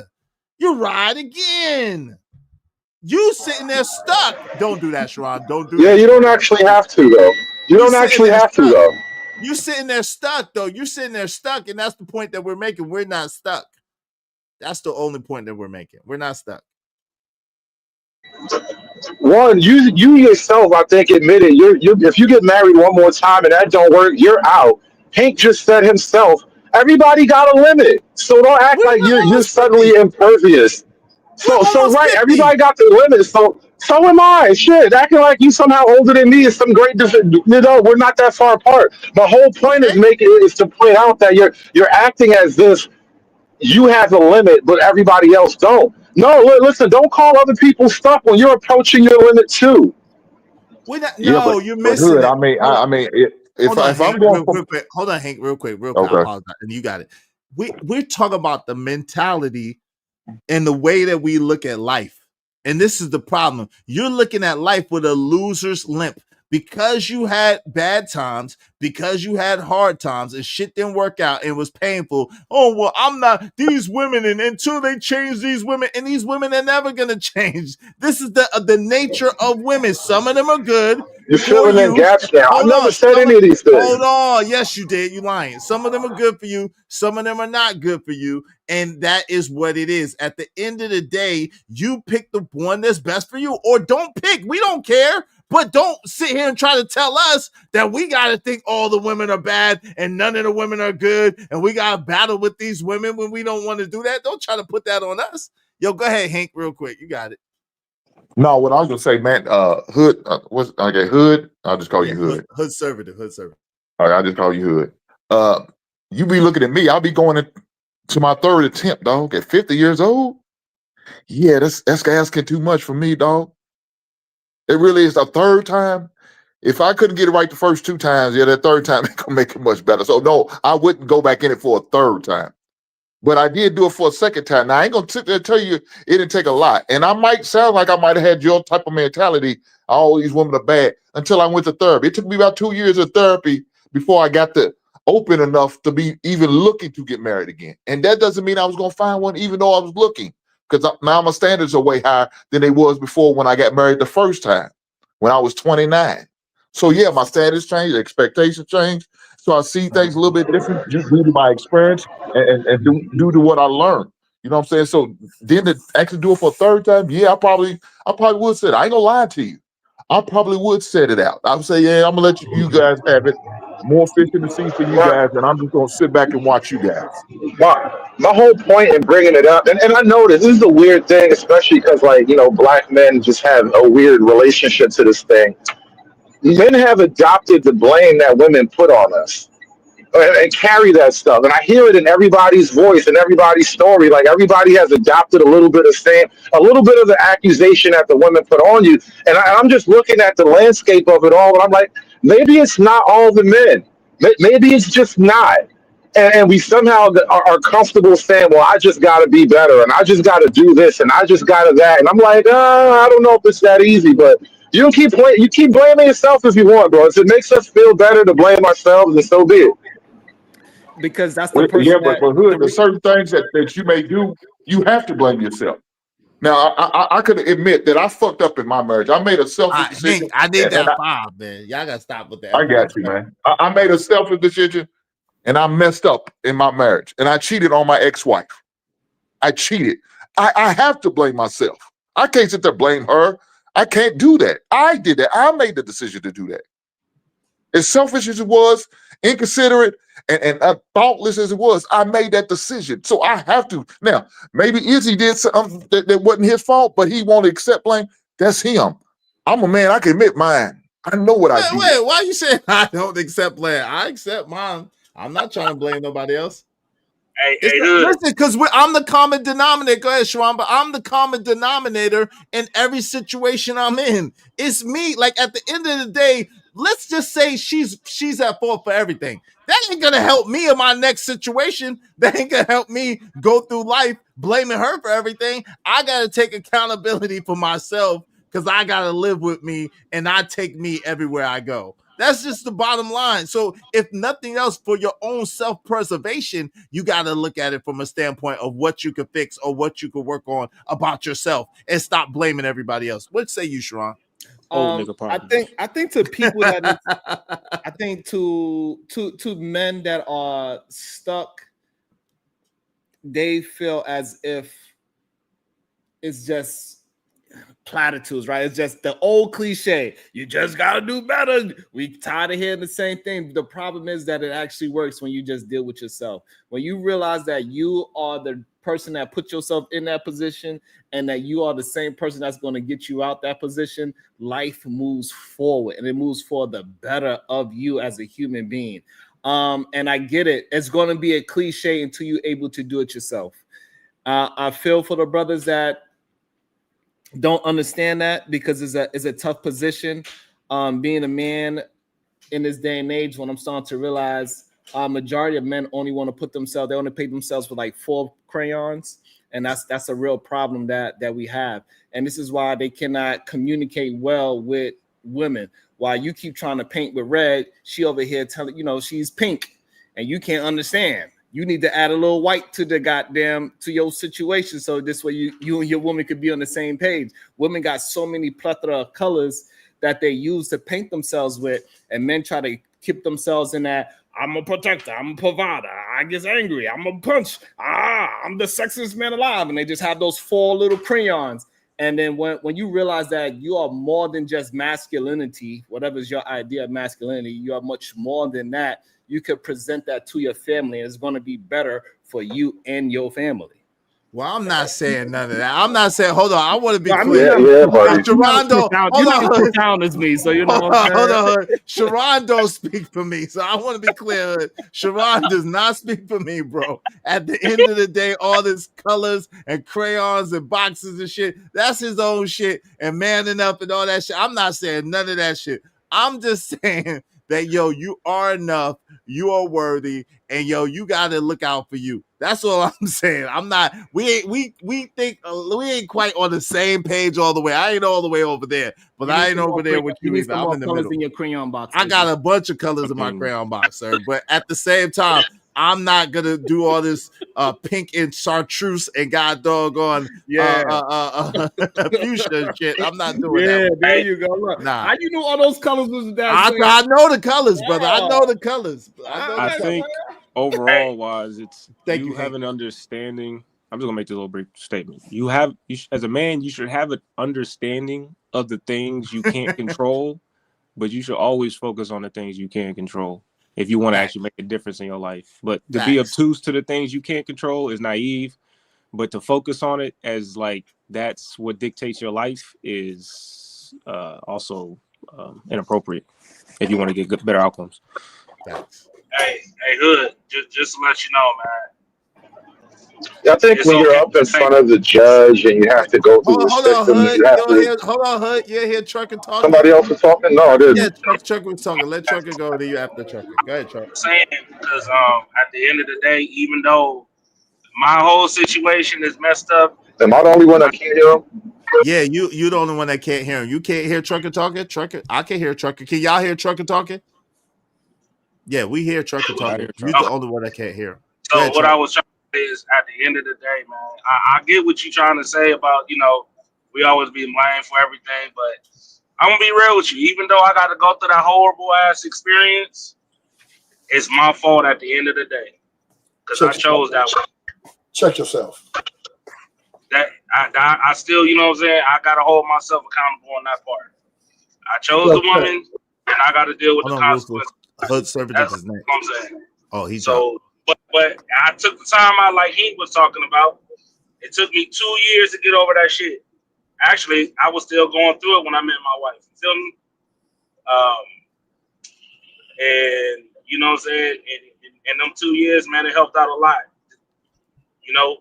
Instead of doing what everybody else normally do is hop right into a new relationship and things like that. So, I'm just saying, man. Hold on, Ruthless. Hood Servative is next, and then you have to Hood Servative, Ruthless. Go ahead, Hood Servative. You got the floor. No, all I was gonna say though is that when you're up against it, you're going to court and all that. You're not going up against masculine theories and patriarchal concepts. There are laws and policies and procedures in place. And when I hear everybody up here telling their stories, they were up against laws and policies and procedures, and a person who was willing to manipulate that whole thing against them. And this is why I keep reiterating, Dudes get way too romantic. It's not a romantic problem, bro. You can't game your way out of that. Why do you keep going back to this? Go No, ahead, Rufus. listen, Wait, hold on, So, Trucker. It's Rufus' turn. Hold on, Trucker. It's Rufus' turn. Go ahead, Rufus. so You got. what I've seen here. Good evening, gentlemen and Good evening, Sharonda. sir. God, dog, man. Jesus. Good evening, Rufus. What's up, man? So, He's truly ruthless. Hey, yo, hold on real quick. In the meantime, we just need 4 more people to help us reach our goal. Help us reach our goal. 4 people, $5 a piece. Help us reach our goal, man. Thank you to Hink, and thank you to Auntie, and thank you to, let me see, make sure I address, hold on real quick. I'm sorry, Ruthless. Give me 1 quick second. Let me make sure I got to the people, man. Thank you to Romello747. He said, I can't see come down my eyes, so I gotta make the song cry. Shout out to that. Mr. He said your presence is lacking. Is lacking to an emotional and empowered woman, to an empowered woman. Shout out to my man, Dad Dasty Show. Thank you. He said, bruh, why hood out here trying to rule woman? I think I read that one. Shout out to my guy, Auntie. Auntie said, usually ain't ish. People end up with ain't ish people. That's what nobody wants to admit.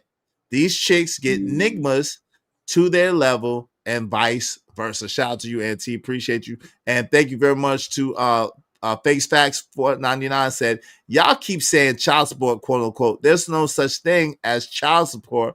All your paperwork says title 4D. 4/D. Okay, shout out to you. I gotta look at that, man. Thank you very much, Face Facts. Thank you very much, Auntie, and thank you very much, Hink in the basement. We just need 4 more people to support the show. Y'all support the show. Go ahead, Ruthless Truth. You got so what I've seen here, shout out to Tucker Yell, self-check, right? I think a lot of women have get these men, even if they're wrong, right? Even if the woman is messing up and destroying this dude's heart, she's gonna break him whether she's right or wrong, right?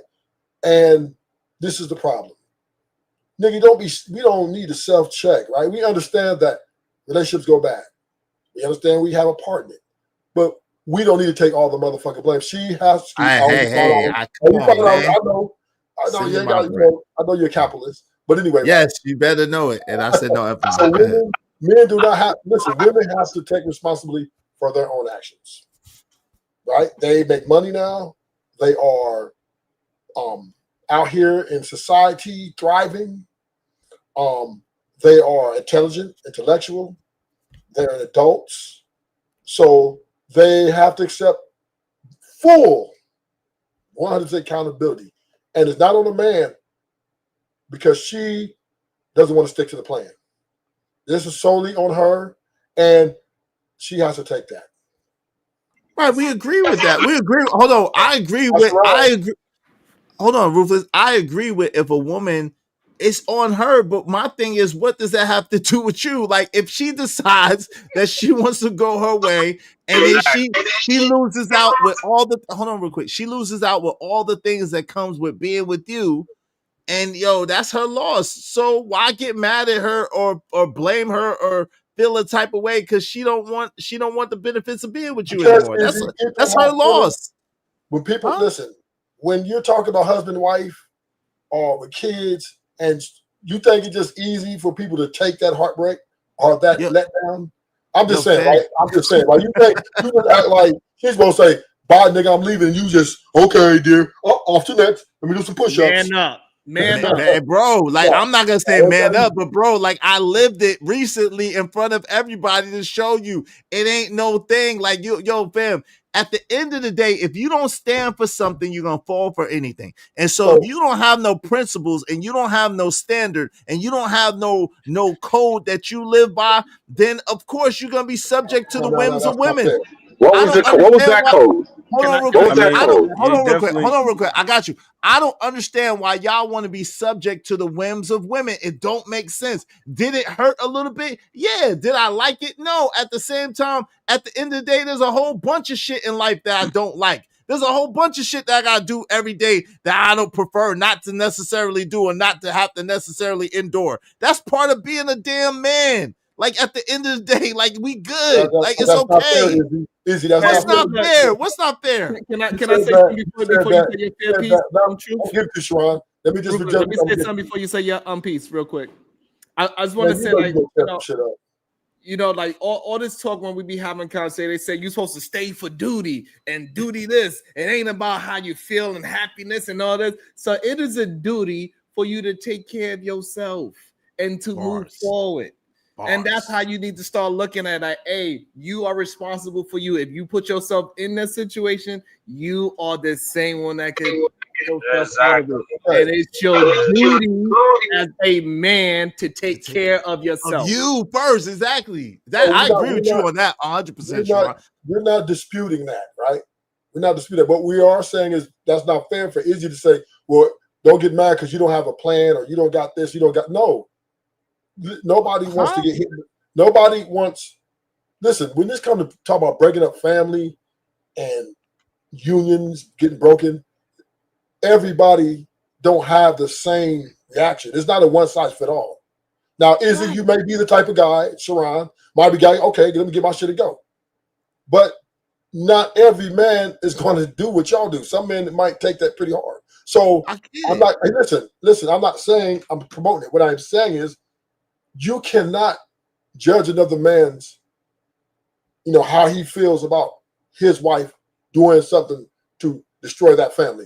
Because that man may have a lot more invested emotionally and financially in this situation, and he might want more retribution. So okay, Ruthless, hold on real quick. Ruthless, we got you. But the problem is that we're not trying to tell an individual man or a man how to think or how to feel, right? I've said it 1,000 times. Let me say it for the 1,001st time. If you and Hood or whoever one man wants to feel however you want to feel, you're entitled to that. That is on you. The only pushback y'all get is when y'all try to make it seem like everybody else needs to operate and think like you. We're saying that no, they don't. That's the pushback that you're getting. You as an individual could do whatever the hell you want to do. But if you're trying to push it on everybody else, you're going to get a whole bunch of pushback from me. But let me ask you a question. This is interesting. Rogue C199 said he's mad because he knows she'll upgrade after. Is that really the thing? Is that the thing that you're upset that if that woman leaves you, you know that she's going to upgrade and she's going to be happy and you don't want her to leave you and upgrade and be happy? That's a lot of cases out here. That is not the way we see it. We believe that if she does that, she deceived us. I want to tell y'all something when y'all get done talking. She deceived us. She lied to us. And this is a very hard thing to take sometimes. It is. And I want to say this. So the person that gets over it is usually the person that's going to win out of that breakup. So whoever is stuck in that relationship, the next person they're going to get is going to be worse than whoever they left. And this is why it's very important, and it's a duty for you as a man to take care of yourself, because if you take care of yourself, your life and the next woman that you're going to get, both of y'all going to be levels up from your last relationship because you learned your lesson from the previous relationship, because you're not supposed to hold on to that bag. You're supposed to know what it is and move forward and leave that baggage there. Move forward. If I walk into my house and my wife is getting a cheese clap, everything died. So what? Hold on. So I was just having a conversation with Ruthless the other day, and he said that he will forgive his woman for giving her cheese clap, but he's not going to forgive his woman if she talks back. So no, if she walks in, listen. If she walks in, watching my woman get her cheese clap, everything must die. But I'm gonna say this, right? I'm not trying to promote that. But what I am saying is this: everybody has a plan until they get punched in the mouth. And I'm not sitting here to try to tell men what they're supposed to do, what they can't do in the situation. But what I am saying is, I do believe that we as men can come together and say, we do have more support for each other in these things, instead of saying, hey, just man up. Sometimes we need to have conversations to get through this. Sometimes men need to jump on other men's back and we can chill and learn. Hold on. Question real quick. Wait, whoa, partner, whoa. Pause, man. Yeah, hold on. Let me let Trucker get in there and then Sway. Hold on real quick. Let me let Trucker get in there and Jayla, you got after Trucker, and then we'll open it up. Go ahead. Sway, you got after Trucker, and Jayla, you got after that. So listen, bro. We understand what you're saying, but what we're basically saying, all the men are saying is that y'all be losing y'all damn minds. Y'all so invested into that woman instead of to yourself. That's why when y'all lose out or she go her own way, y'all can't deal with that shit. You get what I'm saying? Like, take some time out for yourself. Learn to just deal with that shit. Yeah, you may cry once or twice. You know what I'm saying? Get it off your chest and move the hell on. Do better. Not be the more like Sharon said, the more you stagnant and you living in that shit. Well, she got a new nigga, so I'm pissed off and trying to cause chaos. The nigga, the more you gonna stay in that shit till you like 40 or 50 years old. So why can't you go out, do your homework, get yourself together, get your mind right, and all that other bullshit, and you know what I'm saying, move forward and find something better. Because at the end of the day, karma comes back. You know what I'm saying? Like the woman that made me suffer for my kids, you know what I'm saying? She got into a relationship right after we separated, right? Then she got proposed, right? I ain't tripping about that shit. My dad called me on the phone like, "Hey, yo, son, you saw she got a ring on the finger." I was like, "Yeah, I don't give a damn." Guess what? She not even with that nigga no more. So she a baby mama to that nigga. Meanwhile, That's crazy. That's crazy. Hold on. But hold on, wasn't that was my point? It's not you, bro. So stop blaming yourself. One mic. Right. No one's blaming themselves though. Hey, Chucky, One mic. Wait. Hold on. Before you say what you say, I only blame myself because I had to put the work in to change to be who I am today. And the first start of that shit is to go back to all of it from the beginning, so you can understand what's happening. This, that, and the third. Because unfortunately, a lot of people don't do that. So that's why I said at the end of the day, I'm pissed off. I'm more pissed off at myself for choosing that woman because in reality, she should have never been chosen. That's the reality. She should have never been chosen. But it happened, and I can't. But I don't deal with. I don't have to deal with it again. Which I did. I made sure I didn't have to deal with that shit. Put a period, goddamn. All right, go ahead. We got you. Go ahead, Sharon, you got it. Hold on. Hey, Chucky, I just wanted to say something real quick. That hey, listen, my first kid, I went to her wedding. We were all healed, brother. Like it's all good. Like y'all don't need to be dwelling in. Oh my God, somebody did something wrong to me. Hey, look, everybody's all happy. I can still speak to that woman today. When I went to North Carolina a couple years ago, I spent the night at that woman's house. It's all good. It's no need to be beefing with each other. We grown. Listen, we don't need to know nothing about your scandalous clap cheek. So wait, hold on, pause. We're not. Hey, I ain't do nothing scandalous. Goddamn it! All right. Hold on, yo, Sway. What say you, Sway? You was trying to get in there. No, I mean, I guess it's a general question to the panel, yes or no, but it was more so, I guess, directed to Ruthless. Hold on, Sway. I need yours and Ruthless $5 though. I do need that. I do need both of y'all $5. I appreciate y'all. Thank you very much. I gotta get off my phone.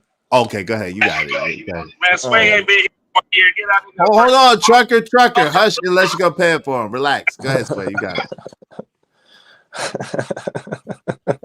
Unless you're gonna pay it for him, relax, trucker. Go ahead, Sway. You fucking up the money. Damn, Sway. Come on. I did that on purpose. You want to send me $10? Go ahead, bro. Jesus. What did I say? No, I was a general question.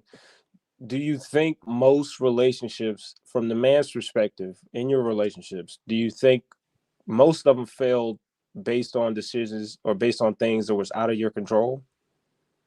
Or do you think you could have done something differently that probably could have prolonged it or kept it, to this day? That's a good question. Who are you asking that to, Sway? I asked that generally, but I wanted to direct that to Ruthless. So can you say it again? Yes or no. Thank you, Ruthless. Can you ask the question again, please? Thank you, Ruthless, by the way. I appreciate you, bro. I was saying, generally speaking, in your relationship, from a man's perspective, do you think most of them failed based on decisions or factors that was out of your control, or you could have done something differently that could prolong them or kept them together to this day? Now that's a hard to quantify. Or even have a healthy after effect, like it, you know what I mean, getting over faster, or maybe not as much bitterness. Decisions could have been done differently. So in my anecdotal experience, nothing I could have done. And largely, a lot of the problems that were occurring in that relationship had everything to do with her emotional instability and her irresponsible behavior and drinking and all that stuff made it impossible. So yeah, I definitely have to give her a lot of responsibility on that. Where I do hold myself accountable though is I should have got rid of her sooner. But hey, that's about it. So yeah, typically I am a guy who gives leeways because I want to see what you're made up when you're having a good time and what you're made up like when you're having a bad time. I kind of try to balance out are you somebody I can deal with long term, or do I keep it short term? So yeah, I'm not taking the blame for her irresponsible behavior, nor am I taking the blame for her emotional instability, because everything about that internal conflict had everything to do with her and nothing to do with me. So do you think there was anything that you could have done a little bit different to have a better outcome at all? There was nothing that you could have did to have a better outcome at all? No, because this is what I learned a lot from this particular situation is when someone is having internal conflict, it's really nothing I can do. Now I tried everything possible. So I tried everything possible to communicate, and I was very forward in the way I felt. So I think I stuck up for myself. I didn't just let it go, and it still didn't. She still didn't comply, and it helped me to understand that women, when their emotion, they invest so much in their emotions. Once those emotions runs to where they run, there's nothing you or I can do about it. Well, how about not letting it get there in the first place? I don't know. When I think about it, I think one, you said you kind of come into it with, what did you? I don't know. I would say like loosely, or you give people not necessarily benefit of the doubt, but you kind of let them be themselves, and you don't have full standards. Like I don't. I'm trying to remember the exact words you use, but I just thought to myself, like, I would come with it as stern as possible in terms of my standards and wants and needs as a man and what you're going to have to subscribe to at the beginning, rather than thinking I'm going to let her be herself and then you kind of see where it go. And then later on, I'm going to invoke standards and rules or my own opinions and shit like that. Like, nah, I'm going to say that at the beginning. And if you with it, you with it. And then I'll see how congruent you are from your words and your actions. And then from there, that'll allow me to dictate if I should marry you or give you a child or not. But it seems like, based off what you said, you did it backwards. And so when I asked you if you could have done anything differently, that's my initial thought, that you could have done differently, outside of saying I could have chose better or got rid of her earlier. Or even when you mentioned that she became emotionally unstable, that means at one point she wasn't that. And so I feel, even in myself in my relationship in real time, I find myself with these two decisions. Either I'm a spaz out how I really want to and just don't give a fuck, or I'm gonna handle it. No, sorry, I said it again. Or I'm gonna handle it how I know it should be handled, check my ego, and know if I talk to her this way, it's not going to portray what I need her to understand. If I talk to her a certain way, it may portray it, it may not. However, I have the leg to stand on in the conversation as being the adult that's trying to resolve this. I brought this up with my girl before, and I don't think most people do when they're arguing with their well, at least most men, is bring it to attention the reason why you're even arguing in the first place. If we're not arguing to stay together, to find out how to be together forever, then why are we arguing? We might as well just break up now. If this argument isn't to try to somehow prolong this and us to figure out how we're going to, make this work, I don't see the point of us arguing anymore. We might as well. So, and every time I've probably said that maybe once or twice out of the 4 years, but every time I've said that, it kind of checks the whole argument and brings it back to a level of understanding. And I just think communication is probably key. Calvin and Cook. The fact that men, proclaim themselves as leaders, I think that's probably one form of accountability, is your form of communication and being able to regulate, your woman's emotions to an extent. Only men are accountable, and now we have to regulate emotions. Which I don't disagree with your approach to conversations. Like, yeah, you have to be a little bit more delicate.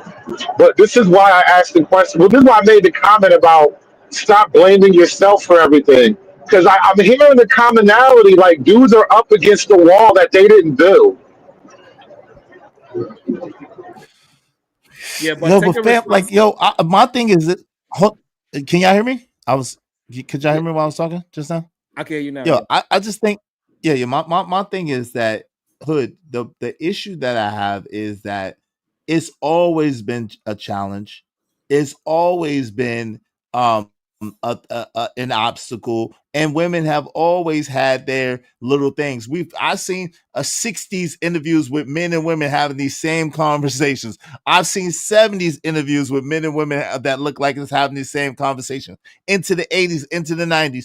It's not like women all of a sudden have changed. They're still the same women inside. So my thing is, yes, technology has changed. Yes, things are faster paced. Yes, this and that. However, the people are still basically wired the same. So it's like, yo, why complain instead of getting what you need to get and doing what you need to do? It's in your best interest. Go ahead, Sharon. Oh. So yeah, it's absolutely in your best interest. Yeah, sure. And the reality is that if men want relationships to get back into a more productive situation, they're gonna have to go outside and be better social men. You cannot just keep trying to hit 100 DMs and say, "Oh, I finally got one." No, you need to go outside and speak and learn how to communicate with a woman, because a lot of men, they cannot communicate with another human being, period, unless it's online. They don't even understand the different social cues, because they spend so much time communicating with avatars that they don't even understand that communication is probably like 70-80% nonverbal. You got to see how she's moving, crossing her arms, crossing her legs, flipping her ear, and all these other social cues that you are going to get for physically communicating with a woman to understand what type of woman she possibly is. So to respond to that, Izzy, we are in the age of information. Yeah, women were black a certain way in the back in the day, but we really didn't understand it fully. But now that these conversations have grown and information based, we do have a better barometer on the source of the problems that happens in these relationships. And typically, when it comes to the woman, we're learning that she's very emotionally unstable a lot of times. And I do believe the happy wife, happy life sentiment is a dominating factor why that relationship is lasting, our marriage. So if we want to honestly believe that it's all on the man for the woman to uphold her end of the bargain, then you're fighting a losing battle. That's not what we're saying. I don't know why you're hearing that. That's not at all what we're saying. You can't control anybody else is what we're trying to tell you. So it's not on you. Hold on. It's not on Sharon. No, but he's not nobody up here. Let me just tell you, Rufus. Nobody, hold on, Rufus. Yeah. Nobody up here is saying that we have to make a woman do anything, or a woman we could regulate her, or nobody's saying that. What we're saying is that, yo, it's up to you how you deal with that and what you choose to do based upon that, and to find a woman that's most compatible with you so that it don't be that much problem or that much issue. That's what we're saying. Essentially, I mean, my thought process is that, okay, if you can get emotionally, he was saying we need to do this, we need to do no. Ruthless. That's what I was talking. Ruthless is if the baseline of woman you're dealing with doesn't necessarily have any emotional trauma, has her father there and all this, you think at some point in a relationship she's still not going to get emotional, and you're going to have to find a way to calm and defuse the situation. You can control people's emotions even outside of your relationship. There are multiple tactics that you can think of and take into account, and if they work, why not do them? If the goal is to be with this person for a lifetime, like I said, if your goal ain't to be with that person for a lifetime, then screw it. Don't sit there and try to help and regulate or do what you can do to make the situation work for you. But all I'm telling you is that there are things you can do as a man to figure out to help you within these situations. If you choose not to, then don't. But I'm understanding that regardless of the woman I get, there's going to be a time in our relationship that she's going to be frustrated or interpreting what I've said or done or whatever the case may be. We're going to come to an argument, and as the man, I'm at taking the accountability, being the more rational, logical one to control the conversation that we can find a resolution rather than ending it in a heated, agree to disagree, and that builds resentment. But you have to also understand that women are combative. So yeah, even though men are combative. Wait, hold on, Sway.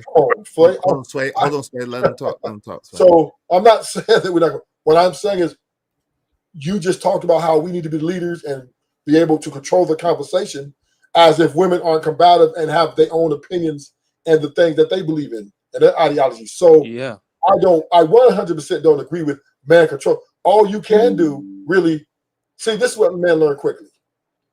Emotions and logic don't go together. So when a lot of these emotional responses happen, when we try to bring in solutions, like, for example, you walk in the bathroom, your wife's crying. You're like, hey, baby, why are you crying? She said, my weight. I want to lose weight. I'm just feeling so fat and da-da-da. Now, the logical and reasonable thing to say, is, hey, baby, the gym right down the street. Let's go. You can't say that, though. You can't. Hold on. Let him finish. One mic. I need to read. I need to welcome some people. Because in the past, when you did say that, it created a hostile environment.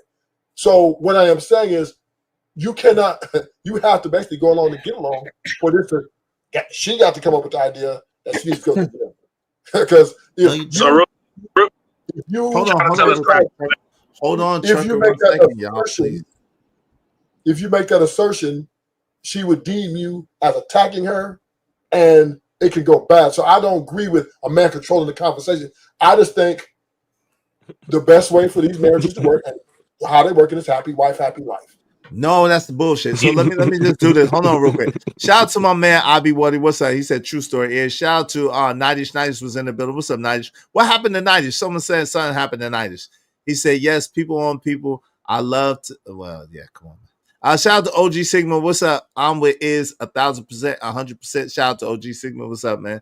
Truth said that's the fact is, and they don't give a damn. Shout out to Abi Waddy. He said, but guess what my mama said, the child needs to be with the mother, because if my daddy didn't pay her child support, he couldn't see us. Shit is really sad, but we as men, excuse me, can't say shit about it. Yo, shout out to Big Bad Bull. He was in here playing the violins. What's up, Big Bad Bull? Yo, Face Fact said, if my dad was named Sharon, I went, damn, come on, man. Sharon, I wouldn't talk to me. Shout out to Miss Bella. What's up, Miss Bella? The MNF for Truth. What's up, the MNF for Truth? What's going on, D-Rock? Sucker Free, 3223 says, salute to you. Hey, Bridget. Bridget said, wherever you go, there you are. That's the damn fact. Quantavis Lamont said, the $5 is used to be aware of your chosen words. That's a fact. That's a fact. Thank you, Quantavis. What's up? American Tradesman said, Izzy speaking my mentality. Yeah, we think a lot. Shout out to Tim KC said, boo-hoo. What's up, Empress Carmen? How you doing, sis? Long time no see. Good to see you. Hey. What's up, Empress Carmen? How them babies doing? Tato Mills said, Sharon need to take notes. All right, y'all got it. I just want to I think some more people. Go ahead. I just get out on this conversation as well. So can I go? I guess it's Sway Trucker than me. Is that fine? No, but it's Trucker Sway than you. Yeah. Okay. Ahead, I can't follow up with my. All right. Yeah, hold on. My bad. Come on. So, bruh, are you really just talking about yourself that you can't be yourself to talk to your woman? Is that what you're doing? No, we're talking in a general sentiment. So okay, so why would you choose a woman that you got to tippy toe around? I believe this is 100% of all women that go. These emotional outbursts are common amongst women, and this is what men figure out quickly. I just, bro. So hold on, let Trucker finish real quick, and then you got it this way. Go ahead, Truck. Finish. Go ahead, Sway, because he. Go ahead. I just wanted to know. I had a question at first. One, I'll just. Well, I'll go ahead and just say it, man. Do you think women, just as in general, regardless, they can't be manipulated? Yeah, they can be manipulated. Okay, so you can't manipulate them for the good to do what you need them to do? Bingo. Sometimes. So it's. Wait, hold on, y'all. Hold on with the I think that ad-libs. just kind of shows that there are things you can do to either prevent from things from happening or to, amend things that are currently happening. But even, like I said, I don't necessarily like bring myself up because they will use me as an exception to the rule. But just based on my real life, communicating with the women y'all say are the most, combative, disagreeable, you would say are feminists, whatever. When I speak to them, I'm able to get them to understand and be able to have I guess, not such a contentious conversation when I'm speaking about the male perspective or disagreeing with their point of views or holding them accountable. Even if they don't like what I say, they're never goes to a point of level of disrespect, generally speaking. And so I'm just thinking in real time that there are things you can do to communicate differently to get the outcomes you want, but you're just choosing not to see it that way, even if I pointed you in the right direction. Like I can only, lead a horse to water, but I can't force you to drink it. And when I bring up examples of like police or the FBI or anybody just trained tactically to manipulate or communicate a certain way, congressman, spokesperson, anybody that's in a public speaking, businessman, whatever, they know there's a form and a language and a science to communication that can allow you to get you the outcomes you want with people. But if you're not willing to look at it that way or go that deep because you think it's too much work or you shouldn't have to because a woman should be able to control her emotions, then like I said earlier, not understanding the things you can't control and being naive to them is also a detriment to you if you're just not going to focus on the things you can't control. You gotta be able to do both. You gotta understand the things you can't and focus on the things you can't control. I think it's hilarious that you mentioned like the FBI. It's not your Oh, turn yet. good. I'm gonna get in there. Good. So I want to say this about the whole, if you see a woman in the bathroom crying and all these things, I think it's very weird because at the same time when we have conversations, in this very conversation, we are telling you as a man, hey, you need to get over it and do what you got to do. You have pushback. And for some reason, you need to, I guess, get in your feminine energy because you saying that females are the combative ones. So I guess because you are feeling combative today, you must be in your female energy. It doesn't make sense when you hear yourselves talk. If y'all really listen to yourselves communicate, maybe you will start to realize how much of a BICTH you are acting. I think a lot of y'all men need to really listen to yourself communicate. Please. You get your laugh knocked out. I'm not calling y'all no BITCH. And I also understand if you do, my thing is ruthless is CYA, cover your own. Hey, if you do everything that you Hey can, man, Simi, come on, man. Come on with the F-bombs, y'all. Come on, brother. No, ruthless. I know, but you call him back a bitch, man. Come on, man. He spelled it too. But anyway, you spelled it ruthless. Please send me that. I'm not, all I want to say, ruthless, at the end of the day, bro, all I'm saying is be aware of the things you can control. And if there are things you can find, do them. But if you run out of options of all the things you can do in your control, I'm also understanding that you're not going to necessarily be there with an unruly, vindictive B word. You know what I mean? But throughout that process, if you did things to make that happen, obviously take your accountability. Conservative is next. Here's the thing, Sway. We do not have to dismiss the fact that women are moving in a very assertive and aggressive manner in today's society. They have an ego. They feel that they have a voice that needs to be heard. They feel that they can say what they want when they want. They are combative. They're very vulgar when they say it. So we got to understand that not only are they these things, they're also protected by the 911 emergency call and the simps and the betas out here, right? So we do get it, right? That I understand all this motherfucking talking we gotta do to try to speak. All right, I owe $10 now. Damn. Yeah, man, come on, send me that. Hey, come on, money, Reese. You don't get your money. I know, but like, I don't want to get money like that. The point of putting the bounty up, the $5 up, is to get y'all not to do it, not to encourage y'all to do it, and then pay me. I'm gonna pay you. So what I'm saying is this: we got to act like these women don't understand that if they need to get their man out the way to replace him for whatever reason it may be, they can make that call, and if he doesn't comply, they can call 911 or their brothers or whoever to rectify this stuff. And now it's going to be a war. So we don't be up here acting like women just walking around here and we're just, oh baby, and shit like, oh honey, no. These women are acting masculine. They are unruly. And he's helping. Hold on, y'all, because Hoodservative is next. Y'all just skipped over Hoodservative. And I'm gonna land it right there. All right, Hoodservative, go ahead. And Trucker, you're after Hoodservative. Trucker, you're after Hoodservative. Please mute. Go ahead, Hoodservative. You got it. Rogue C, wave in the back so I know it's you. I'm Ruthless, pay me my money. I think it was hilarious that we've essentially devolved the conversation into learning how to solve a Rubik's Cube, which I get. You have to have a delicate nature sometimes talking to women because women aren't men, and I'm not going to deliver it to a woman with the same way I would deliver it to a man if I want to have the desired effect. I get that. But it's a weird thing of this is why I asked the question and pointed out earlier. Why do we always talk as if the man is the ultimate problem and ultimately to blame there? Because when you hear guys talk, it's not that they have made a bunch of decisions that made the relationship impossible or even made co-parenting impossible. It's the other party. But the conversation is always these men, these men, these men. And then the law that you live under is literally written as if you are the problem. And my whole point is, I just don't want to keep talking to you guys like you're the problem. Maybe you're not perfect, but I don't think you're ultimately the blame here. That's just my whole point. And I don't think you have to try to solve a Rubik's Cubes of emotions to somehow have a good day with a chick. Like, that's crazy talk. Yo, but hold on. Thank you, Sway. Thank you, Ruthless. I appreciate it. Go ahead, Sway. You got it. I would agree with you, and I understand the point of view you're coming from, especially off of today's conversation. But ultimately, the only person you can really subscribe that rhetoric to is probably Sharon.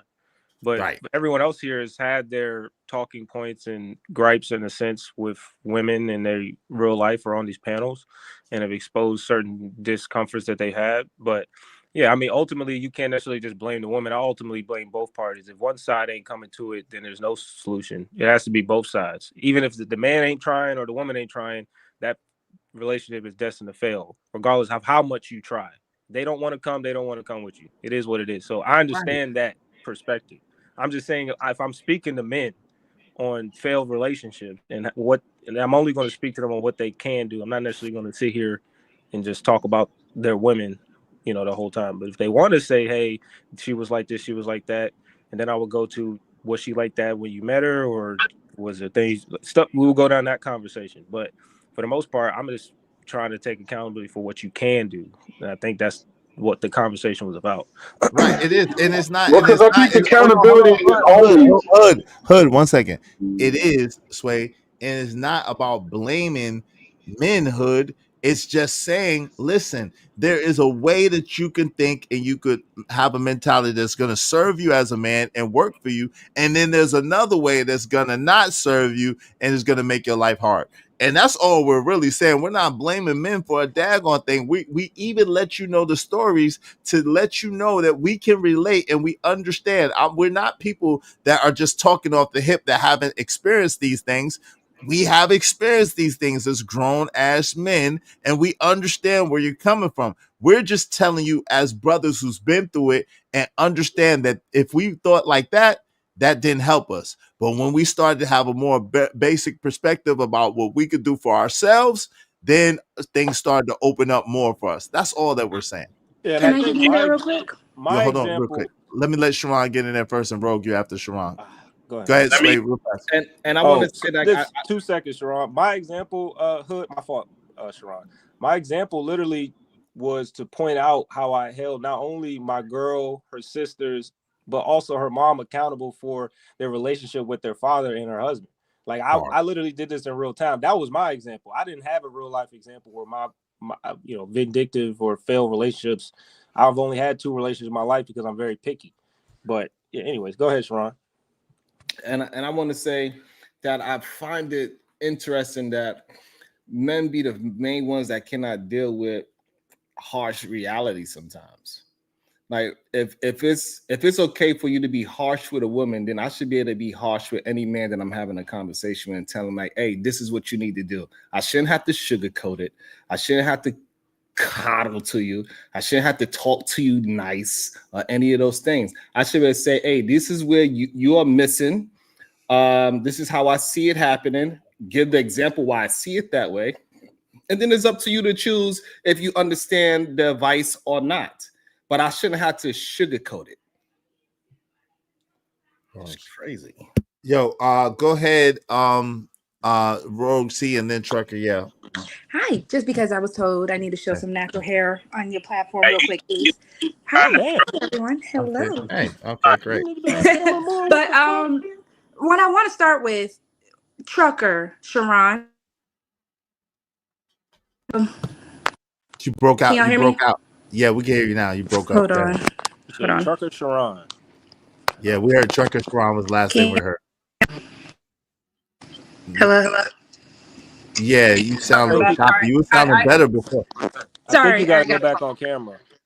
Yeah, you was sounding better before.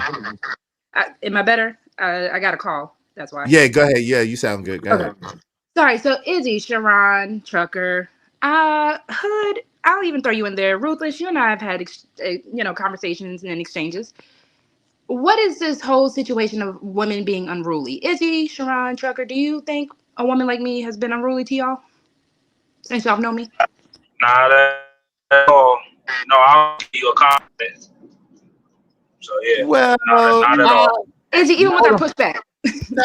Well, I would say that I see that you have the potentiality to be unruly if you want You to. tell me I'm ratchet adjacent. Yeah, you are ratchet adjacent. So as my little sis, I will be honest with you. You are definitely ratchet adjacent, and you do have the ability to turn up if you want to. But for the most part, you do try to be on your best behavior. But I know. Rogue. I'm not calling you unruly. Remember when you first came up and we were having that whole exchange about want versus need. It's not that you're unruly. It's that you have enough under you now that you can be subversive and deceptive. And if I listen to you, we're both going to suffer. But you're only going to blame me for when it goes bad. Okay, so the reason why I ask this is because, to Ruthless's point, women have a voice. I'm so sorry if you all don't like it. God gave us vocal cords, so we're allowed to talk. Now, with that being said, if you surround yourself with certain women, and Ruthless, no shade here. When you talk about women, you talk about the most stereotypical women. It sounds like you talk about women you see on TV. No one in real life. You're talking about women crying because they're fat. That's not a thing. We might get emotional, yes. We might be PMSing, hormonal, yes. But no one is, if you tell us to go to the gym and you're our man, we're not about to just blow up on you. Now, my second point is when it comes down to why men, I guess, get the short end of the stick when it comes down to the blame game, that is what happens when you guys are the leaders. The leader bears the brunt of most of. Well, we're not the leaders, though. Okay. Despite the fact that we live in a patriarchal society. Speak for yourself. And see, that's the whole point.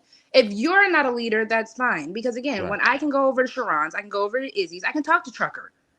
I know these men are leaders. That's why I can give them the respect of such. Now, if you're not getting respect from women, no offense, Hood, no offense, Ruthless, y'all might need to check and see what's going on with y'all. Oh, wait. See, you see why I have to be ratchet adjacent with you? Oh, I'm gonna say this. Told y'all, I mean, check yourself. No, stop. I guess I understand in the confines of a workspace because there's a lot of men that just don't want to be in leadership positions. They don't want to have to oversee a job site or everybody and be responsible for moving pieces that, throughout the day that they can't control. But I guess that can apply in a household. Nope, a man just can never be a leader in his household and have a sufficient relationship and get respected. What you mean? Well, it just seems like, they can opt out of that in the workplace because, they may not have the choice. But it seems in a relationship, a man has to, generally speaking, be the leader of his household to get respected and, get the most optimal relationship he can desire. Do But you he think there's has to be something the wrong leader. with that? Are you saying that? Do you think there's something wrong with that, or are you just saying I don't is know. that? I mean, I want to be understanding to men as like that just don't feel, because in the workplace I can understand there's a lot of dumb motherfuckers that doing crazy, There you go with the F I bombs think again. Jesus it Christ. be I a want lot of just to. moving Hold pieces. on, real quick, Hood. Don't I talk got you over on him. the Yeah, I got you. Okay, but go ahead. it Finish just your be a statement. lot of moving pieces that I understand that they brain capacity. Not every man has the brain capacity to handle all that and level of leadership to be able to delegate and control and articulate themselves to that extent. So if I want to be understanding that men aren't just robots and they all got to meet to this same level of manliness in a sense to get respect in their home, then yeah, I would be able to say that they don't necessarily have to be the head honcho leader in a household to still garner respect. And women are asking for a voice, and there are men that are saying, hey, I don't want to be I'm not the best, or I necessarily don't want to be the head leader. I just don't want to be held responsible like I am. If you want to be leader, cool, but also take some level of responsibility. I think that's what these men are saying. They're not. Go ahead. I would love to answer that one but I know Hood is going to talk, so I want to talk after Hood. Yeah, you can't tell me that you go to school and you get educated so that you can live independently. Christ's sake, they want to vote, which means they're literally bending the will of the government toward their end against you. And not only that, yeah, you have a voice. You get to say no. If you want to pull the pin on this grenade at any moment and blow the whole thing up, that is totally in your power. Nothing I can do to stop you. I just got to roll with the punches and heal up from a grenade wound. But you call me the leader. You call me the leader. That's the gaslight. That's the thing that you tell me to lull me into a situation of comfort and unawareness. And so I can go on pretending like, oh, yeah, I'm the man and everything's great. And then one day you decide to pull a pin on this grenade. How is that leadership when you just get to blow it up whenever you decide and I got to just deal with it? Take his microphone and usher him out. Take his microphone and usher him out. Because at the We sick and tired of that nigga there. We sick and tired. I need some clips. I need some clips, by the way. All right, tell me which one you need. Hey, but come on, man. Like, God, dog, brother. Wait, fantastic. Get him, fantastic. Brother. Are you going to answer? Brother. Bro, we've been going in Are circles. you really going to answer for the woman, bro? What's going on here? No, I'm not answering for no woman. Sharon was trying to speak. Okay, Sharon. Are you answering for the woman, Sharon? Yeah, I wanted to talk towards what Sway was saying. I believe majority of men can have fruitful relationships without being the leader of their household. And the way how that happens is when they just be literally partners and they just be, hey, can we do this together? And they just have conversations with each other. And I think that's probably the most fruitful relationship. Most human beings is not equipped to take the leadership role in a relationship. That's a man or a woman. Usually the leadership role comes when something drastic happens and one has to take over the leadership role. But in reality, majority of people are working with they people. They are working with their wives, they're working with their husbands, and they want to move the family together as a unit. So I don't know why is it so difficult for the woman to be a leader and the men to be a leader at the same time? Because we don't deserve a voice, Sharon. That's why. I guess We're it supposed to usually, sit down so and to answer that, Sharon, the brain. usually it's dictated by who has the final say in decision making. Right. And so I'm glad that you said that part, and I just want to answer that. And I think the final say comes from what is the outcome that you want to have. It should not be dictated by me. It should not be dictated by her all my children, it should be dictated by the outcome which we are trying to accomplish. That's Check what. yourself, nigga. But Sharon, why can't we be partners, especially in a relationship? No, whoa, partner, whoa, no partners. We ain't not partners. We But I'm saying companions. in We a not partners. household. No, But I'm saying in a This is the household. problem. I This get is the problem with the who to be a hold on, boss. real quick. Hold on, Ruthless. She asked Sharon. I was just ad-libbing. Go ahead, Sharon. Ask the question. Well, I was just gonna say, when it comes down to the household, based off of what Sharon was saying, She's trying to ask a question to Sharon. Go ahead. you know, I'm just not understanding why it does seem like an issue, because I'm hearing these men on the panels who don't see women as anything but subordinates to them. So that's why they keep taking it as they're the victim, because they have to see us as liabilities. If they actually saw women as, especially the women that they're choosing, as somewhat on an even playing field with them, do you feel like they would have all these complaints? No, the issue that they're having is that they don't have no plan for their woman. Right. And so when the women start having questions, they can't answer it. And then that's when they start to feel less as of whatever that ego. They are very ego driven. But when the women start asking them questions, they feel like that woman is being unruly and bucking up. But in reality, he just doesn't have the answers. And so now, therefore, she don't know what she's talking about. And so therefore, now we start to argue and so on and so forth. So if the man actually has a plan, he has no problem answering questions. He has no problem with leading her because he has a plan.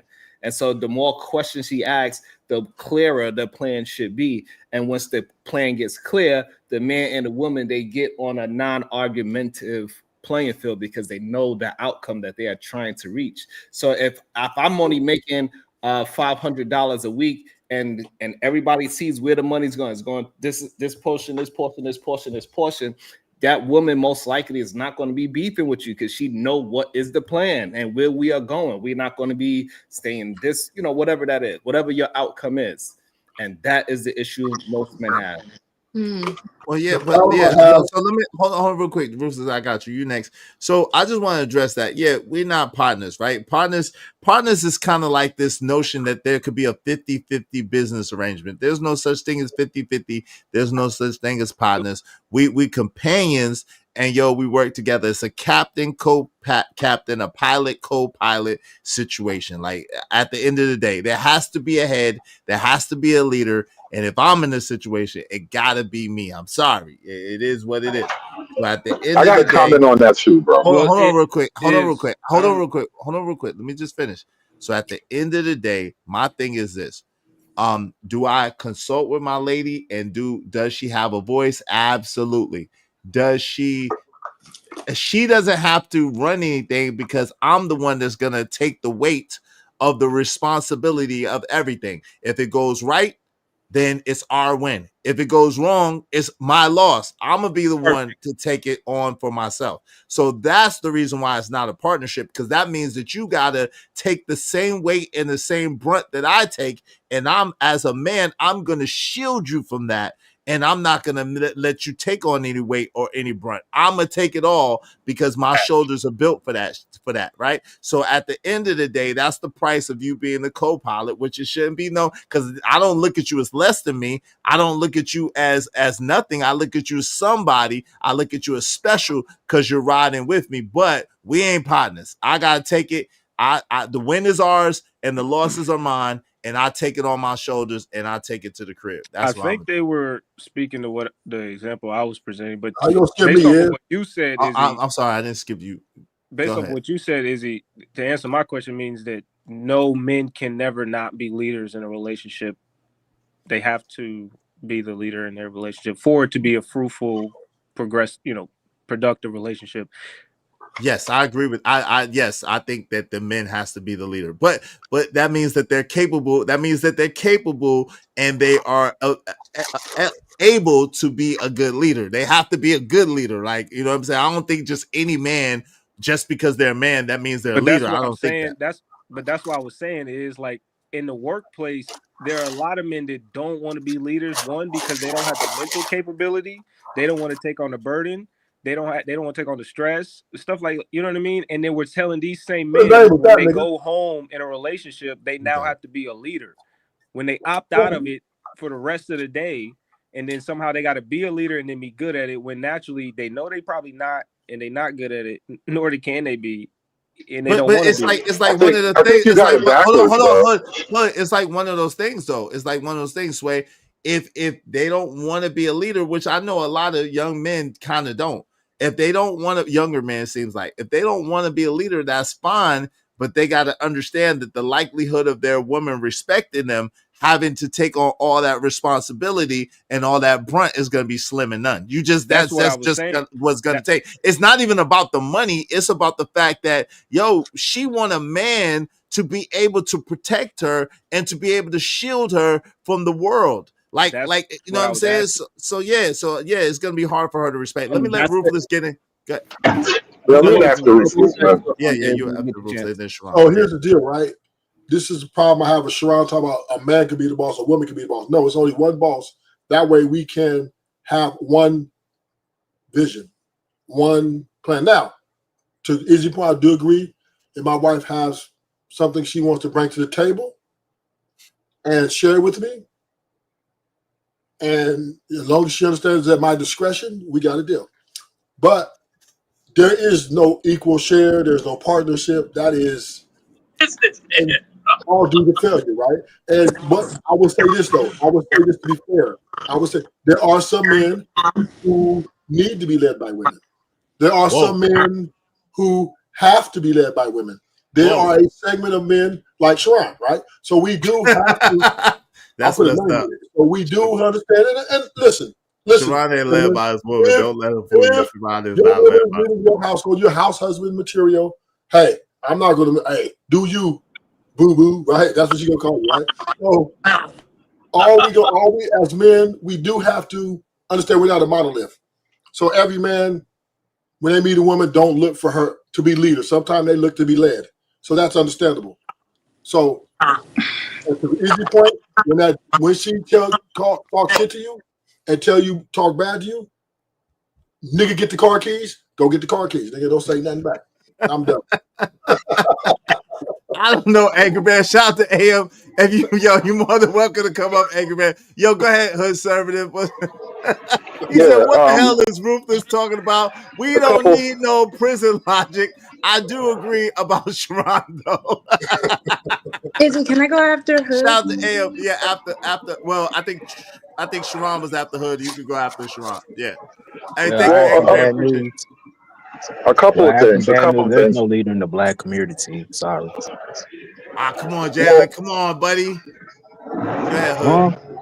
A couple of things. One for the average man, like you're not a manager, you're not a supervisor. Most guys don't get to be in charge of all that much. Most guys are cogs in the wheel. And the whole thing of leadership, most guys don't really get to exercise any meaningful leadership unless they become part of a family. Then you get to have children and a woman, and then you get to make decisions that matter. But that's the average guy, right? That's why your home is your castle, because you're not really a king, but every man's home is his castle. That's how that plays out. Now, in terms of leadership, the reason why I immediately rejected it is not that I don't believe in the scheme. A man is supposed to be the leader, right? Of course, it makes sense. Most of us up here would agree with that. My problem is that when Roe brought it up, I've come to realize that most women use it as leverage, but they don't actually believe in it. So when you sell me this role of leadership, you're only selling it to me for your personal benefit. And that's why when the conversation shifted, it immediately went to Rogue defending partnership, because that's what she really wants. She wants partnership. Leadership is not what they're really after. They sell you that so you can perform at a high level, because that's what it is to be the leader, right? You got to bear the burden because you got them shoulders, right, Izzy? But that's the gaslight. She just wants to use your shoulders. You're not actually the leader. Because again, the minute she gets a little attitude-y, pull the pin on the grenade, and what's your leadership now? It's everything, because it's everything. Because guess what? It's my crib. It's my I got my own shit. So I'm not dependent on her for anything. Like at the end of the day, see, this is the part this is the quiet part out loud. When you got your own shit and you're not dependent on that woman for anything, and you are self-sufficient and you take care of your own shit, then whether she goes or whether she stays, it's just kind of a plus or a minus. It just depends. It doesn't matter one way or another at the end of the day. And that's why I'm trying to get at in a polite way. Like, because all of this shit is mine, and because at the end of the day, I'm gonna have to live regardless whether she's here or not. I'm gonna have to do me whether she's here or not. Like, if she's here, if she's following and we're working together, it's cool and it's great. If she's on some rogue shit, not rogue C, but on some rogue shit, then hey, it ain't great. And she gotta go. Period. I'm just saying. That's just me. But go ahead, Sharon. What would you like to say, bro? Let me get after Sharon.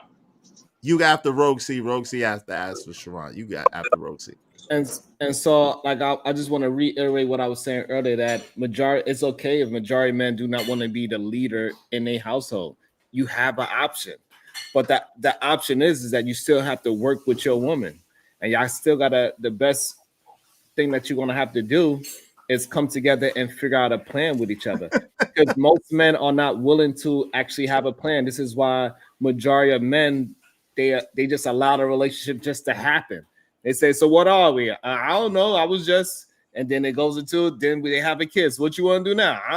Let's see where it goes. Like, so those are men that are not leaders. If you don't know where you want to go with your relationship, with your life, with your career, and so on and so forth, a leader is going to be somebody that's having those things figured out and continuously figuring those things out to how he get towards his outcome. And it is okay if you are not that man. It is women out there that's willing to do 50-50 in a sense of not just with the bill situation, but with life situations. When they say, hey, let's just do something together and we'll figure out as we go along. It is women out there that's willing to do that. And maybe you are that kind of man and you need to find that kind of woman and make sure she's okay with you not being a leader. Shout out to Sir Tice. Shout out to Sir Tice on the Sharon side of the game. Salute to you. Good to see you, Sir Tice. Long time no see. Good to see you, family. Uncle Streamer said, if he not a good leader, why is she with him? A woman should never complain about male leadership. She don't even have to be with him, goofy-ish, right? And she don't. And that's a fact. And the man don't have. That's just a fact.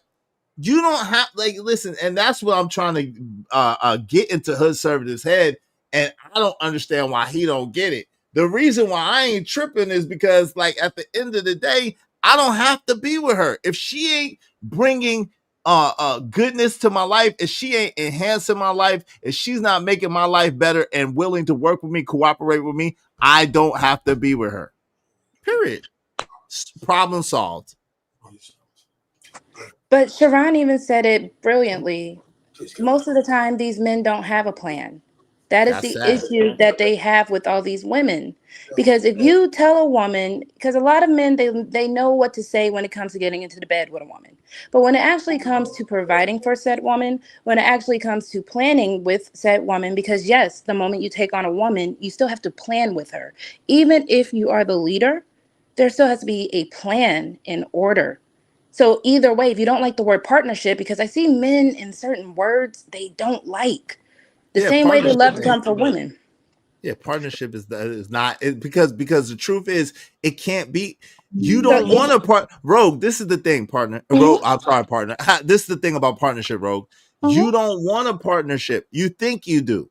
See. I'm not saying, okay, so let me hold on, real quick. Partnership real quick. Okay, go ahead. Yes. Because the Bible says that the two become one, right? Right. That's not a partnership. Yes. So if your left hand is moving, does that mean your right hand is always moving? No, but the Bible also says, don't let the right hand know what you're doing. So that's fine. But then when you need to pick something up, what happens? They may work together. Okay, then. So that's the point I'm making. So if I am your right hand, if I am your helpmate, how can I be your helpmate if I don't know what the plan is or what I'm supposed to do if there is no partnership? And that is why I understand why certain words, and I guess maybe the way my brain works, when I look at partnership, I look at it as, okay, you can do stuff with just your left hand. That's perfectly fine. But when you need to lift heavy, you're going to need that right hand too. But they're not your right hand, your left hand are not partners. They're not. They're two hands that work together on a body, right? And so hopefully you have some coordination and you have some equilibrium where you could work together and they could work together in tandem, but they're not partners, right? In the same way, a man and a woman in an ideal situation should not be partners. Yes. Does that man talk to his woman, give her the plan, lay down the plan? Does he even consult her and get her opinion or her thing? Shout out to my man, the angry man, chilling. What is it? Damn, 90. What is it? 50. Shout out to AMG in the building, man. You got you got a bear fur on, son? Is that bear? Is that bear? Yo, shout out to my man, angry man in the building. Good to see you. But yo, so Rogue, this is the thing, right? It's not really a partnership, right? And y'all got to stop looking at it like that, because you don't want a man that is a partner. You want a man that has a vision. You want a man that has a plan. You want a man that's going to be able to provide for you and protect you. And in order for him to do that, you cannot be his partner. The same way in business, there's no such thing as 50-50. At the very best, it's going to be 51-49. At the very best. And Izzy, you want to know the beautiful thing about a woman like Rogue C? That is totally fine, because when that man does come, and trust me, they have, I don't have to lift a finger. But if that man does need the support, if he does need the cheerleading, if he also just needs a little woosah moment, that is where I put my chip in. So again, it's not a matter of, if you don't like the word partnership, I'll throw partnership out the way. But there is always going to be an influence of the woman with that man, and vice versa. Sorry. Go ahead, Sway. No, because I'm hearing the trucker that I understand both sides in this perspective of where Rogue sees it. So I think at least Izzy is not necessarily combating what you're saying, the word of partnership. It is how the word has been conformed to be used in conversations or relationship. He's more combating the idea of 50-50. Partnership, the men would probably would prefer to say partner or whatever, and not feel like they're talking about 50-50, because you can be a partner in a situation where it isn't 50-50. I mean, I'm pretty sure if you want to be partner of a firm when you're a lawyer, you have to buy in, and you're not a 50% shareholder. You just have stake in the game. And when you're using an analogy of the right hand, my left hand ain't me. It would be somebody else that I could also have that has stake in the game, or I can call to confide. It might be my dad or my best friend or something, whatever the case may be. But yeah, you could be my partner, but the idea that means you're 50-50 or we're equal, or you get just as final decision. Yeah, you can have a say, but the say is being, thought and delegated through me, and, decisions and stuff. If I delegate you to take care of the house, doesn't mean now you're the leader of the home and you could then boss me around in the house. Like, that's not what that means. And so I think, like, all in all, Izzy is more so, at least men in general, combating the 50-50 more so how partner has been convoluted to mean that, not necessarily you and what you're saying, Rogue, because I get what you mean. You can't use partner is 50-50 in in a relationship, just to be clear, Sway. Partnership is 50-50. It means equal say, and I could be a partner with someone, Izzy, and but in a relationship, I got you. But in a relationship, that's how it's being convoluted to. That's what I said. For relationship conversations, it's being convoluted to mean that if you're talking about relationships, but technically that's not true. You can't be in a partnership with someone where the percentages or the say whatever is off. No, I got you, and that is exact in the world of business, right? But what I'm saying, and that's why if you heard me, I said, well, in business, it's no such thing as 50-50. At the very best, it could be 51-49. And that's what I'm trying to get her to understand, that when people say partnership and relationship, it connotates 50-50. But go ahead, Trucker, and then I'm gonna let Angry Man get in here, and then we're gonna open it up. Go ahead, Truck. What are you saying? So first off, y'all cook it. You know what I'm saying? Y'all cook it. Everything they said though was absolutely right. You feel me? Like I don't understand, where women think, when somebody say a partner or like we're not dumbing y'all down. Like I'm not the type of dude, and there's a lot of men that won't say it, but I like to communicate with my lady. You understand? Like, your word is valuable. It's really valuable, believe it or not. Especially when it comes to raising children together.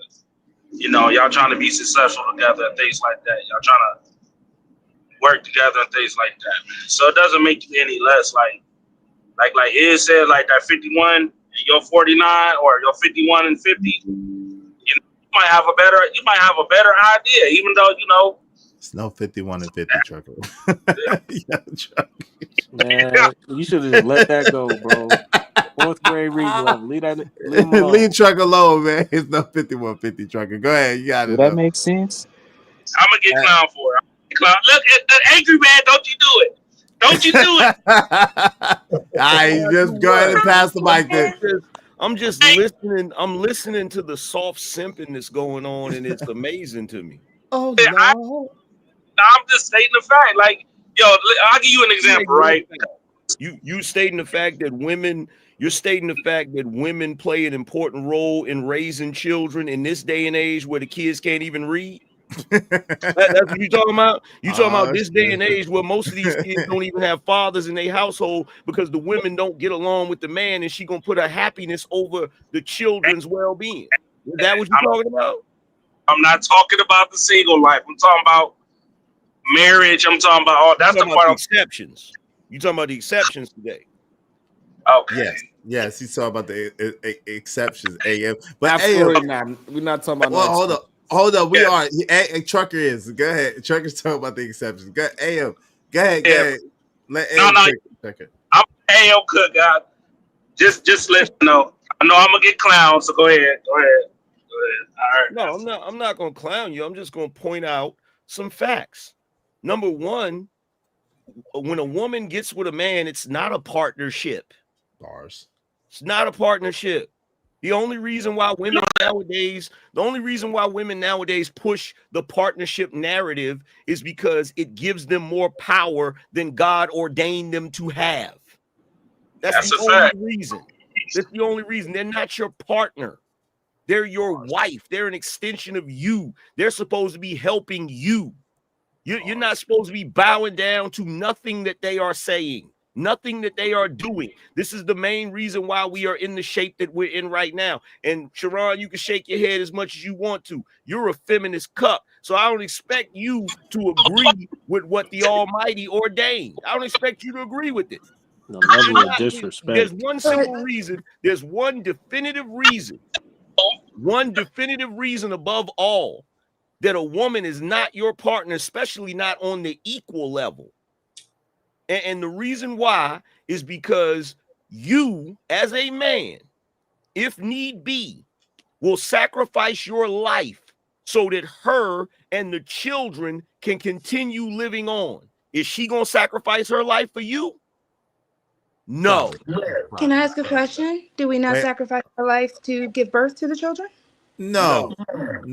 Wow, really? Y'all really don't? No, that's not. Izzy, that's not sacrifice. hold on. That is a sacrifice. You do realize that women can. That's one of the highest rates that women will be unalive.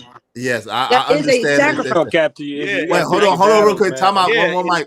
Pick your battles, Izzy. One mic. Yeah. 1805. Name for me a Give woman him that you one, know. man. Name for me a woman you know. That makes sense, bro. Name for me a woman you know in the modern era that died from childbirth. If you took away, Mr. Anchorman, there are women Hold on, that do pass away from that still, because it's not always a perfect science. I don't know off the top of my head, but again, I think it's less than 5%. It's less than 5%. If I'm I not can look it up, gentlemen, but it's still a risk. It's less than 5%. It's less than. Look, here's the thing. Okay, I'm gonna give you that. Let's give her that. Okay. Let's give her the fact that when a woman knowingly gets pregnant by a man, she is possibly risking her life. I risk my life climbing on a damn ladder to clean out the gutters.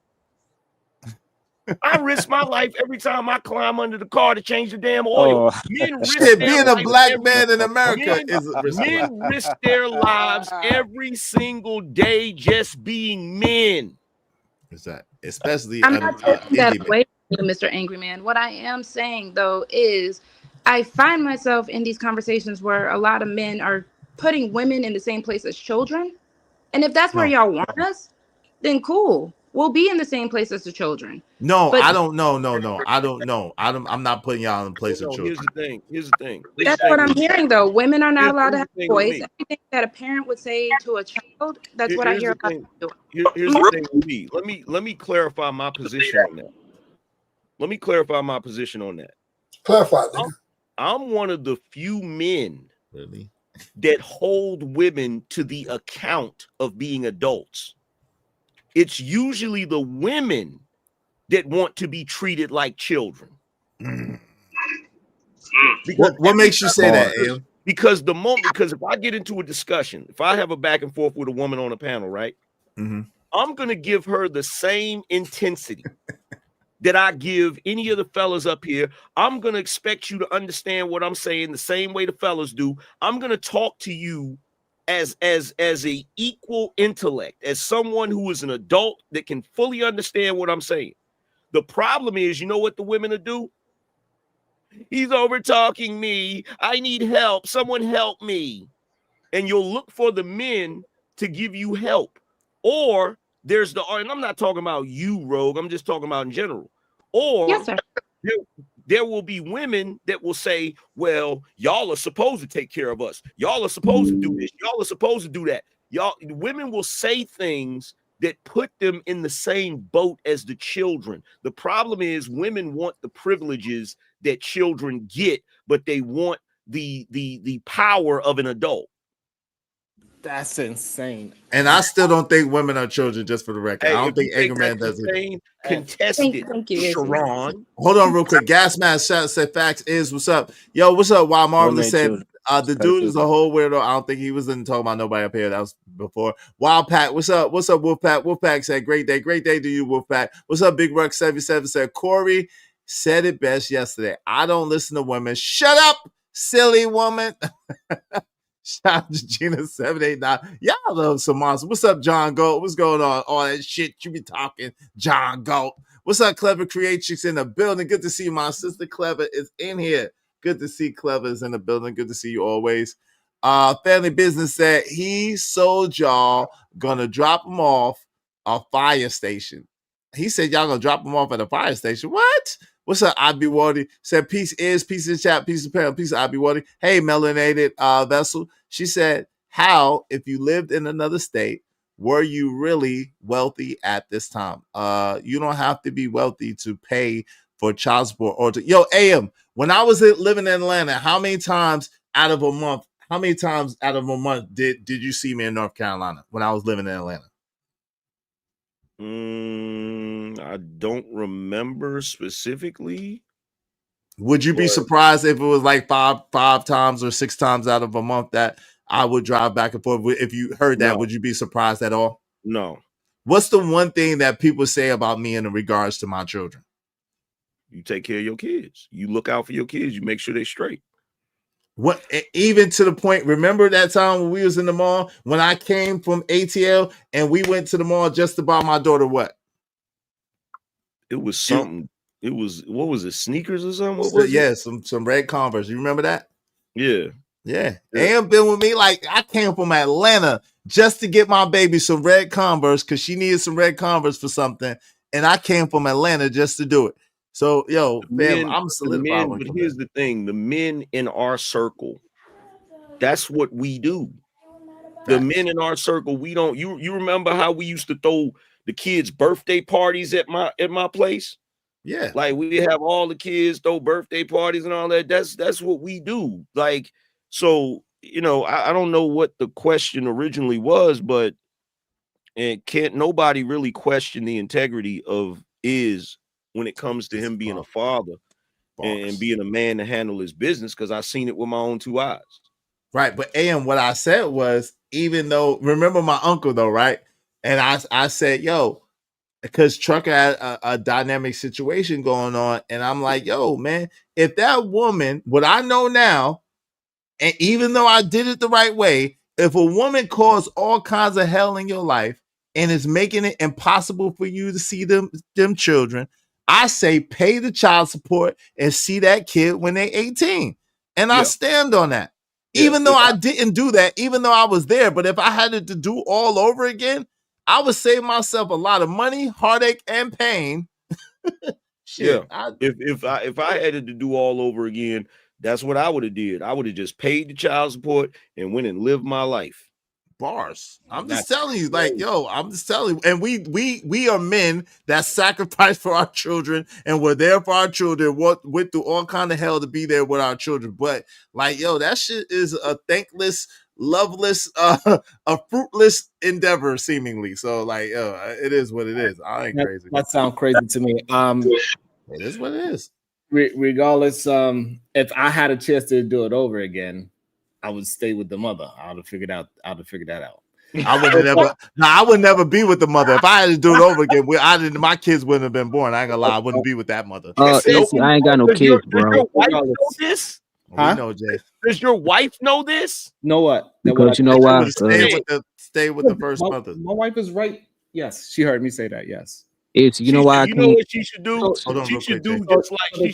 just like that old comic I used to read in the paper, Snuffy Smith, whatever. She should take a pot upside your head. Right. Right, because then you wouldn't have her. Like, shit, Exactly. She the best thing that ever happened to you, brother. Exactly. She the best thing that ever happened to you, brother. Don't even do that, brother.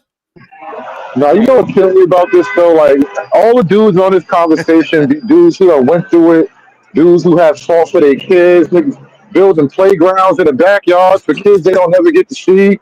And then you gotta hear, oh, these men ain't doing enough. These men don't know how to do this. These men don't know how to do that. That's what I said earlier. Like we need to stop acting like the men are the blame and the men gotta somehow always be more perfect in order for things to work out. That is not the problem out here. It is not a lack of perfect men who don't try enough.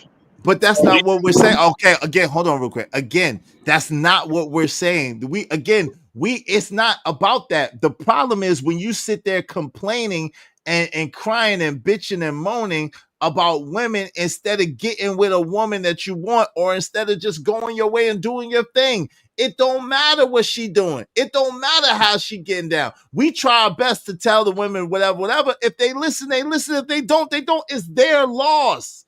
It's their loss. That's what I'm trying to get you to understand when I said what I said. If I had to do all over again and I happened to have the kids and she put me through that shit and turning my kids against me, like it got to be F them kids till they turn 18. And if they still want to believe their mama narrative, that's on them. I'm not tripping over no kid or no woman.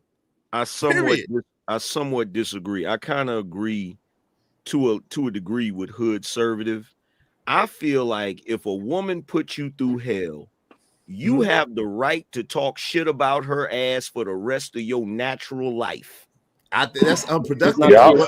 But it's not about hold on real quick. But it's not even about that. Sharon, I'm gonna let you get in. It's not even about that. It's about what about moving forward and living your life and doing best for you? You know, that's when you part of it. No, it ain't, man. When you stuck there whining about a bitch, you cannot move forward. You know that, that's bro. No, it ain't. Stop it. Yeah, it is. I'm lying to y'all. Now I'm gonna tell you straight up. When Angry Man left his baby mama and he found his new woman and he stopped thinking about his baby mama, his life was better, much better. You ain't sit there and argue with that woman no more, bro. No, I'm not saying I'm gonna argue with her. I'm not saying I'm gonna argue with her, but I'm damn sure I'm gonna tell the gospel from the mountaintop. I'm gonna let everybody know what the hell I went through so that the younger fellas can avoid that bullshit. Right, but after a while, after you told your story, after a while, it's like, yo, at the end of the day, it's over and done with. Why still keep living, rehashing and reliving shit that's old, dead, and stinking? Like you said, you don't even want to talk about the child support shit that you went through anymore. Like I said, hold on, Hood. I gotta let Sharon get in there. Go ahead, Sharon. So yeah, so like this whole complaining mentality, this whole idea of that a woman needs a leader and all this is just not a true statement. Not every man is going to be able to lead. It is not built for everybody. Everybody cannot take the responsibility of the family going down. They can only take the responsibility of the family going up. It is a much more difficult position as a leader when things are not looking in the right direction. And you got to figure out a way to navigate it back into the proper outcome. And your woman going to have to trust you without giving you no extra stress upon those situations. So no, it is a possibility for men to be in a partnership 50-50 with decision making and finances, because most men do not have the ability. Most men do not have the ability to do more than 50-50 mentally and financially. And I don't know why we act as if this is not a true statement, and it is okay. And we're going to just be real with each other as men, then we need to just speak to each other as men. Some men are not built for no goddamn leadership. Knock Sharon's ass out. You ain't gotta put hands on. What's up, goddamn rock I throw at your head. Shut up. Do you ever? Let me ask you a question, Sharon. Hold on, AM. Let me get in, AM. Please, AM. Please. Hold on. Wait a minute. Ruthless, you after Sharon. I mean, you after Anger Man, Ruthless. Do you ever in your life? You're like a pimp today, do you ever in your life do anything where you're not shitting on me? Make yourself pretty, Tony. Hold on, Ruthless. Control yourself. No, I don't think so. Angerman, I don't know if you were here. Sorry. Wait, hold on, Sway. Hold on, Sway. Let Sharon speak for herself. Hold on, Sway. Let Sharon speak for herself. It'd be pertinent, Izzy. Nah, let Sharon speak for herself, man. Let them do what they do. Go ahead, Sharon. You got it. I don't think I'm talking bad about men, saying that it's some men that do not want to be leaders and they're not capable of being leaders, but they should still have a fruitful relationship. It is disingenuous. It's disingenuous to say that every man needs to be a leader in his household when we know it's not possible. Okay, that's not true. Number one, the reason why today it's difficult for men to be leaders is because women have commandeered the term leader and put their own definition on it. And literally the definition of a leader to a woman is whether she likes the nigga or not. It ain't got shit to do with his ability. It ain't got nothing to do with his abilities as far as leadership, because half of y'all don't even know what the definition of leadership is.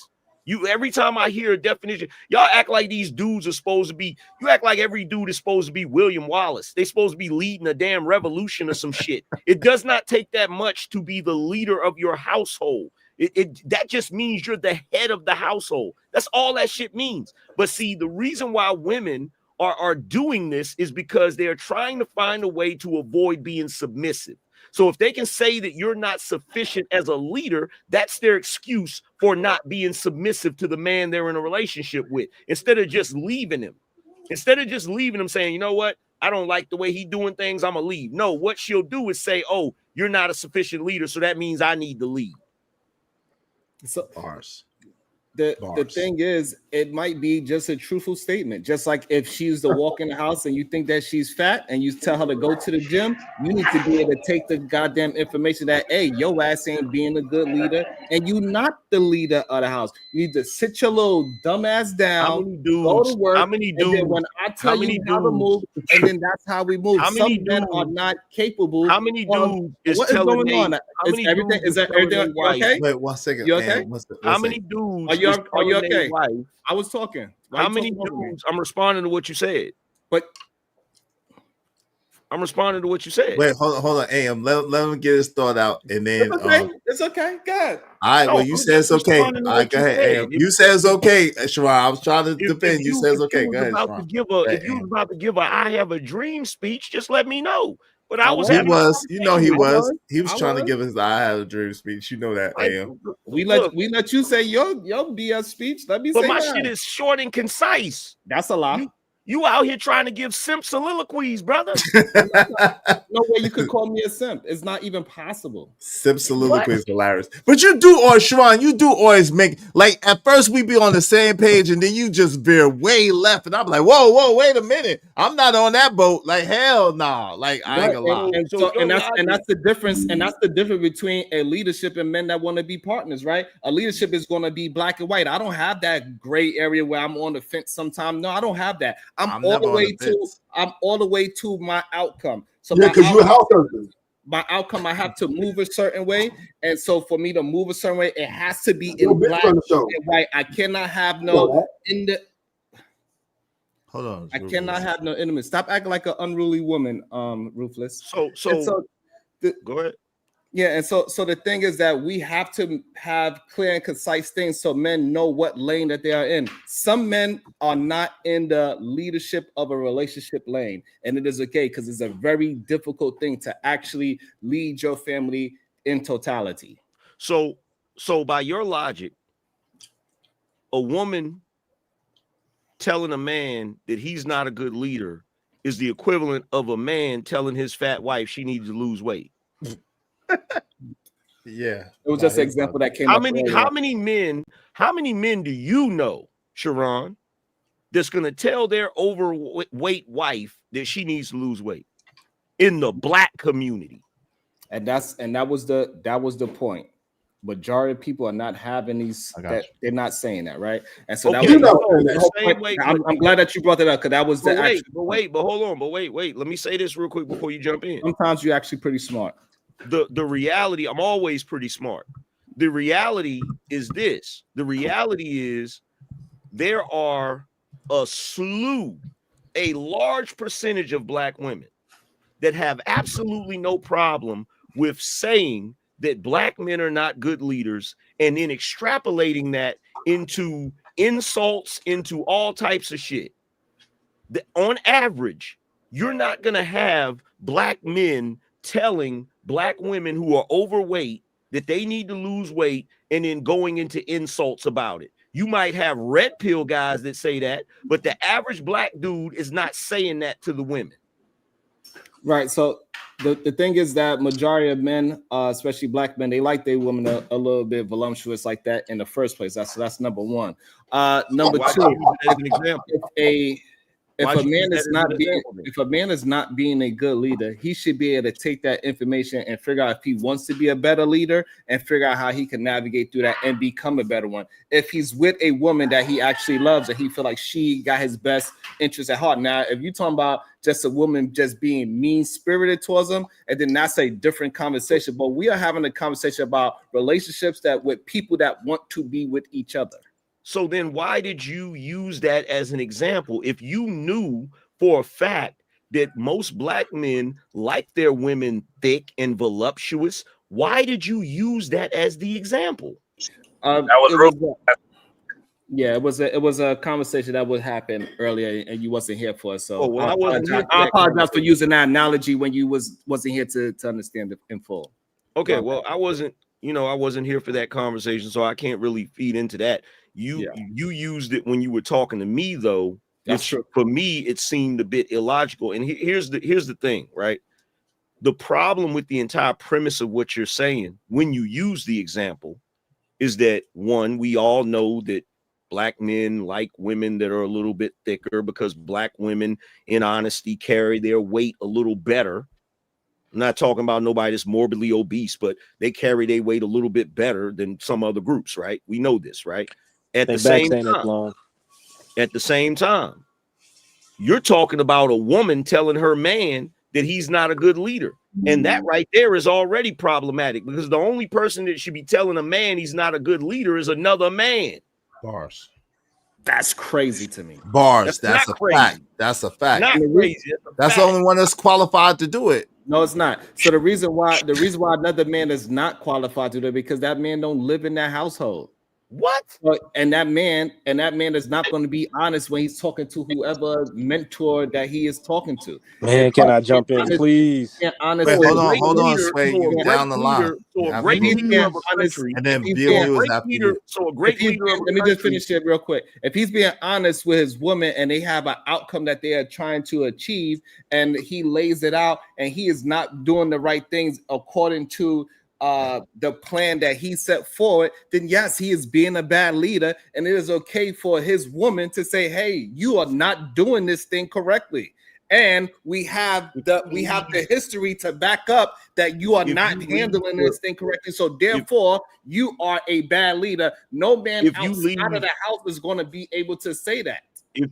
If you leave the premise of who a good leader is to a woman that's in the relationship with the man that she's criticizing, that shit is subjective as hell because it's going to be contingent upon whether or not. I'll give you a prime example. Let's say that a dude says to his wife, okay, you know what? We normally go on 3 vacations a year, but this year I got other things that I'm trying to do. So money's going to be a little tighter. We can't go on 3 vacations this year. Guess what? that woman, because she doesn't like the fact that they're not going to go on those 3 vacations, she could say that he's a poor leader. She could say that, well, if you would have managed your money differently last year, we'd be able to go on this. You cannot base a man's leadership on a woman's opinion, because women's opinions are fickle. They're like the damn wind. You understand? Right. So for you to even sit there and say that, Sharon, is ridiculous. And on top of that, well, he's not in that house. So basically what you're telling me is that a father does not have the ability to teach his son how to be a good husband and a good father because he doesn't live in their house. Based on your logic, a leader of a country that's a great leader cannot advise another leader of another country because he doesn't live in that damn country. You know how crazy you sound right now? So when we talking about the conversation of him leading with this whole vacation situation, if she has a bunch of questions, because I know he's being vague and saying trying to do certain things. However, if he was a good leader and they having a genuine conversation with his wife, they having a sit down and they having a conversation about what they're going to do with the future of that year, he's going to be able to explain what is it that he is attempting to do and how he's trying to execute those things. And as the year go along, if he's not moving in the direction of those things for those outcomes, she can clearly say he's a bad leader. Now, if she just says he's a bad leader without no rhyme or reason, that is a different argument. We're not talking about just women are being figured. We're talking about your woman, right? So when we're talking about a relationship, we're not talking about a whole bunch of different women. We're talking about the woman that you lay down with on a day-to-day basis, somebody that you've been rocking with, if you've been leading her properly for many of years and you have a history behind what you've been doing, no woman in her good right mind is going to just call you a bad leader all of a sudden. Most women ain't in their good right mind. What the hell are you talking about? That might be true, but your woman is in her good right mind. That's why you chose that woman. Hold on. Come on, man. Stop it. You can close your eyes and go to sleep and know that you lost your mind, bro. Okay, hold on, man. Hold on, Sharon. Because I gotta pass it because this is getting circular. I gotta pass it to Ruthless. This is a good conversation, I thought. I get, but it's getting circular because I got other people waiting to get in here. BMU came in the building. Shout out to BMU. I gotta let my man Ruthless get in there, and then Sway, and then BMU, and then we'll open it up. But it's getting real circular. And thank you to KP what for about KC5. Yeah, Jake. Give me a second, Jay. You get in there. Okay. So this is the problem when you negotiate. When niggas start negotiating, then the lines get twisted and screwed, and she takes advantage. So you have to stand on principle at all times. You cannot let your guards down. And when we start trying to acquiesce and please, and I guess find a way to try to make this work to please her, then it becomes a roller coaster, because we know that any woman is led by her emotions. She invests a lot in them. So this is why it's best to keep the leadership position as one boss, and then everybody else fall under line. Now, I'm not saying a woman can't bring something to the table and we discuss it, as long as she understands that I'm the last one to make the call. And we have to do this because she's the weaker vessel. That's one. Two, she's emotionally unstable. And it's okay, right? This is why I'm here for. I'm here to create the balance of the rock of the relationship. The man is the rock of the relationship, and she is the pillow. So, and this is how it is the only way it can work. And the reason why women are leaving at the rate they're leaving, because most men have to back down. They have to happy wife it, happy life it, and she just gets bored and she climbs out the back window. Man, I'm sorry that I made y'all listen to that.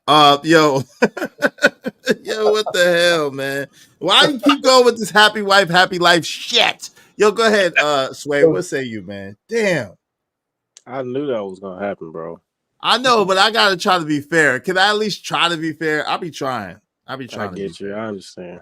Shorty said, wait a minute. Shorty said, black men, it is almost 2026 and you niggas wasted your whole effing year. And you almost 40 and you wasted your entire box. What's your who point? said that? What are we talking about? Who said that? I don't even see what you're talking about. But anyway, go ahead, Sway. My fault. I don't see what you're talking about, angry man. It's somebody in the chat. Don't worry. All right, if they didn't pay, please let's don't. If they ain't paid, let's don't pay them no attention. They ain't talking about nothing. All right, go ahead. Sway, you got it. My bad. No, I was just trying to point out earlier. Sharon is mainly what he's speaking to is what I was asking earlier. Is I think you weren't here, angry man, when I asked. I actually have two questions.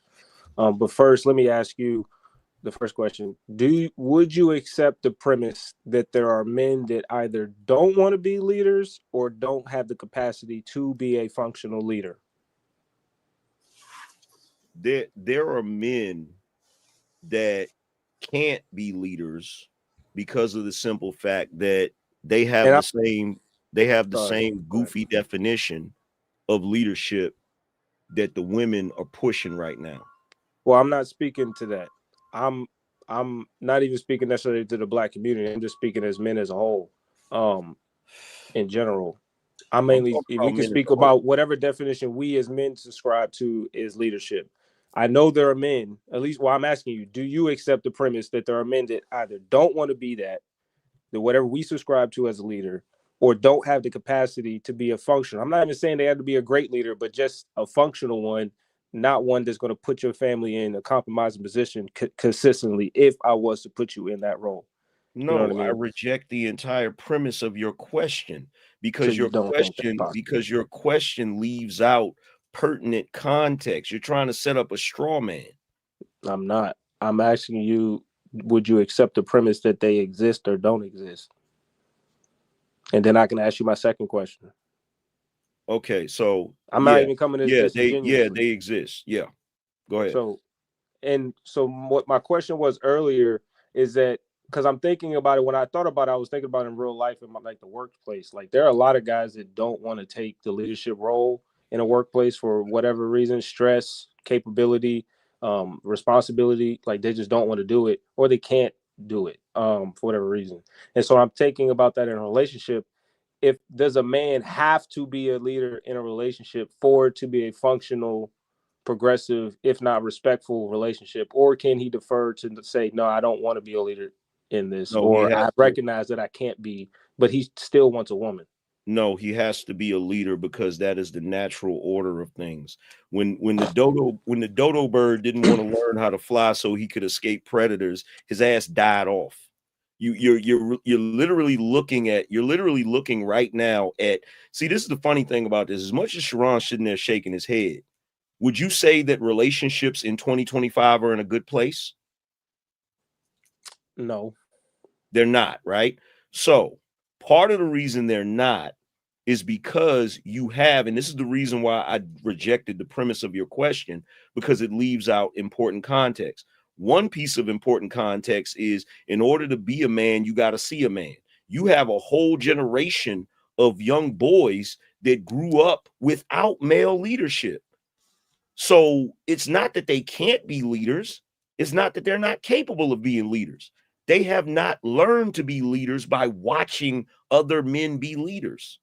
Well, that's what I'm saying. I wasn't necessarily speaking to them. I'm just saying, speaking to people that literally just don't want to do it because they just realize, like, I don't want to do that, or they mentally don't have the capacity to do it without putting their family in compromised positions consistently, or to be able to problem solve efficiently.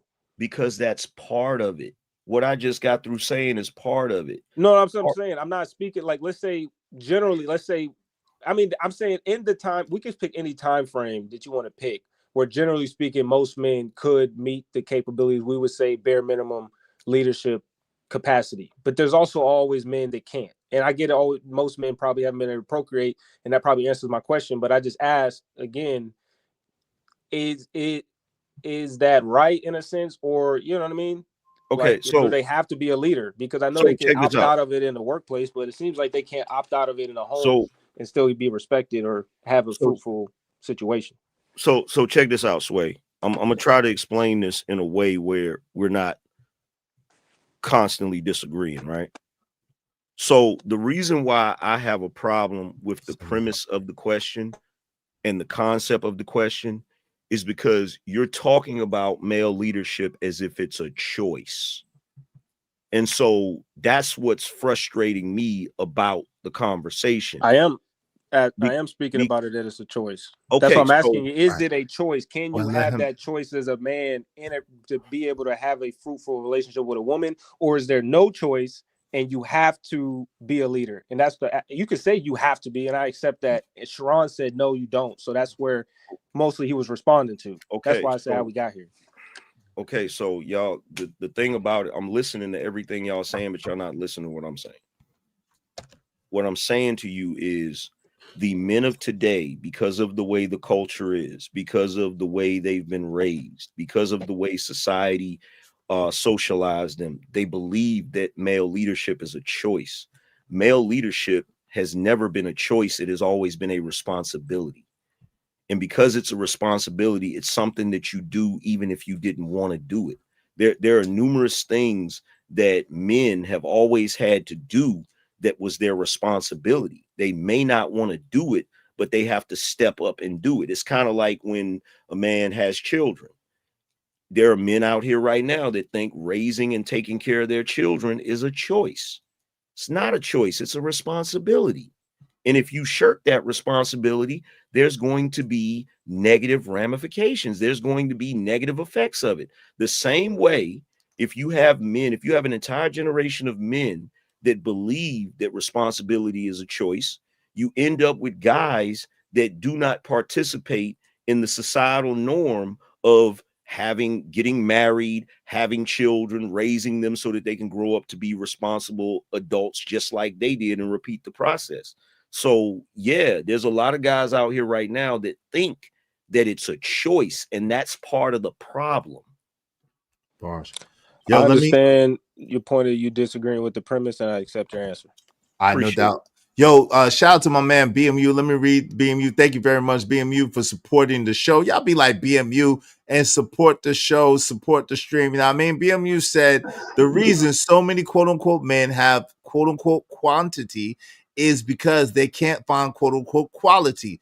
He who finds a wife finds a good thing and obtains favor. Thank you, BMU. Thank you, Unc B Streaming. Unc B Streaming said, you could tell. Let me get in there after you. Wait, hold on. BMU is next, real quick. Give me a second, and then we gotta pass it. I'm gonna pass it to Nightish, and then to you, Hood. You got it.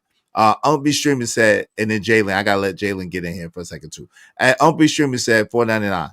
You could tell that people don't understand leadership because they think it means the leader does everything. Leaders delegate. Shout out to that. Unc B Streaming also said, thank you for $2. Birth is a risk, not a sacrifice. Words have meaning. Yo, thank you to my man KP for KC5. Thank you very much. He said, arguing with enigmas that sit to pee is an exercise in futility. Too many indie males view manhood through the eyes of their mothers. Yo, shout out to you. Thank you, KP, for KC5. I appreciate those profound words. BMU, what's up, my brother? You there? Did I give you that warm, wonderful reception and you're not even there to receive it, my brother? All right, let me pass the mic to my man. I was muted, my bad, dog. I was muted, man. BMU, what's up, my guy? What's good with you? Long time no hang out, brother. What's going on with you? What's going on with you, man? Hey, listen, man. I first of all, giving on it to you as the host of the show tonight. Angry Man's in the building. Sharon, what's going on? Nightish, what's going on, man? Everybody else. I just want, I was listening and I just want to say that you should have a sponsor, Izzy. We should bring back Dare because that's a lot of I feel as if there's a lot of drug use going on in some of these conversations. However, I will say that the reason that the world is upside down today, Izzy, is because women are leaders. And in most cases, Sharon said that, women can lead, or a woman can go tell a man in a household that he's pretty much not shit. Damn. But then I look at it, Izzy, because I know Sharon is not, he said in the past that the Bible is not one of his go-tos. And so I can't force him to believe anything that I believe. However, Biblically, it states that a woman is supposed to help a man, not be the man. And so, Right. for that being said, if a woman says her man ain't shit, then that says that she ain't shit either, because that means the company dies because you're not helping. So if you're not helping your man, you cannot antagonize your man that he ain't shit because you're not shit either, because you're supposed to be his help. And if you chose a ain't shit nigga, then that means that you have ain't shit pussy and you ain't shit either. And so and you found quality in ain't shit niggas. And so I think that's your responsibility if you have done that. What else? I heard Sharon say something else that was it was like one of those Dare commercials we needed to. Oh, yeah. Wait. Are you saying that he smoked crack? Okay, go ahead. I'm sorry. No. I said that it's crack related. Oh, okay. What's up, Sharon? You know I'm fucking with him. But no. Wait, hold on. I'm gonna give you, because I didn't give you the warning. All right, so you already spent 5. Okay. So there's an F word bounty. So I'm Okay, giving I'm you the sorry. warning now. But you already sent me 5, so you good. So it's $5 per occurrence. You already sent me 5, so you good. So just the F1 bounty. Go ahead. No, but to be honest, man, just to say this, and I'm gonna land my plane. Like for Sharon, I just wanted Sharon to elaborate on. I just don't believe that women can be leaders, and I believe that women try to be. Living out here in Dallas, you see that a lot. A lot of women are at QT trying to figure out how to put the air, use the air pump for their tires. They're trying to figure out how to put tires on their car. There's several women at my job who have been, they're very masculine in nature and their voice and where they move and the positions they in. But as soon as the alarm goes off, or as soon as there's something active, they're screaming and running for the exits. So these women they're not leaders. I believe that any woman who's in a house with a man who calls a man any name and somebody busts through the door, I don't see 90% of women running to the door stopping the gunman. And so for that reason, we can't have it. Can you imagine Kamala Harris being president right now?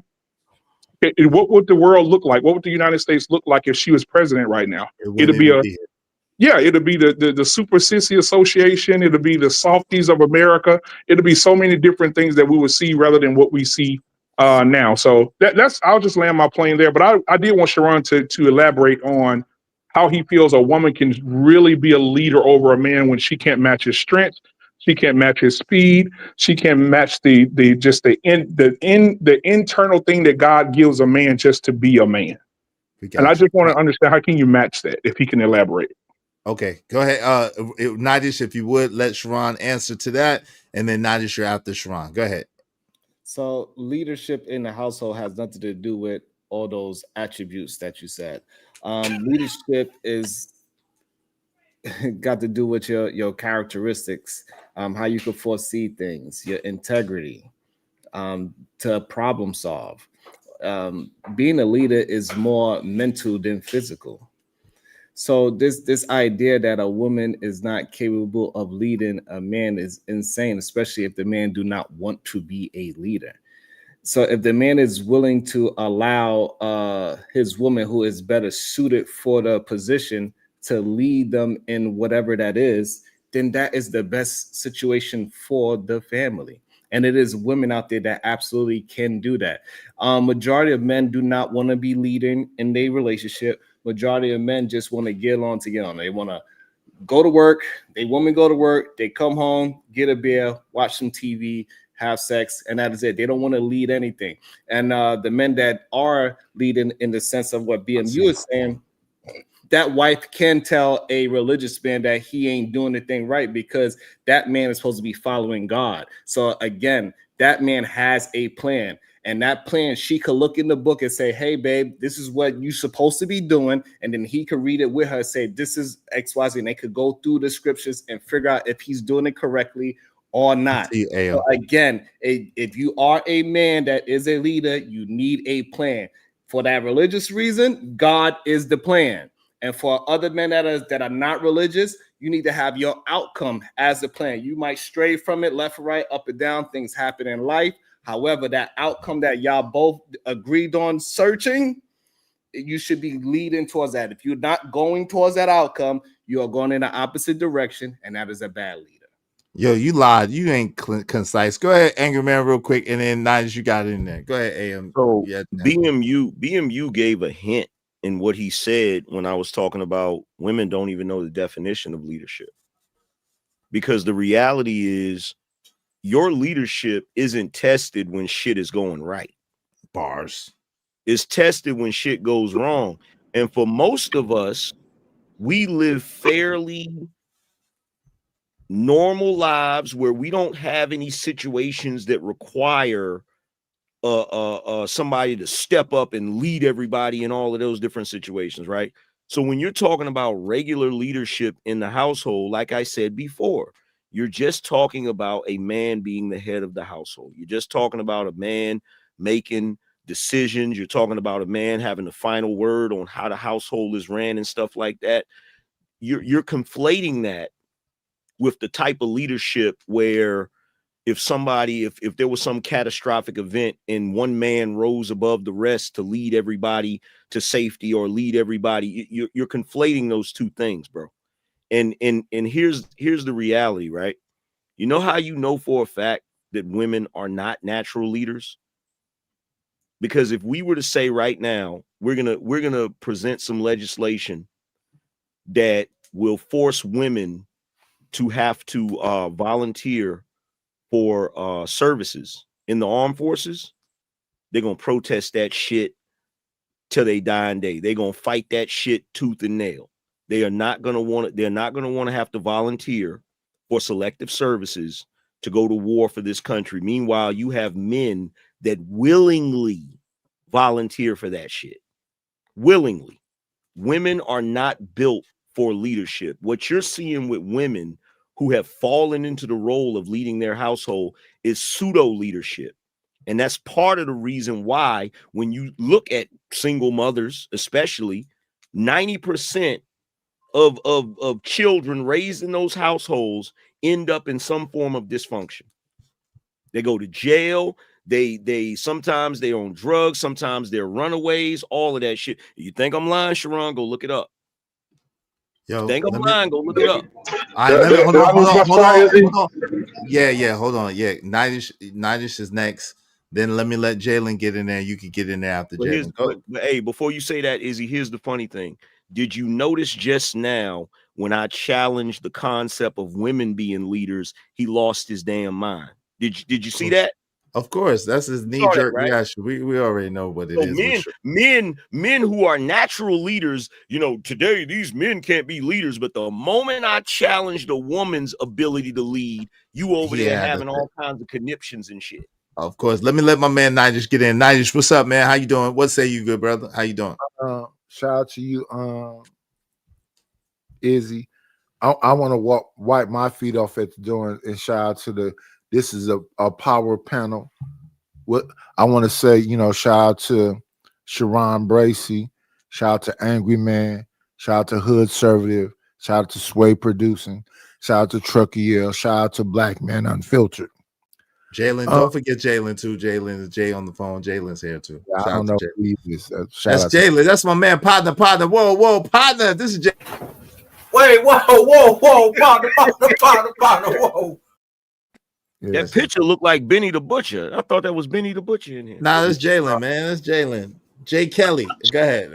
When I listen to Diddy, bro.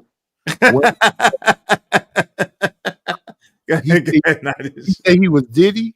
No, he's not. He said no Diddy, bro. No Diddy, bro. Okay. Listen, let me say this. I listen to a lot of women talk, and a lot of women say they don't want to be the leaders. They want the men to step into their leadership role. I'm listening to what the women say. And I like how Angry Man said what he just said. Listen, when they talk about being protectors and providers, sometime when you protecting, you have to protect that woman from herself and the ideas that she have, because listen, we've always heard the same thing. You're supposed to live below your means. You're supposed to be preparing for the future. So we can't go to all them dinner dates. We can't go to all them vacations. We got to save money and do all the things we already know. We supposed to be preparing for a rainy day. What a New Edition say? Can you stand the rain? Can you stand the rain? Can you anticipate the problems that could potentially happen and set ourselves up for them rainy days? And the way you do that is by being a little less into extravagance, a little less into, because when I'm listening to the ladies, they keep talking about, why we can't go to dinner every day, and why we can't go on vacations every week, and because we can't afford it. And especially we're in this time right now, they talking about automation is finna take jobs away. So it's going to be less opportunities for you to make money. So if it's about money, let's keep it about money and make strategic decisions so that we can always be prepared for the rain. But Nightish, if you live a frugal lifestyle and you're a man that lives below your means and you're not able to do all of that extravagant shit and you're not able to go on all of those vacations, the women of today will say you're not a good leader. That's BS. Go ahead and tell me it's a lie, Sharon. Go ahead and tell me it's a lie, bro.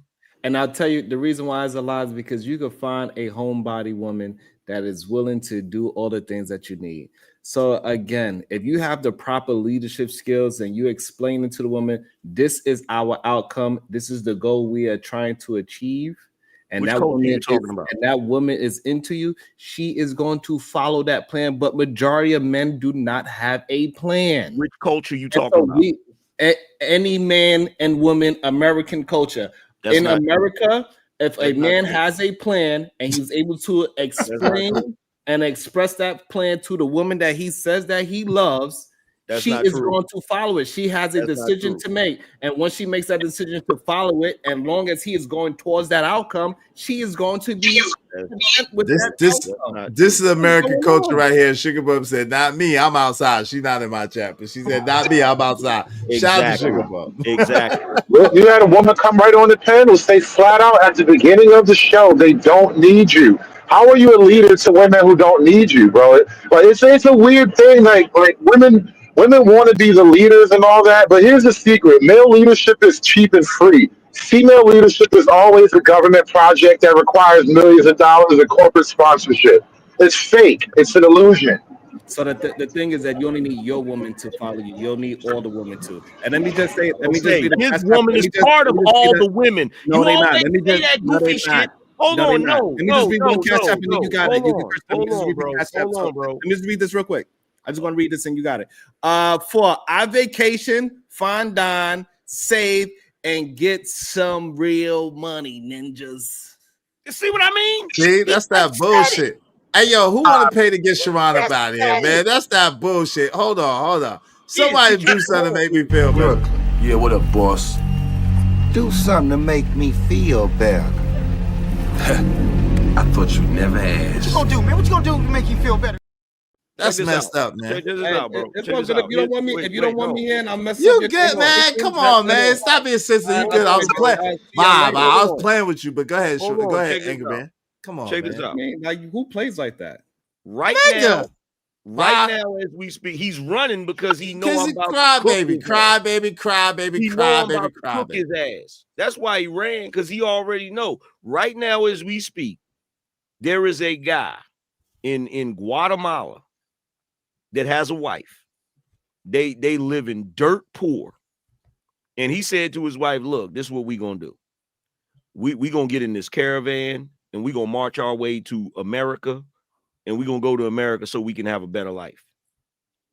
Now, keep in mind, there's a possibility of dying on that trip. They already broke. They already ain't got shit. You feel me? And she's like, well, how we gonna get it? We gonna sneak in that mother. There are women right now in Latin countries that are willing to follow their men to the ends of the earth, and their men ain't got shit. Even to this day, Latin men make less than black men on average. They are willing to follow their men because they view their men as leaders. They're not trying to qualify them as leaders. And the thing is, what Sharon said before he left, make some real money. That's my point. That's the point that I made. A woman will disqualify, a woman in our culture will disqualify you simply because you don't make a certain amount of money. Yep. And then nobody want to hear that shit. So listen, you can get mad if you want. So I was messing with you, but if you want to rage quit, go ahead and rage quit. Shout out to Martin Muhammad. Matter of fact, let me get you up out of here. Well, that's what he's supposed to do. Let me remove your thing from here since you rage quit. When the heat gets hot and the kitchen gets hot and you can't take the heat, you gotta leave. That's what he was supposed to do. Hey, Martin Muhammad, Assalamu alaikum, brother. He said, don't forget the value of man's presence. Not only the boys, but the girls are negatively affected. Men can lead and women can follow organically if they see a man, a father, not just a male. Shout out to that, brother. Profound. Appreciate you. The brother also said, men think and build for the whole. That's a fact. Women think for themselves. That's a fact as well. Why can't your boys read? Boys who have an involved father are profoundly better. That's all facts, brother. No lies detected. Thank you very much, brother Muhammad. I appreciate you. Hold on real quick. Can I celebrate the brother? I appreciate you, brother Muhammad. Yes, what's up, Hood? Yeah, I wasn't trying to cut you off. I'm just trying to jump in there. So I ain't The get a thing is, chance to talk. Yeah, Jalen, I'm gonna be quick. I'm gonna be quick. I'm gonna throw it right to you. We are living under the era of peak oversaturation of female leadership. And the one thing that I think is most common about the era of female leadership is you're not allowed to complain about female leadership. That's really what's happening here. Like when you point out the negative outcomes, the illiteracy, the violence, the danger, and all that, you have to point to anything but the people who are most in charge, most responsible, most empowered. Somehow we have to blame the men, but the men have the least. The men have been the least empowered to deal with it, and that we're living under female leadership right now. But nobody likes to be comfortable. Nobody wants to be present with that fact. It makes people very uncomfortable to acknowledge that simple reality. Yeah, shout out to Lady D. Hey, go ahead, Jalen. Get in there, man. Shout out to Lady D. Says she ran. Thank you very much, Lady D. I appreciate you. I appreciate you. I appreciate you. Go ahead. What's up, Marvelous Opinion?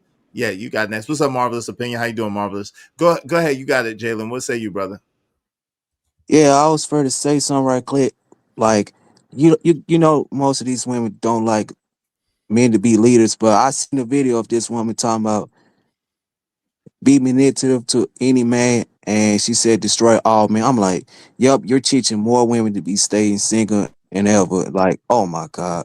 I seen on a particular video, which I'm not mentioning that person's name. Thank you. I got you. And you right, man. You know, that's messed up. Well, here's it the does, thing. man. This is why I said women can't be leaders. They can't be leaders because you can't criticize them. Mm. How the hell can you be a leader if you can't be criticized? Every single leader is always criticized. In fact, whenever if you go somewhere and there's some goofy shit going on, you look around, you say, who the hell's in charge? You want to know who's in charge. When you at the damn store and somebody doing some goofy shit, where's the manager? You want to know who's in charge. When the police pull you over, go get your supervisor. You can't be a leader if you're not going to be criticized. And women, they want the position of leader, but without any of the responsibility, without any of the criticism. So you can't, like right now, when I brought up that stat, which is a real stat, Sharon just immediately got upset because I brought that stat up like it's not true. So in his mind, a woman who we all know historically is not natural leaders, me questioning their leadership skills is out of the question. Like, oh my God, why would you even bring that stat up? But we can sit here all day long talking about how men ain't shit. Bars. That's a bar. Hey, thank y'all very much for supporting the show. I appreciate you, Lady D. Thank you very much. I appreciate you, Unc Be Streaming. Thank you very much. I appreciate you, BMU. Thank you very much. Y'all be like them and support the show, support the stream. Now, I mean, be like Brother Muhammad. Thank you, Martin Muhammad. I appreciate you. Let me read these couple of welcoming a couple of people to the show. Thank you, Daniel Berry Sports Highlights, man. That's been a long time. Appreciate you. Happy Tuesday to you too. Thank you very much, Unc Streamer. What's going on? They not gonna answer that question. Shout out to Unc Streaming. Shout out to Kelvin Cook, said bingo, everything paid for gives you peace too. It does, but you know what I'm saying, it shouldn't be predicated on whether your woman listens or follows you, right? Shout out to Ronnie. What's up, Ronnie? Said teenagers at best. Shout out to Q Bonafide, said there it is, 100. Hey, Sharon lays on his stomach and kicks his legs while he reads vegan recipes. Damn. Shout out to the LA Project. I ain't gonna do the brother like that. He ain't here. He ran away, so he can't defend himself. Shout out to LA Project. From what I've heard, women have the power to make y'all feel whatever. Sounds delusional and depressing. Yeah, they really don't. They really can do that. But They really if a don't. man is laying on his stomach and kicking his feet in the air while thinking about what a female is doing, that's crazy work. It is. What's up, KP for KC5? That's facts. Yo, you got next way. Shout out to No Cap 22 said, what's good, what's good, man? Salute. What's up, Chat Random Chat Ninja said, they want to put the leadership jacket on y'all for scapegoat purposes. I don't know. I gotta wear that jacket regardless, because guess what? That's what I'm talking about. Hold on, Hood. Whether I have a woman or whether I don't have a woman, guess who gotta lead me? Me, that's who. Who do I trust? Me, that's who. LA Project say they take from us to be created. Who? Literally, physically. Oh Lord, my sister. First of all, the LA Project, you don't know what the hell you're talking about. You're a glorified oven. If I come over to your house and I put biscuits in that oven and cook the biscuits in that oven, that don't mean they your biscuits. Okay? Oh my goodness. You don't know what you're talking about. Ain't no life in you except the life that came from your daddy's nutsack. Yeah, shout out to the zygotes. I'm coming here to put this thing in your oven so it can be what it be. So shout out to Angry Man for saying what he said. Listen, I don't know why y'all do that. We understand, science and everything else.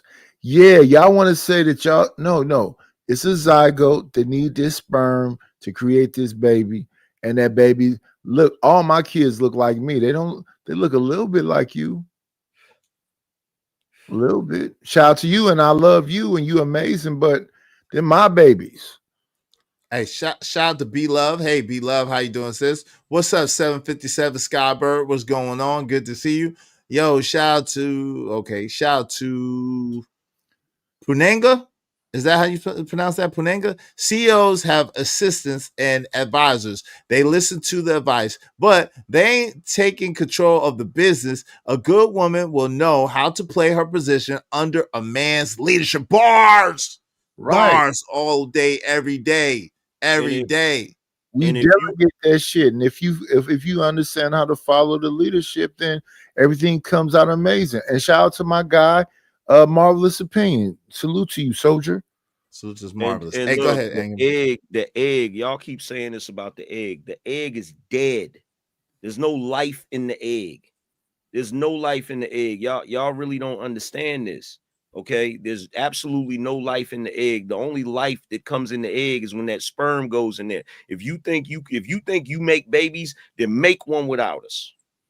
Oh Lord, yo, let me. Even more. Go ahead. Well, I was gonna say even more so. How about you just take it and deal with it totally on your own and never ask for a goddamn thing? Woo! Cool. Since you're so goddamn tough, do that, because that's really the crux of it. It's my baby until you want something, and then all of a sudden it's your baby, and I have to please you so I can have access to your baby. Hey, I don't know about that. What's up, Marvelous Opinion? How you doing, good brother? Long time no kick it.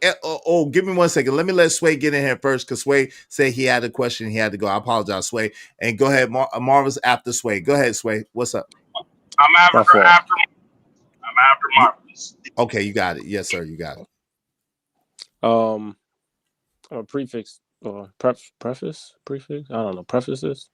I'm gonna be mean, and I don't care. Angry Man. I got a question. Go ahead. do you think Jalen or Jay Prince has the capacity to be a leader, a functional leader in a relationship? Why you gotta put my man Jalen in it? Come on, That is Sway. so Why low you put my blow. name Come on, something, Sway. bro? Why you put Sway? Why you put Jalen in it, Sway? Come Bro, on, why you man. I put my told name you in I stuff, don't nigga? care. Absolutely. No. Hold on. Absolutely. You're You lying. asked me. You Cap. asked Why me. do we do this Cap. to each other I'm as gonna let men you though? Like why do we Cap do that to each in the other? chat because I Hold don't on. believe Man, it. don't compare me to Jay I Prince, my disagree nigga. with the premise. Yeah, Hold Jay. don't on. I compare don't him to believe Jay you. Prince. Hold One mic. on. Wait a minute. Wait a I minute. disagree with the premise. I You don't believe asked me, do they have the capacity? Is that what you said? to Yes, be a that's what he said. functional leader in a relationship with a woman. Yes. And based off of what I said earlier, what a functional leader is. Yes. Okay. Jay Prince, let me break this down for you. I don't believe you. I disagree Jay with the premise. Prince today is not who Jay Prince would be in 1950. Get the fuck out. Yo, Sway, send me my $10, Sway. That's a fact. That's a No, fact. you owe me $5, Sway. You better send me my money back. I want you to head. Black folk wasn't even allowed on welfare back then. Conservative. Listen, y'all, let's keep it 1,000. And I do know Jalen a little bit, but what we basically saying is two slow people. Come on, man. Come on, man. Like, Bro, we ain't what the not fuck? doing that. Hold on, Whoa, with the whoa, F-bomb, yo. Hold on, time hold out. on. No, man. No, man. Bro, come on, man. Like, yo, if y'all don't see me do it, don't do it, bro. I like, yo, for real. If y'all don't see me do it, don't do it. Do the same rules that if you was in my house. If you don't see me move like this in my house, don't. If I take my shoes off in my house, you take your shoes off in my house. Like, fam, come on, man. We not doing that. I just told y'all, man. Come on, bro. Like, I don't do no shit like that, bro, at all. I don't do no shit like that, fam. But see, here's the thing. This is what annoys me about certain conversations on panels, right? Everybody's looking for the gotcha moment instead of trying to understand the circumstances of what we're talking about. Jay Prince is a product of the modern world. He's a product of today. He's a product of feminism run rampant. He's a product of gynocentrism. He's a product of black entitlement. He's a product of all of that shit. Jay Prince is not going to be the same dude in 1950 that he is today. The entire point that I was trying to make earlier is that when you have men that are not raised by proper men, of course they're going to lack leadership ability. Of course, they're going to lack all of those different things. But even in today, we don't know what Jay Prince would do if he was really put to the damn test. We don't know until it happens. All I'm saying is that I listened to the man, and the man said himself that he's a baby mama. The man himself wears bonnets. The man himself said that he got all this information from these Who was he raised by? Women. Okay. Exactly. Shout out to Tato Mills. He said, y'all stupid. What's up, Tato? A-Dub Way, he said, good evening. Izzy, good evening, A-Dub Way. Hey, what's up, Clever Creatrix? How you doing, sis? I want to be married, but all I hear from a lot of men is y'all salty against us. LOL, half joking. Shout out to you, Clever We Creatrix. absolutely are. Just be a good woman, Clever Creatrix, Let me ask you this, is before you get to that one. Let me ask you this. What's good, man? I don't think like Jay Prince. Don't think like Jay Prince. A lot of us don't think like Jay Prince. You know why? I had a father in my life. Is had a father in his life. Yeah. That plays a major role in a man's ability to take on the responsibility of leadership. Yeah. I agree with that. And what I'm saying is that Jay Prince had a lot of aunties and women in his life, and he's trying to identify and replicate that. I mean, so shout out to recreate what they know, bro. Wait, hold on, y'all. Y'all keep skipping on my man's and that marvelous opinion. Let me let my man Marvelous get in here. Marvelous, what say you, good brother? What's going on? Welcome to the show. Thanks for having me on the show. What's going on, panel? What's going on, Knight, Angry Man, Jalen, Trucker, and Conservative. Yeah, man, it's I mean, this topic we brushed over a few times, and I get it. In terms of how women are, and sometimes we spite them in ways. Look at the contradictions, and it annoys some men to an extent. You know what I'm saying? I got really nothing I can really positively add to this conversation. Honestly, I just gotta I'm going to just fill out where we at, look for points of contention, and try to mine that out a little bit more. That's what's up. Yo, Trucker, you got it, bro. What say you, bro? Oh, I'm just listening to everybody. Everybody been cooking. Listen, if anything, bro, y'all should be thanking the women for really revealing all the devious shit that they doing right now. Y'all know the name of the game, so y'all should be able to know how to maneuver a lot easier. You know what I'm saying? Because I understand it's a bunch of bullshit going on out here for real, but it should be a lot easier to find the ones that desire to be with you. I don't know why we keep harping on this shit like, oh well, you know, they make it hard. Like, yo, I've seen time and time again where a dude will be on his purpose and she giving him a headache. Well, guess what? Cut her off. Stop trying to change the woman to be something that she's not. Shit, there's plenty of women out there that will respect your purpose and shine light on you. Like, why can't y'all mess with them? I don't understand. Like, y'all making this shit. I can answer that question. Good, Am. The reason why men can't do something as simple as that is because when you have a society that blames men for everything, every little thing, because the funny thing about these conversations is whenever we're talking about women's shortcomings, it somehow transforms into how men ain't shit. So guess what? How would you, let me ask you this, Trucker, as a truck driver, right? If somebody second guessed every single choice you made as a truck driver, how hard would it be for you to be a truck driver if everybody's telling you, oh, that ain't right, that you do this way, do this that way? It would be pretty hard. I ain't gonna hold you. But I mean, that's what they do every day. That's what they do every day. Like, even with the relationship. Okay, but here's the thing, right? You know how men avoid that? You know how men avoid that, right? So the same way you're a truck driver, if you got a bunch of people that's not truck drivers constantly second guessing you, you're gonna go to another truck driver that possibly has more experience than you to verify what you're doing, right? Right. So how is it as men, if we got women telling us we're not good leaders and we go to another man to see if what we're doing is right, and that man can't tell us what we're doing is right because he's too busy telling us we need shit too? No doubt. Hey, shout out to my people. Hold on real quick. Oh, give me one quick second. Shout out to my people's willing to win. Yo, we got over 136 people in the chat. Make sure y'all hit the like button. Likes are free. If y'all support the show, that'd be great. But at least hit the like button. Likes don't cost shit. It's quick. It's easy. Boop. Hit that like button. It helps the channel a lot. So we appreciate it. Share. Tell a friend to tell a friend about us. Go ahead, Marvelous. You got it. Everybody mute when you're not talking. Everybody mute when you're not talking, please. Go ahead, Marvelous. You got it. So one thing I want to understand is with men in general, like when we have issues or if there's people have issues with us, why is it that some of us just don't self-assess?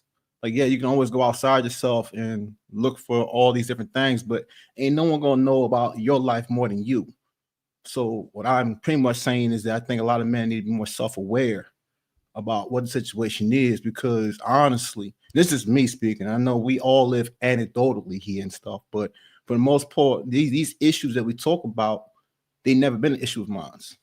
And they stopped being an issue of mine. Well, actually, never even started. Let me be real with you. It never started as an issue for me, only because like I wasn't like out there like that. I was out there, especially world travel and stuff like that, but I wasn't like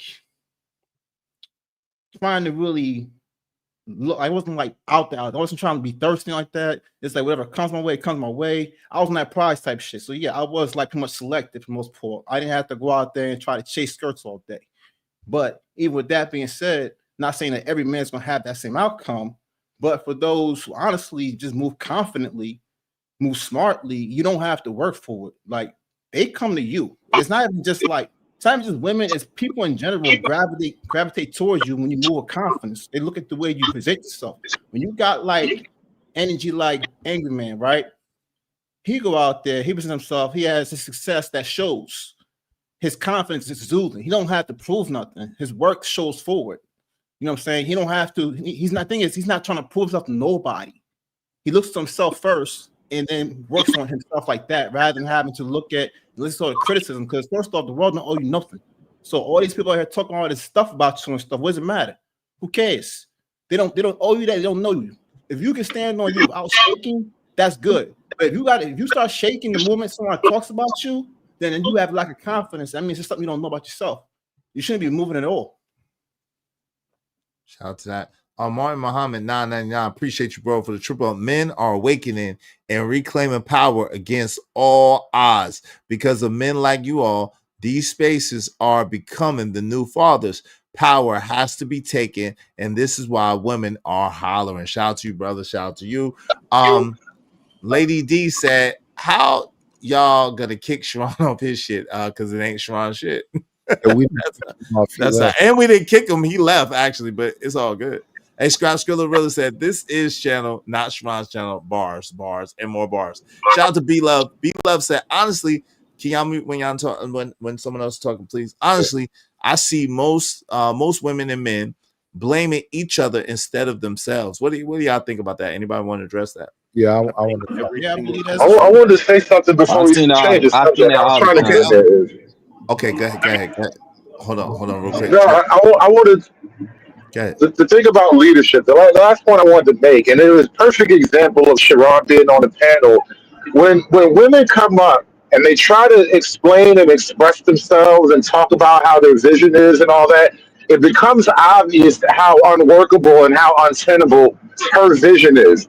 And so they need a man to come up and speak for them and sell their bullshit for them, which is the Bracy job, right? That's what he's doing. But when they come up here themselves and they try to explain it, it never sounds good. It never comes off as appealing. It's not something that most men want to attach themselves to. And the thing is, they need a man to sell their bullshit to other men. Without a man selling the bullshit, nobody would even try to buy it. Because you can't talk to me and sell that bullshit to me out of your own mouth. It ain't going to work. So I agree with that. To answer the question that B Love said, this is the typical thing that always happens.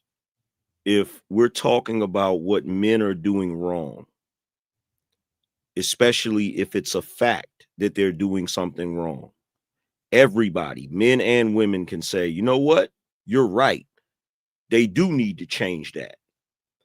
The moment we start talking about what women do wrong, all of a sudden, this is just a blame game. Why is everybody blaming each other instead of looking at themselves? Why is it impossible for some shit to be women's fault by their goddamn self? Why is that impossible? It's not. That's the reason why nothing is getting fixed. We didn't ask men to change 6 ways from Sunday. There used to be a time where you could be a father and you played very minimal role in hands-on raising your children. Now, that's true. That became a problem. So now men are hands-on. There used to be a problem with men didn't make enough money. Now you got men breaking their neck to get 6 figures.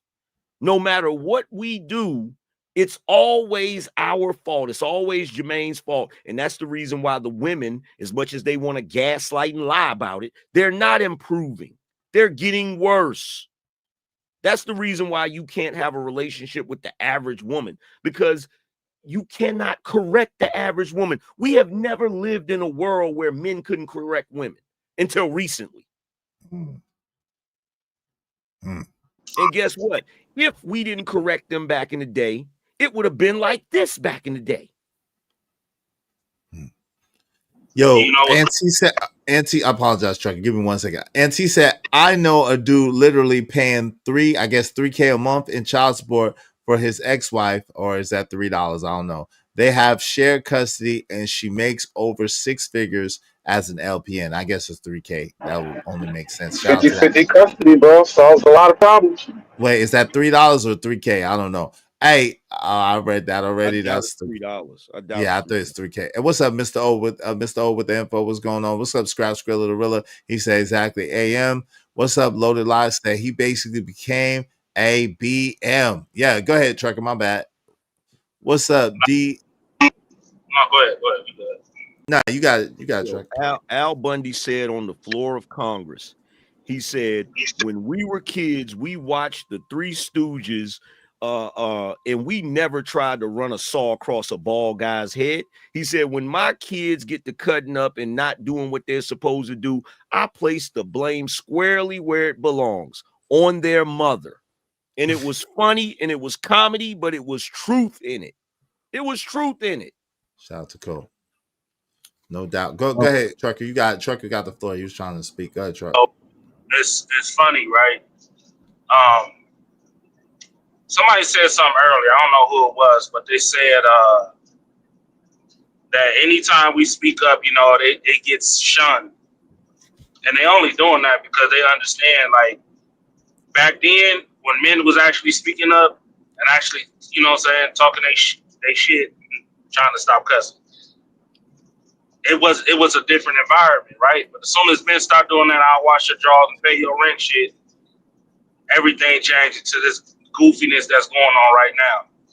So I probably for, I don't know, tell me about 10 years, right? A lot of men just started speaking up and started telling the truth. And ever since then, it has been a target. Why? You guys explain that? The system depends on men being shackled and quiet. If men are shackled and they can't talk about it, the system runs perfectly. It's for the same reason. They don't want men to talk at all. It's and even though and you say 10 years, was it 2015? Yeah, something like Hold on, one mic, Trucker. Go ahead, Nightish.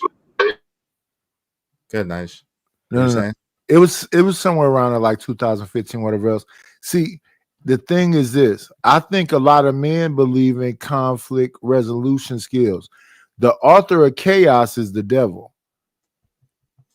and these women, if we be honest, respectfully, and I love y'all, but y'all love the devil.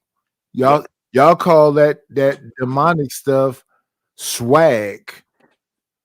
That dude that's doing all the right things and is there for you and whatever else, you don't have a whole lot of respect for him. You have a very small amount of respect for a lame, a square, and all this other stuff that y'all called him, and some men called him too. So if you love the devil, you got to accept what the devil is. Because that's what look, the Bible says, as it is above, it is below, right? Yes. The very rebellion that you see biblically with the devil going against God and trying to usurp his authority, that's what women are doing today. It's literally what they're doing today. You feel me? And I said this the other day, and women probably got upset with me about this. A man's responsibility, because of that punishment, is to have to work. If you don't work, you don't eat. If you're a man and you don't work, you're not viewed as a man. But we never talk about what a woman doesn't do, and she won't be viewed as a woman. A woman is supposed to serve man. She's supposed to serve her man. Yep. And they don't want to accept that. They don't want to accept it the same way Lucifer didn't want to serve. Yep. The same way he didn't want to bend the knee. Yep. You feel me? That's all it is, bro. And it's because the same way, look, when God told Lucifer to bend the knee to Adam, he said, why should I bend the knee for him when he's made of dust and I'm made of fire? Women look at it like, why should we bend the knee to men? We create the babies. It's the same mentality. It's the same mentality. And it's like what they don't realize that we men realize is it ain't your job to question how shit is supposed to be. It ain't your job to do that. The reason why Lucifer was in the position he was in is because that's the position God put him in. And that's the position he was supposed to play. Point blank, period. Anything else is blasphemy and rebellion. And if you sit back and look at it, and I'm only talking to the people that believe in religious texts. Right. If you don't believe in religious texts, there's no basis for anything you're doing. Right. You ain't gonna know it anyway. You're talking about yes, Lucifer, yes. Iblis was told to bow to Adam when Adam, after Adam named all the beasts of the field, and he named the things that God gave Adam dominion over everything in heaven and earth on earth. Then he told all the angels to bow to him.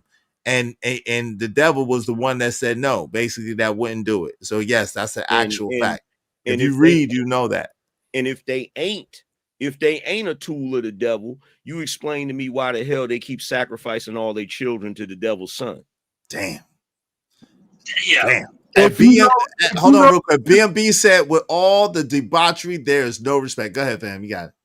If you don't listen to nothing else in this whole screen right here, please listen to this right here, because I don't think people really appreciate and understand that a lot of people is in dark places and they really worshiping the devil, and they really the reason why they fighting with you so hard is because they want you to be in that darkness. I don't want to fight with y'all like that, because I know for a fact what Angry Man just said, that was godly. You people love the fucking devil. Oh, excuse me. I gotta send Izzy some money. So let me love the devil though. Let me ask this question, and as it pertains to that. So is it possible that many of the men who are out here right now are in the position they're in because they're accepting the leadership of their woman, which goes against God, the same way Adam accepted Eve's leadership when he ate that damn fruit and he knew he wasn't supposed to? Bars. That's what we've been getting. That's a fact. That's without question. That's without question. That's what we were talking about. And they was talking about me. Oh wow. And I'm like, yo, fam, you missing the whole point. They like, oh well, she didn't give you a choice, or oh well, she was the leader, and oh well, you bended the knee to her. No, I didn't, fam. Yo, when I understand that even if you're willing to do 10 things that I asked you to do, but you're not willing to do 3 things that I needed you to do, then we can't coincide, because we ain't on the same page or the same accord. Yeah. And that's bottom line, period. But cats don't understand that. That's a bar. If your woman does not want to cooperate with you, does not want to submit to you, even though you shouldn't have to ask her to submit to you, because that means something is wrong. But if she's not willing to, something is going on, and she has a rebellious spirit, period. And the devil is not welcome here. Go ahead. Check this out. If Lot accepted his wife's leadership, he'd be a pillar of salt. I said it, bro. They could tell you. I said it earlier. Yes, sir. I already went there. Yes, sir. I went there. I said that earlier. I'm like, yo, I said that. I said almost the exact same thing that you just said. I made that same correlation earlier. And look, let me take it a step further. Right? Thank you, Nadish. Appreciate you, bro. If I, as a man, am leading my family and I do something incorrect, y'all women would say, well, you wasn't being a good leader, and my woman shouldn't have said shit. Because if I do something that is not good as a leader, it ain't her job to punish me. It's God's job to punish me. That's a fact. Because that's the hierarchy. That's a fact. Angry Man, it's sinners. I come to the door and say, let me in. Mm-hmm. Why y'all won't let me in? You know who will let you in? The woman will let you in. The woman. Yep. Come on in. Oh shit, damn. No.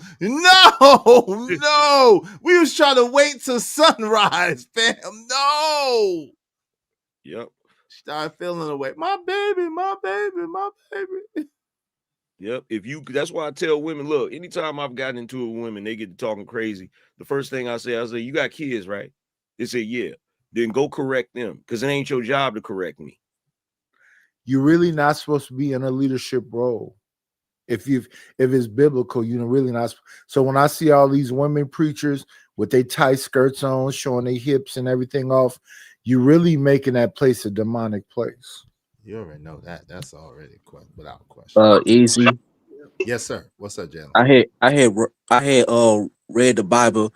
A whore is a deep ditch. That's what the Bible said. Very profound. Izzy. Yes, sir. So, the thing I was adding on earlier was I wanted to say that I think an issue that we have now with society is that there are certain movements that had came across America, and one that's still lingering today is feminism. Mm-hmm. Feminism, for the most part, has spread out with individuality being its core frame, but also I've listened to women try to justify feminism in a way, not with the fairness, but also how men can benefit from it. And I listened. The thing is, if men actually, the thing is, they say that they want men to be in that mindset as well, but they really don't, because they ignore the very first rule, and that is expectations. See, feminism was supposed to alleviate the pressures of society for women to have certain pressures on them, expectations on them, and they wanted to find themselves and do stuff like that, without having to be judged or anything. So they figured men can follow the same path. But only thing is, when men actually do acquiesce to that same mind frame, they don't like it. And then they have a lot of things to talk about it. And then they say, well, aren't men supposed to be this? And it's like, well, wait. I thought y'all said with feminism, we're not supposed to have expectations of the other sex. We're supposed to be individuals trying to find out who we are and define, you know what I'm saying? Like, when we do what y'all do, y'all see the issues. But it's like y'all don't see the issues on our end, though, when we realize, like, why don't y'all have any expectations? Like, why can't men expect anything from women, but other way around? Even when we do play by your rules, y'all still don't like it. So that's the only point of attention I don't really like with feminism, because they'll talk a good gab, but when it comes to it, they won't actually like it. Because it's some bullshit, but it's something to usurp. Like we all said, Amen. And I had a classic back and forth, but he eventually said it too. If we don't have a problem with women voting, or women have a driver's license, or women even get equal pay if they do equal work, I don't have no problem with that. I'll speak for myself. If a woman does equal pay, I don't mind her getting equal work. I don't mind her having a driver's license. I don't mind having a bank account, owning property, being able to vote. I don't mind that. What I do have an absolute problem is if you're trying to usurp my authority and you're trying to usurp my position, which unfortunately a lot of women do. They try to use their vulnerability, their sensibility, and their femininity in order to gain power and access. And when a lot of times, and not all the time, but a lot of times when a woman is in power, that is the worst person to be under, especially as a man.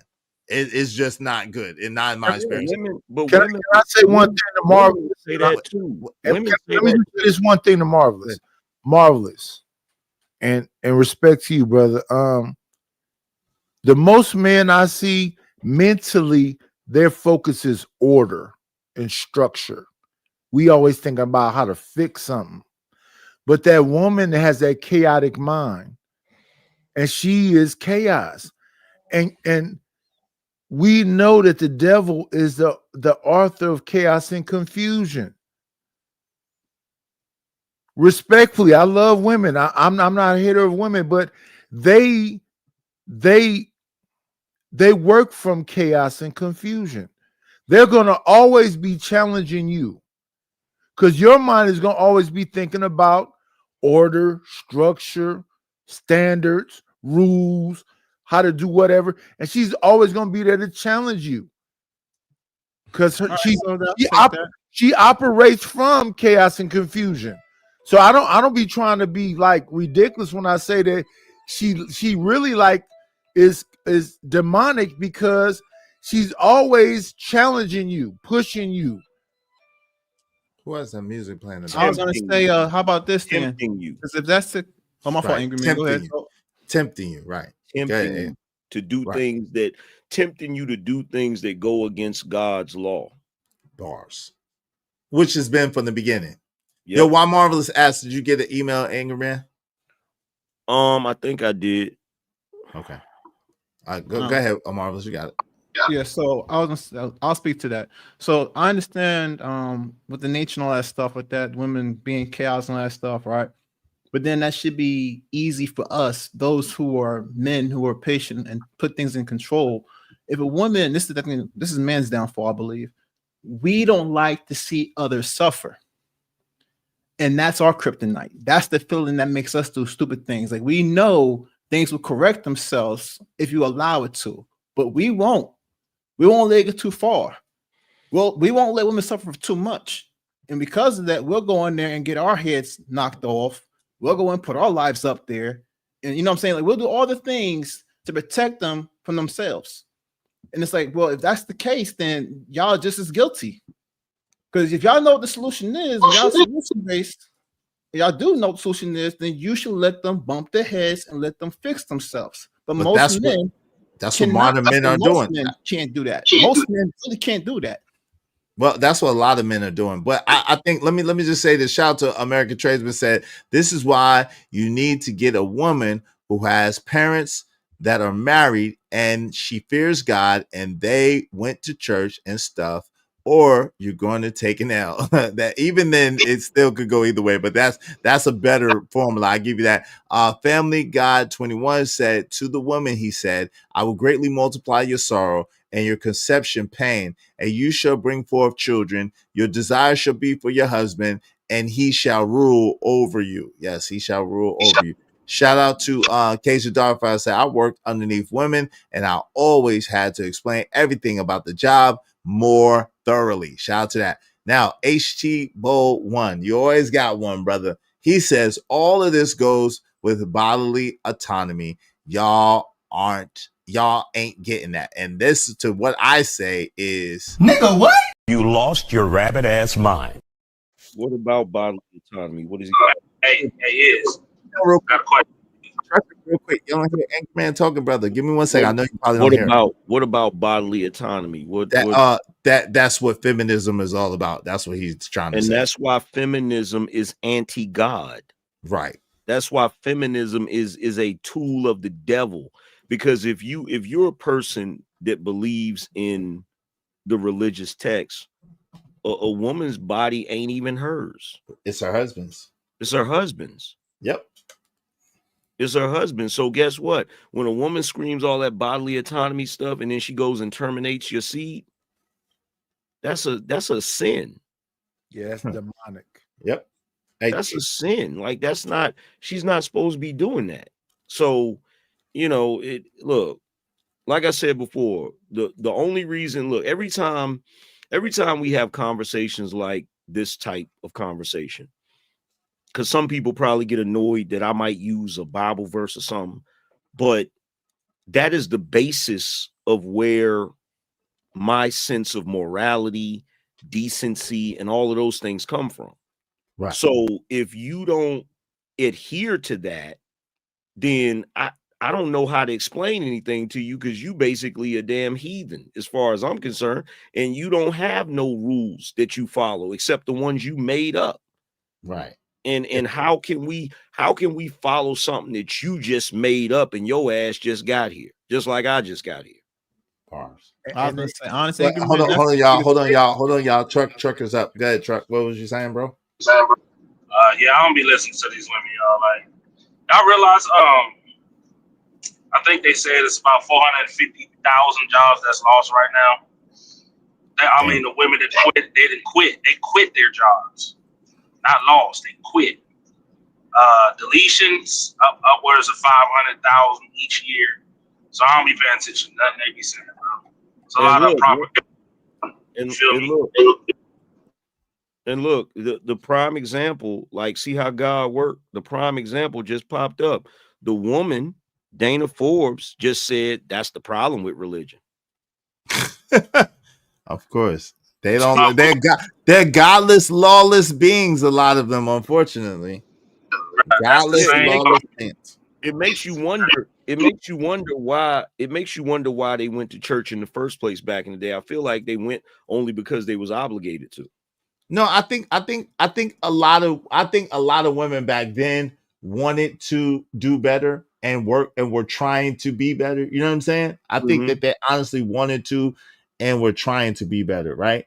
I think nowadays a lot of women don't want to be better and they ain't trying to be better. They just want to do whatever they want to do because it feels good. And that's the Jezebel spirit. Absolutely. I would say it depends on what you mean by better, because better is going to always be subjective to all of us. And I was going to say, Anchorman, you're right. That's probably the biggest issue in America right now. It is do what thy will. Everyone does make up their own rules as they go along. Like, even like in every aspect, there was rules and everything. Even in the streets have rules. The streets ain't got no rules no more. These little hoodlums, they pirates, in my opinion, bro. I'm just saying, they don't give a damn. Wait, for the matter. That's systemic. That's systemic. No, I'm saying, but it's in all areas. It's like in the police academy, everywhere. It's selfishness across the board. Even the way people drive out here. I talked about it before. I know people know what I'm talking about, but it's everywhere you look. It is bad. It's like maybe 1 out of 3 people I run into randomly are gonna have a kind gesture, but for the majority, yeah. And this goes in the country. Hold on, real quick. Hold on, I got you. Listen, HT Bowl 1. It is a free country, and you can do whatever you want to do. That don't mean that you should. See, the thing is, and this was the point of the stream. She can leave at any time. Why would you want it any other way, right? But the point is, just like I said in the beginning of this stream, God can make us do whatever he wants us to do, but he doesn't. He wants us to submit unto him because we have the free will to do it. And when we submit unto him and we give him our free will, then he rewards us accordingly. The same way that as a man, you should not want to force a woman to do anything. You should want a woman who desires to do that for you, because that's the only way that's going to last. That's the only way that she's going to be confirmed in it, right? She has to want to desire to do it, right? But at the end of the day, just because you can do something as a man or a woman doesn't mean you should, and doesn't mean it's in your best interest. Yeah, again, and look, here's another example, right? So Dana Forbes said, I don't need religion to tell me what's right. Okay, so number one, that's the only place where you get right from wrong. Where else did you get right from wrong? Where else did you get right from wrong except religion? Bars. You first of all, you only know what's right and what's wrong because of religion, right? That's number one. And number two, said anybody preaching my body is not my own is ridiculous. Well, if you want to be completely honest, none of our bodies belong to us. Right. They're gods, actually. They're gods. They're the temple of God. Like you look. I could go on for days about people don't want to hear that. People don't want to hear that. They don't want to believe that. They want to hear they can do whatever they want to do, however they want to do it, and there's no consequences. It's a freaking free for all. That's what they want to hear. That's what they want to believe. They don't want to hear that, you can do what you want to do, but really your function is to serve God and to serve other people. Your function is some sort of service to others. That's what your function is for. And so that you can get a fulfillment out of this life and you can build something and grow something and make something better. They don't want to know that. They want to know I can do it. So let me do it because it feel good for right now until it don't feel good no more. And to family business said free will. Your free will as a human is a test. Bars. It really is a test. It doesn't mean you can do whatever you want to do. That is the test to see if you're gonna do whatever you want to do, or if you're gonna follow the law of God. Bars. Right. So they're liars and they lying to themselves. And as I was saying earlier, The person that's open to deception and chaos is the woman. And we saw that Adam said, the woman made me do it. That don't work. Right. If you really want to be a leader, you just go ahead and be a leader. So, I mean, y'all sound good, but it's our responsibility to take control. If you don't want to take control, then you can say it's the woman's fault. Y'all don't want to take control, and it's your fault. And if you get treated badly in that situation, it's because you didn't want to say, listen, it's an umbrella. It's God, man, woman, and child. That's So hey, I know, my bad. No, shout out to Treese. Treese said, not free from consequences. Thank you, sis. You're absolutely right. Go ahead, AM. You got it. She said, I know right from wrong without religion. Silly woman. These same people up there talking about the Bible are some of the worst people. Yeah, but guess what? I have the faith of a mustard seed, though. Right. Like, and who could judge who says who is good and who is not good? Only God could judge the heart of man, and that is the absolute truth. So you may say someone is good and they may be a viper and a brood. You may say someone's evil and they may be good. They said Jesus was evil. If you want to be honest. And what knowledge, what wisdom are you pulling from to determine whether or not we good? No. She doesn't wait, hold on for a second. Hold on. We can't skip past this. She just got through saying that she knows right from wrong without the Bible. So how and what are you where are you getting that we're the worst people? That's listen, the devil is the father of lies, and he uses his lies as his own resources. So really, she's going on her own power, her own authority, and her own self-righteousness to be able to determine that. And that's demonic. She don't understand that she's putting on the God helmet. So she don't understand that she's being demonic in her questioning of what we having a conversation about up here. What we seeing up here is that it's already an umbrella. Don't believe us. We just, like he said, mustard season, but he already said it's God, man, woman, and child. And you as a woman, you want to be the leader, and that already is deceptive. That's already evil. You're evil. See, here's my thing, right? Whether I'm good or not is irrelevant, right? The difference between me and you, Dana, is that I am leaning on and deferring to the wisdom of a higher power. You're leaning on and deferring to the wisdom of yourself, and you ain't even been alive 100 years. Bars. How the hell are we supposed to base what's good and what's bad off of your opinion? Bars. Woo! Cook it, brother. Cook it. Go ahead, Marvelous. Cook it, brother. Yeah, this whole time, I never said it's about nightish. I said what I read is already written in stone. It already exists. Thousands and thousands of years. Women and child. Go ahead, Marvelous. I was gonna say, and allow me to switch gears for a second. So the way I look at life, man, it's a decision-making process. Because of that, the steps of the process: wisdom, knowledge, and then how you feel.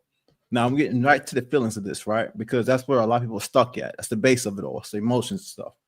I believe that at some point in some civilizations, we were taught to fear death.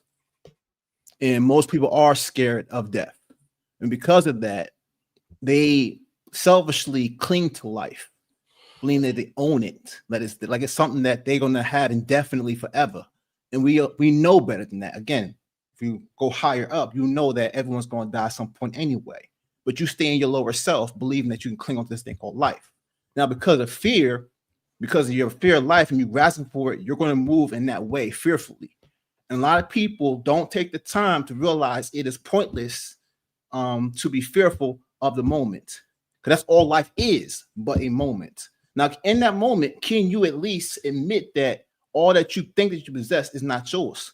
Even those that you love, you have to also admit to yourself that these are all times and moments, and you should cherish and be appreciative of the times you do have.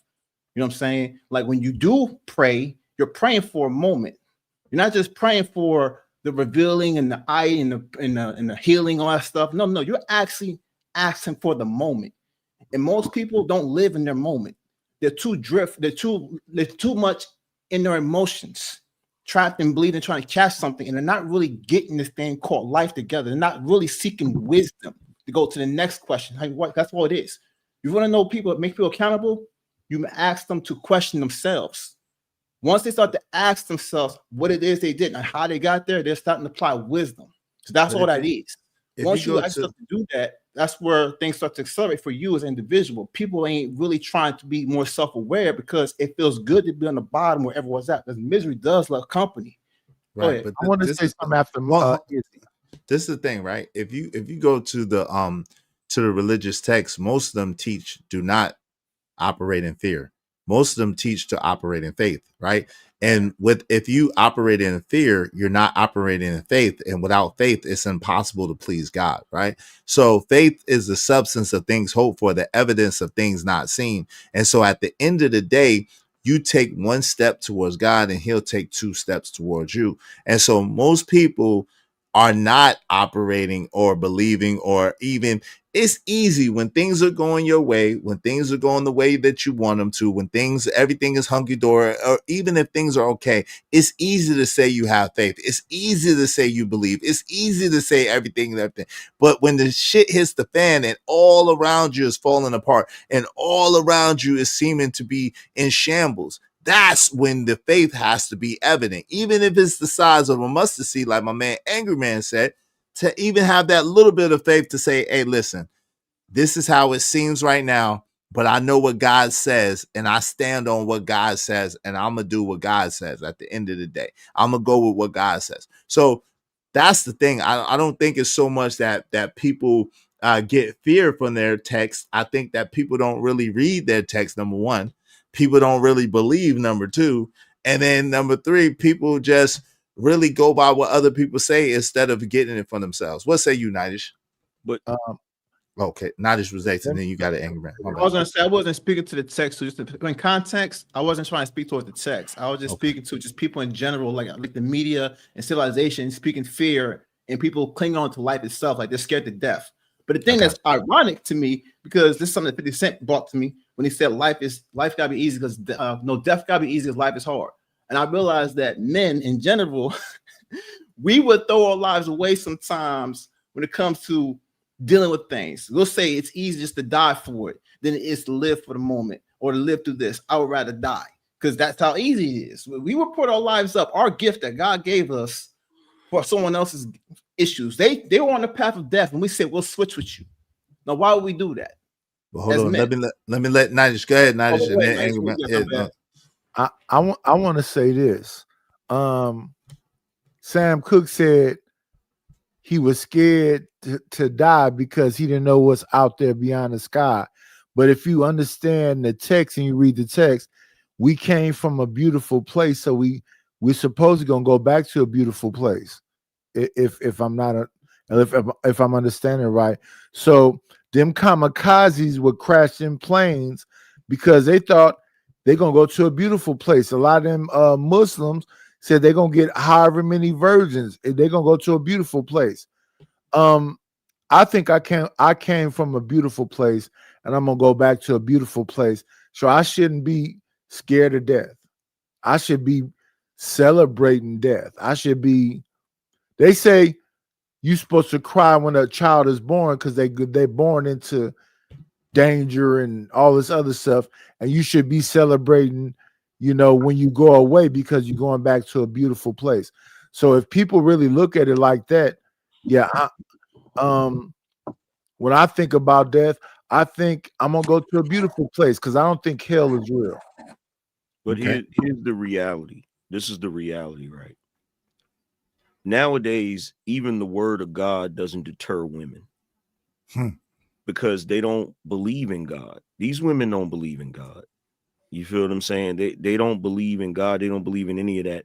And the crazy thing about it is to sit there, like she literally proved my point about the problem with women today, because to say right from wrong, all of the concepts we have surrounding right and wrong, morality, decency, it comes from religious texts.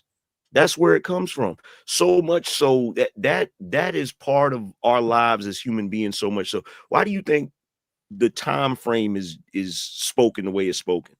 Right now it's 2025 AD, which is the year of our Lord. Before that, it was such and such BC. Why do you think we even say that?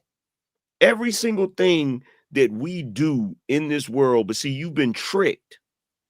You've been tricked by the devil to think that there is no God. You've been tricked into thinking that you're allowed to do whatever you want, because whatever your desire is, that's what you should be able to do.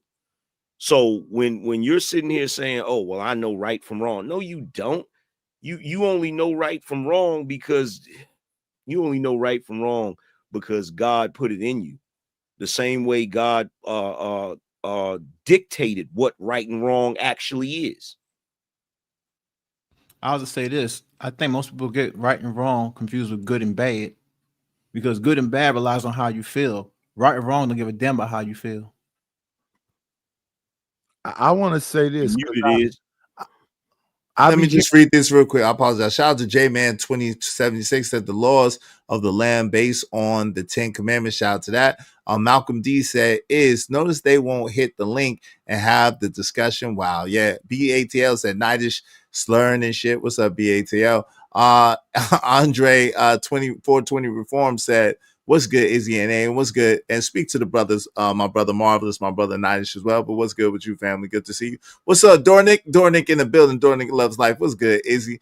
Bands panel chat. What's good to you, Dornick? Go ahead. Go ahead and say your last word. Oh. Let me just say this real quick. There's a reason why they won't come up on the panel. There's a reason why they just sit in the chat room and say little things to try to deflect away. That's what the devil does. He whispers. He whispers in your ear. He plants thoughts in your mind to see how you're going to interact with it, right? Because first of all, the problem, and one of the reasons they don't want to come up here and have this discussion is because we're talking about God. Bars. And they can't stand in the face of that. They can't stand in the face of that. It makes them flee. Bars. Hey, go ahead, Nightish. What's your last words? And then Marvelous, and then Angry Man. We're gonna close it out. Appreciate y'all coming up and kicking it with me. Thank y'all very much. I can't do another 12-hour stream. I'm coming up on 9, and I barely 8, so I gotta get something. What say you, Nightish? What's your last words, good brother? Thank you to Izzy for doing this stream. What you're hearing, Queen, is an intellectual slur, and let's go along with your perspective. If the black woman is God, I know that my mama will embrace me if she's God and bring me into the kingdom. So I'm going to a beautiful place. See, what you're trying to say is that, see, you're angry. You're an angry person. And you believe that we have some kind of hatred towards women when we don't. What we're saying is that you got to understand your lane and stay in your lane, Queen. We still love you. No doubt. Yo, appreciate you, Nightish. Y'all make sure y'all subscribe to Nightish, check Nightish out and everything. Yo, what's your last words, Marvelous? What say you, good brother? I would just say people need to know how to love themselves. My guidance to that would be truth, faith, and understanding. Have patience with yourself and deal with things around you. Question things, even everything that's on this panel. Everything that was taught to y'all guys and said to y'all here on this panel, seek it out. Seek for yourself. You know what I'm saying? This is just media. At the end of the day, it's media. I mean, it's between us. There's some breaking communication. There's context that's missing from this whole entire conversation. So please go out and seek the knowledge for yourself. Put yourself in a better position. Life's decision-making process. The more you know, the more you can do with life. And that's all I got to say about that.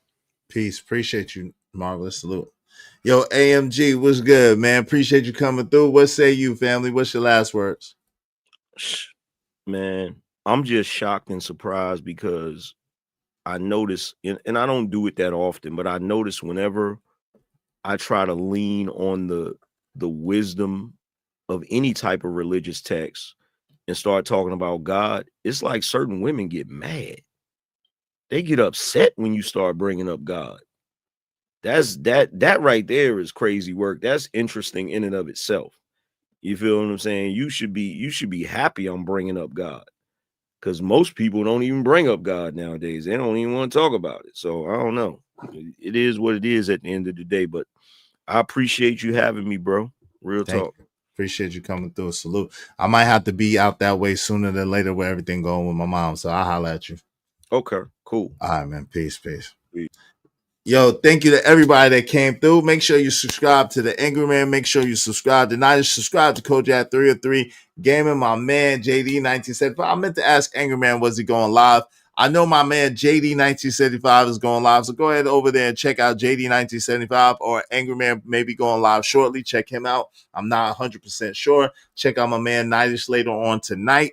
Yo, and thank you to Rogue C. Make sure y'all check Rogue C out after my show on Saturday.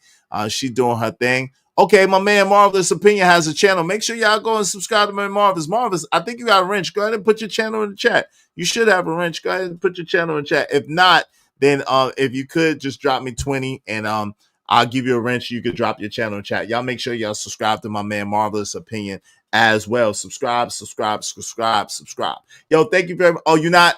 Oh, not to tomorrow. Okay, that's gonna be tomorrow. Okay, my bad, JD. My bad. So look out for Nightish. Look out for Angry Man. Thank you to Nightish. Thank you to Sway. Shout out to Sway. Thank you to Ruthless Truth. Thank you to Hank, the basement. Thank you to Robert Watkins. Thank you to my man Brandon 86. Thank you very much to Why Marvelous. Thank you very much to Martin Muhammad. Thank you very much to Lady D. Thank you very much to Unc B Streaming. Thank you very much to BMU. Check out my man BMU. Thank you very much to Angry Man Rogue C, to Face Facts. Thank you very much to Auntie. Check Auntie out. Thank you very much to Deacon Dave, Romello 747. Thank you very much. The Audacity Show. Thank you very much. Love of Corey. Thank you very much. Check the Love of Corey out. Thank you very much. TBU Trucking. Thank you very much. TBU Trucking Face the Facts. Thank you very much to Manosphere Algorithm. Thank you very much to Ogu Network coming soon. Thank you very much to Deacon Dave, tripled up, Corey Love, tripled up. Thank you to the MNF and True Man, Stanley D. Rock the Block. Subscribe. Make sure that you like, you share, subscribe, tell a friend about us. You could always support the show. You do so through the Cash App IZ, SHOBANZ, $IZ, SHOBANZ. We out of here. Much love to y'all. Peace, and abundance. What's up, Kills? What's going on, good brother? Official after party Drips. Okay, Drip is at the official after party. Make sure you check out my man Drip. Thank you very much, Quantavious Lamont. I appreciate you, bro. Thank you for all the love and support. I appreciate that, family. It means a lot to me. It means the world to me. Shout out to y'all, man. Rogue has a channel. Yeah, make sure Rogue's channel. Rogue, put your channel in the chat so the people can check y'all out. Yeah, Rogue C has her channel. Here it is. Check out Rogue C. She's up and coming, doing her thing. My little sister, check her out, man. Check her out. All right. Much love to y'all. Check out Hood Conservative as well. And Sharon, why you act like a baby, man? Stop it. You must have had to go. Peace.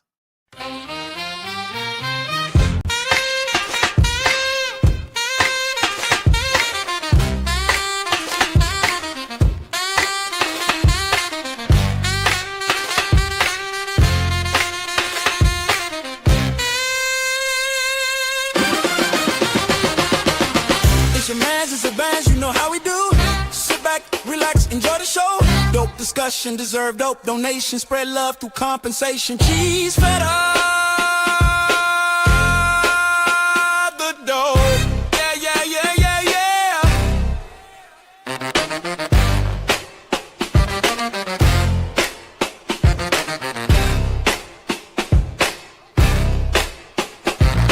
Don't forget to like, share, and subscribe.